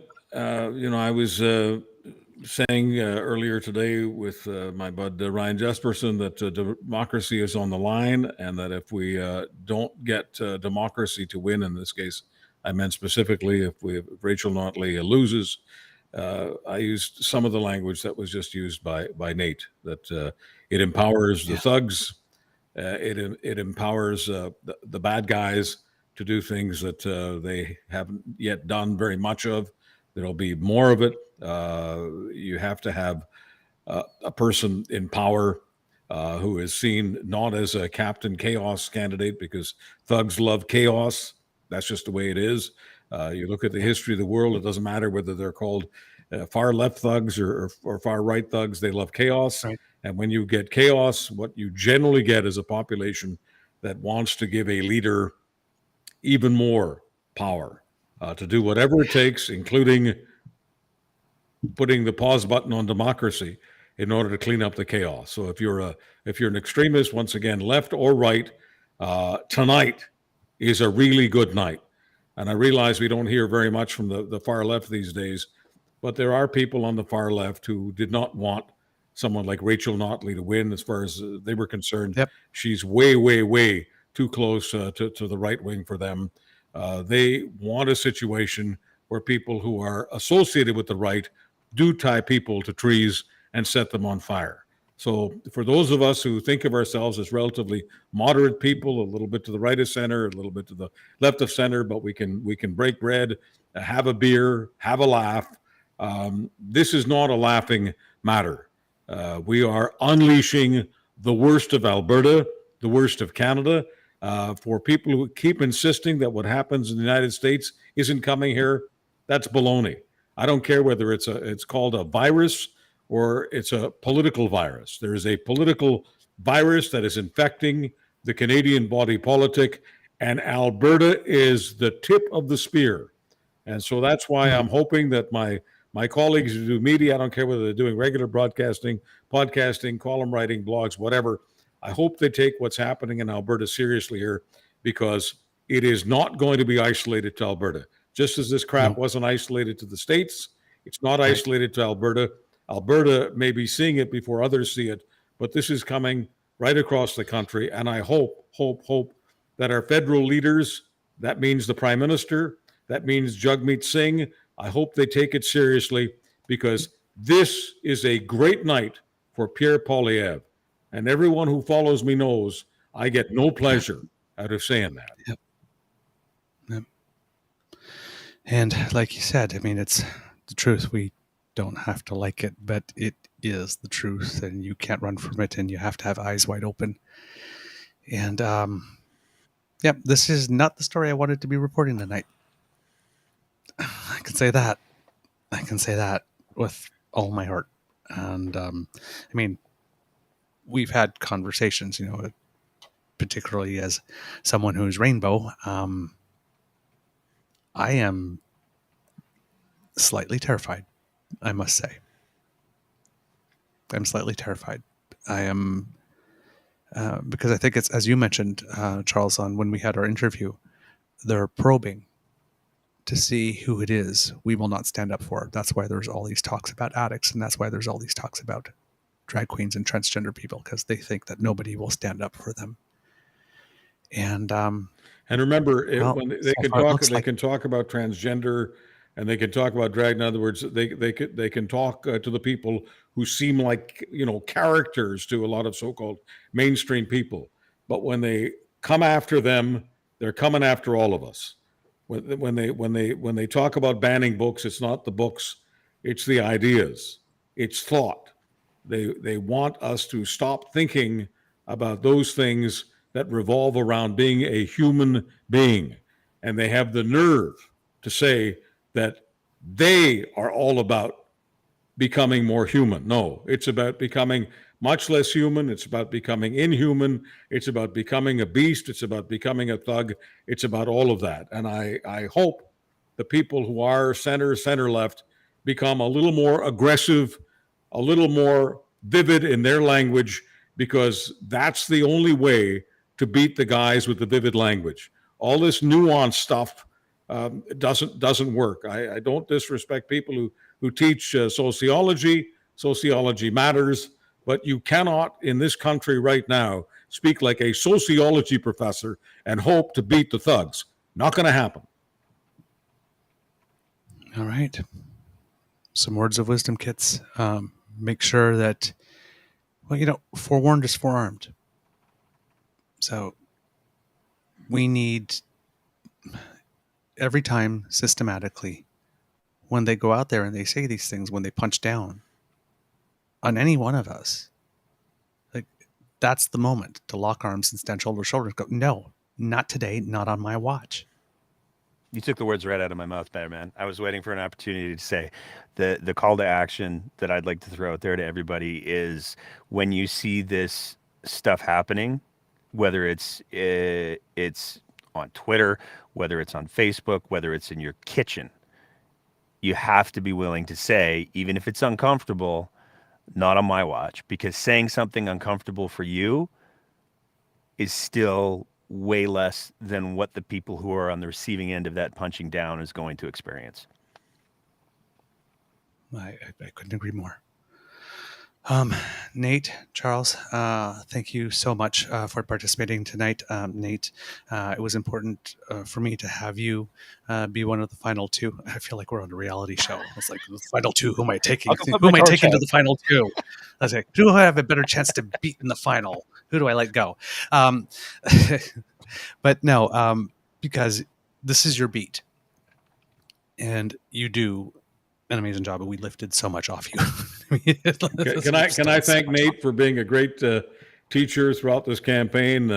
We've become friends, and I hope the friendship continues. I hope it's not contingent upon who wins elections or loses elections. Oh, Lord, no. I always feel like a winner when I've got someone who is not just knowledgeable, but has a sense of humor, and most important, self-deprecating humor. I don't care how bad things are. If we cannot make fun of ourselves, well, there's not much point in getting up in the morning. Yep. And when you're talking about humor, it's like, whenever I'm watching your show, it's like, whenever you're like this side on, you're like, just goes up a bit, because he had thoughts. He had to. It's just like, I'm working on telegraphing less, but it's a lifelong pursuit. Just, you know, that little bit of impishness that I like. See, what I've learned is, like, if I just go with the straight out deadpan sarcasm, there's a stunning number of people who think I'm serious. And so if I don't have that little bit of like, I'm messing with you, then I get in trouble. I had that with my Beaver sweetie the first 3 years we were dating. I used to do that B. Arthur thing when somebody would say something. No, it's because it's this. And then, seriously? No, not seriously. He says, stop doing it to me. I don't know when you're serious. Thanks so much for having me on. I really, Absolutely. I really appreciate it. Thank you. And you, Charles, it's the same thing. I mean, the gravitas, the voice one, but the gravitas and the knowledge that you bring, and just you where you are now in your life and where you are now in your career, where you are. I mean, maybe you were doing it all along, and maybe we're just waking up to it now. But the way you're speaking from, it's not even your heart; it's from your soul at this moment, about what it is that we need to pay attention for, how it is that we need to stand up, how it is we need to speak up, how it is that history is rhyming like F right now. I mean, my ears are ringing. It's rhyming so much. And you're there, steady, calm, but very clear and very definitive, and with a very, very, very just direct line. We know where you're going. Things are consistent, and it's a voice that we need because you can. Maybe I can't reach people on that side of the spectrum because, well, he's rainbow and he's brown and he's fabulous and all that kind of stuff, and that's just too much for me. But Paul, one of the reasons I like him is he keeps on saying, I can walk amongst them. Right? You have seen this side of the spectrum, and there are lots of people that are maybe not there yet. Like you said, that story you said, the story about the father with their kid, and the kid said they want me out of existence. Yeah, but I've always voted them. Maybe it'll take another cycle or two. Maybe it'll take people like you speaking for another 4 years for them to finally turn around. But since I'm hardwired from optimism, I'm going to say let's hope that happens. And like you say, let's keep the conversation going. Let's not shut our mouths. Let's not be quiet. And hopefully we'll have another shot at it in a few years to get it right. Stay hardwired for optimism, Douglas. Absolutely. There are people out there, we may not know all their names, we may not see their faces, but they're absolutely counting on it. And the worst thing that we can do is feel like failures, be despondent. Let me tell you something. Those people are counting on us. We will hurt them badly if we give up hope. Hope, people say hope is not a strategy. It may not be a strategy, but hope keeps people going. Hope is a bridge, and we never, ever want to burn the bridge of hope, Douglas. And it's one of the reasons that I'll always accept your invitations to be on this show. And I'll always be on for as long as possible, as long as you want me, because you give people hope. You give me hope. And Nate, I don't want to speak for you, but I have a feeling that Douglas gives you hope as well. Oh, he totally. Guys. No, it's like I love coming on your show because I'll be totally honest, man. Your optimism, and for the record, I don't think you can have too much fabulous. But your optimism recharges my batteries. So like coming on your show and just seeing how you're able to maintain that positivity, that's just like, well, okay, well, I guess the bar got raised a little bit, but also B, that's so much of what it is. Like I'm wildly abusing my pronouns at this point, but like that's what it is. That's what the joy that you bring to that microphone, and the patience and the kindness. Like I think I even DM'd you that earlier today when you were like, so yeah, I was like, of course. You are what the world needs more of, man. So and for the record, I know that you're like on the other side of the country and everything, but if they ever try to come for you, they're gonna have to go through me first. Well said.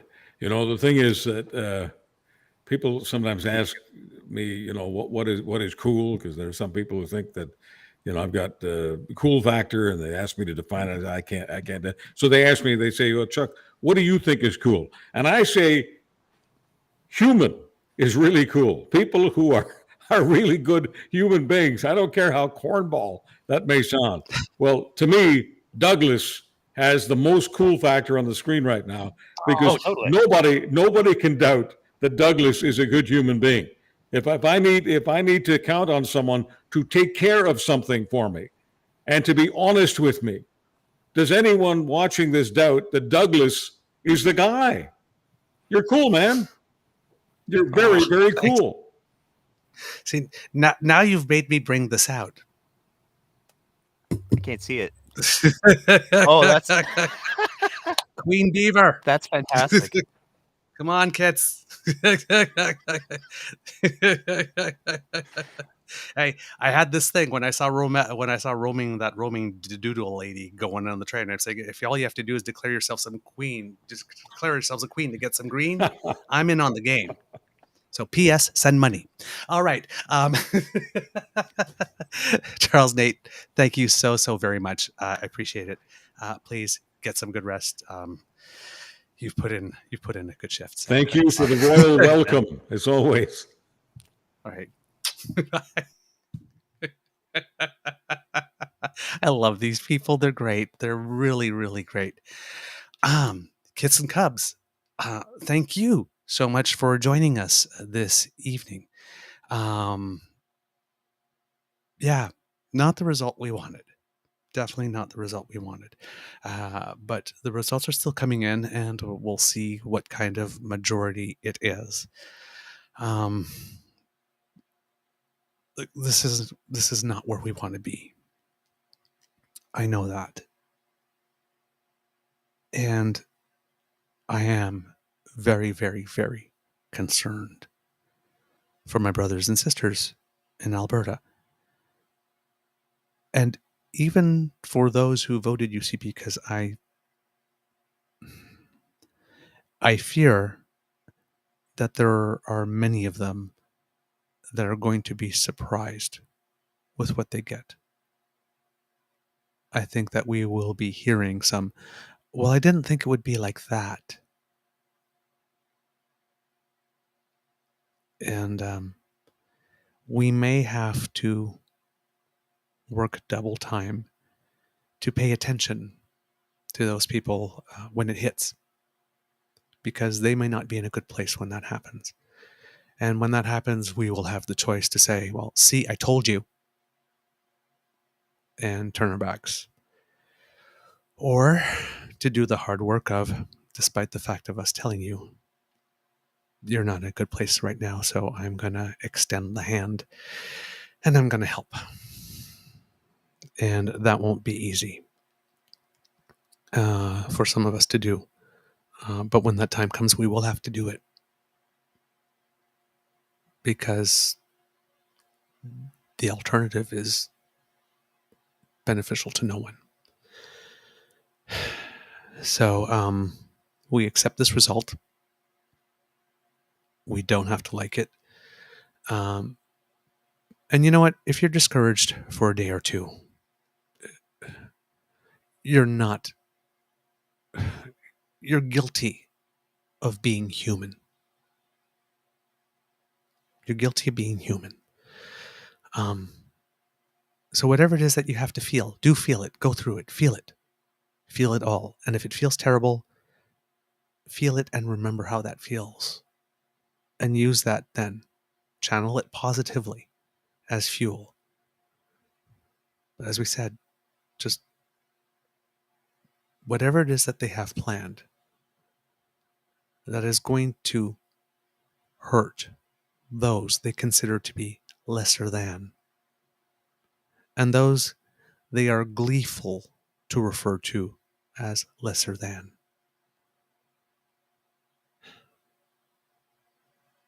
Just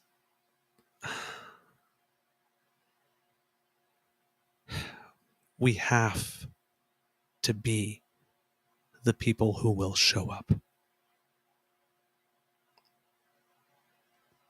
So, whatever you need to do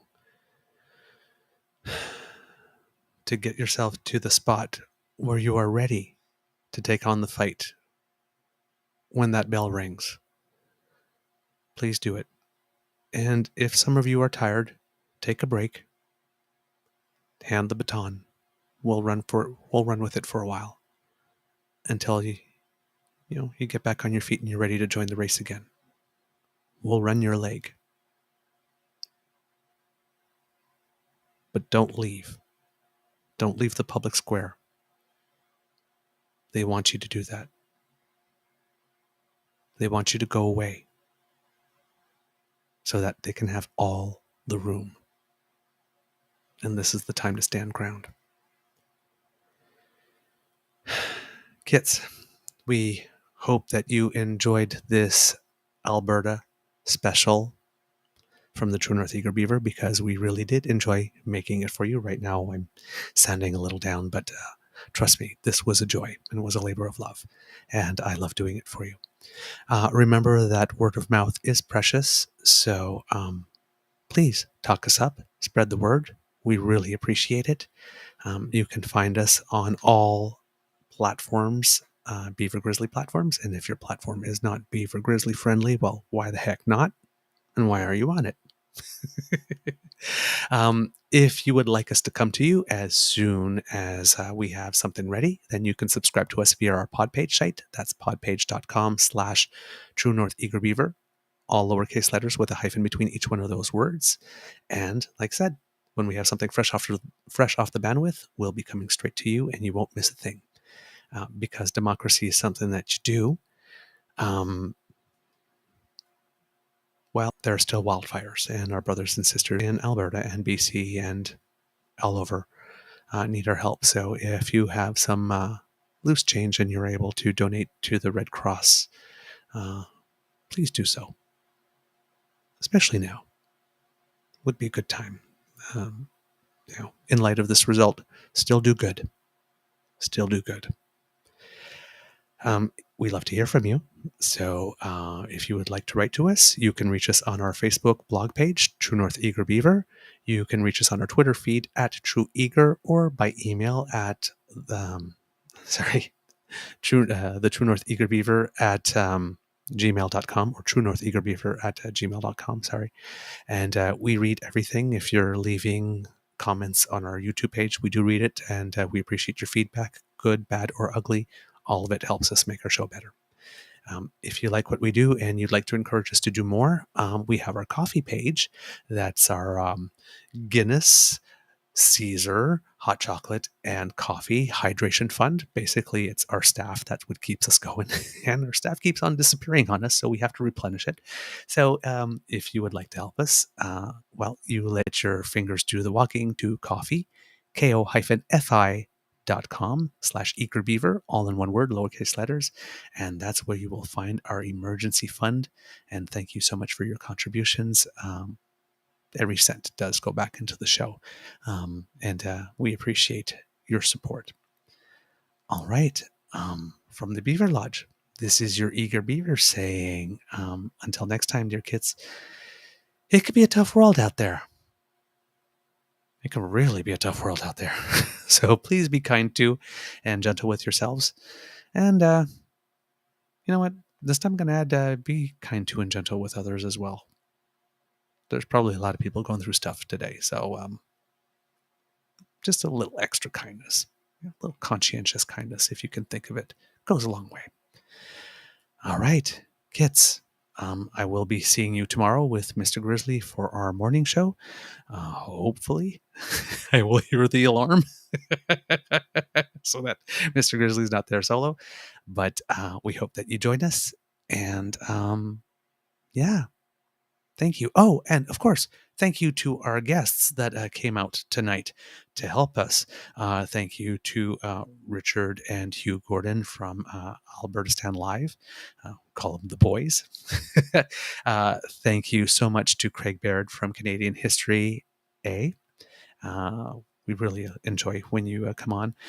Thank you to Charles Adler, of course, and to Nate Pike from the Breakdown Alberta. Thank you to Dave Wallace. Thank you to James DiFiore. The show wouldn't have been nowhere as good without you. So thank you so very much. Thank you also, people that weren't here, but to Max Fawcett, because he did come on our pre-shows and help us. Thank you to our friend Murray Billett, who was not able to make it tonight, but did wish us, good fortune and good luck with our show. To Evan Scrimshaw also, who really wanted to make it, but he's on the first day of a very, very, very well-deserved vacation because he's been nailing it as well. And I know I'm forgetting someone. I am sorry if I have. Oh, David Kleiman-Haga. Also, who was had some deadlines that he had to meet and therefore had to focus on that. And thank you to Dean Blundell, who helped us make this happen, and Chris Rook, who also gave us what we needed to be able to produce this ourselves. that's everything, kits and cubs. So sleep well and sweet dreams, all right? Okay. See you tomorrow. Bye. Oh, wait a minute. I think I can do the groovy graphics thing. Let's see if I can do that. Oop.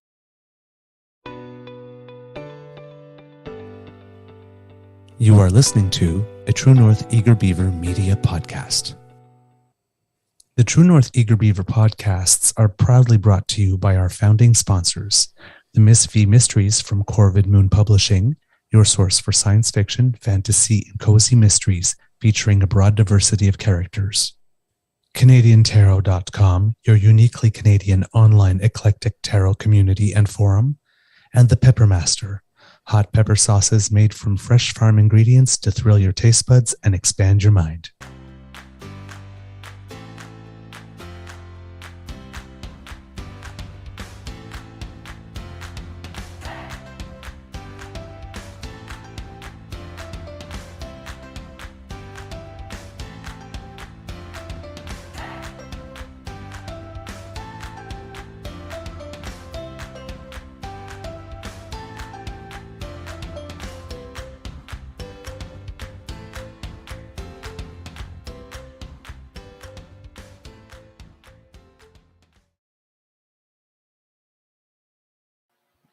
And kits, because I never leave you without a little Easter egg.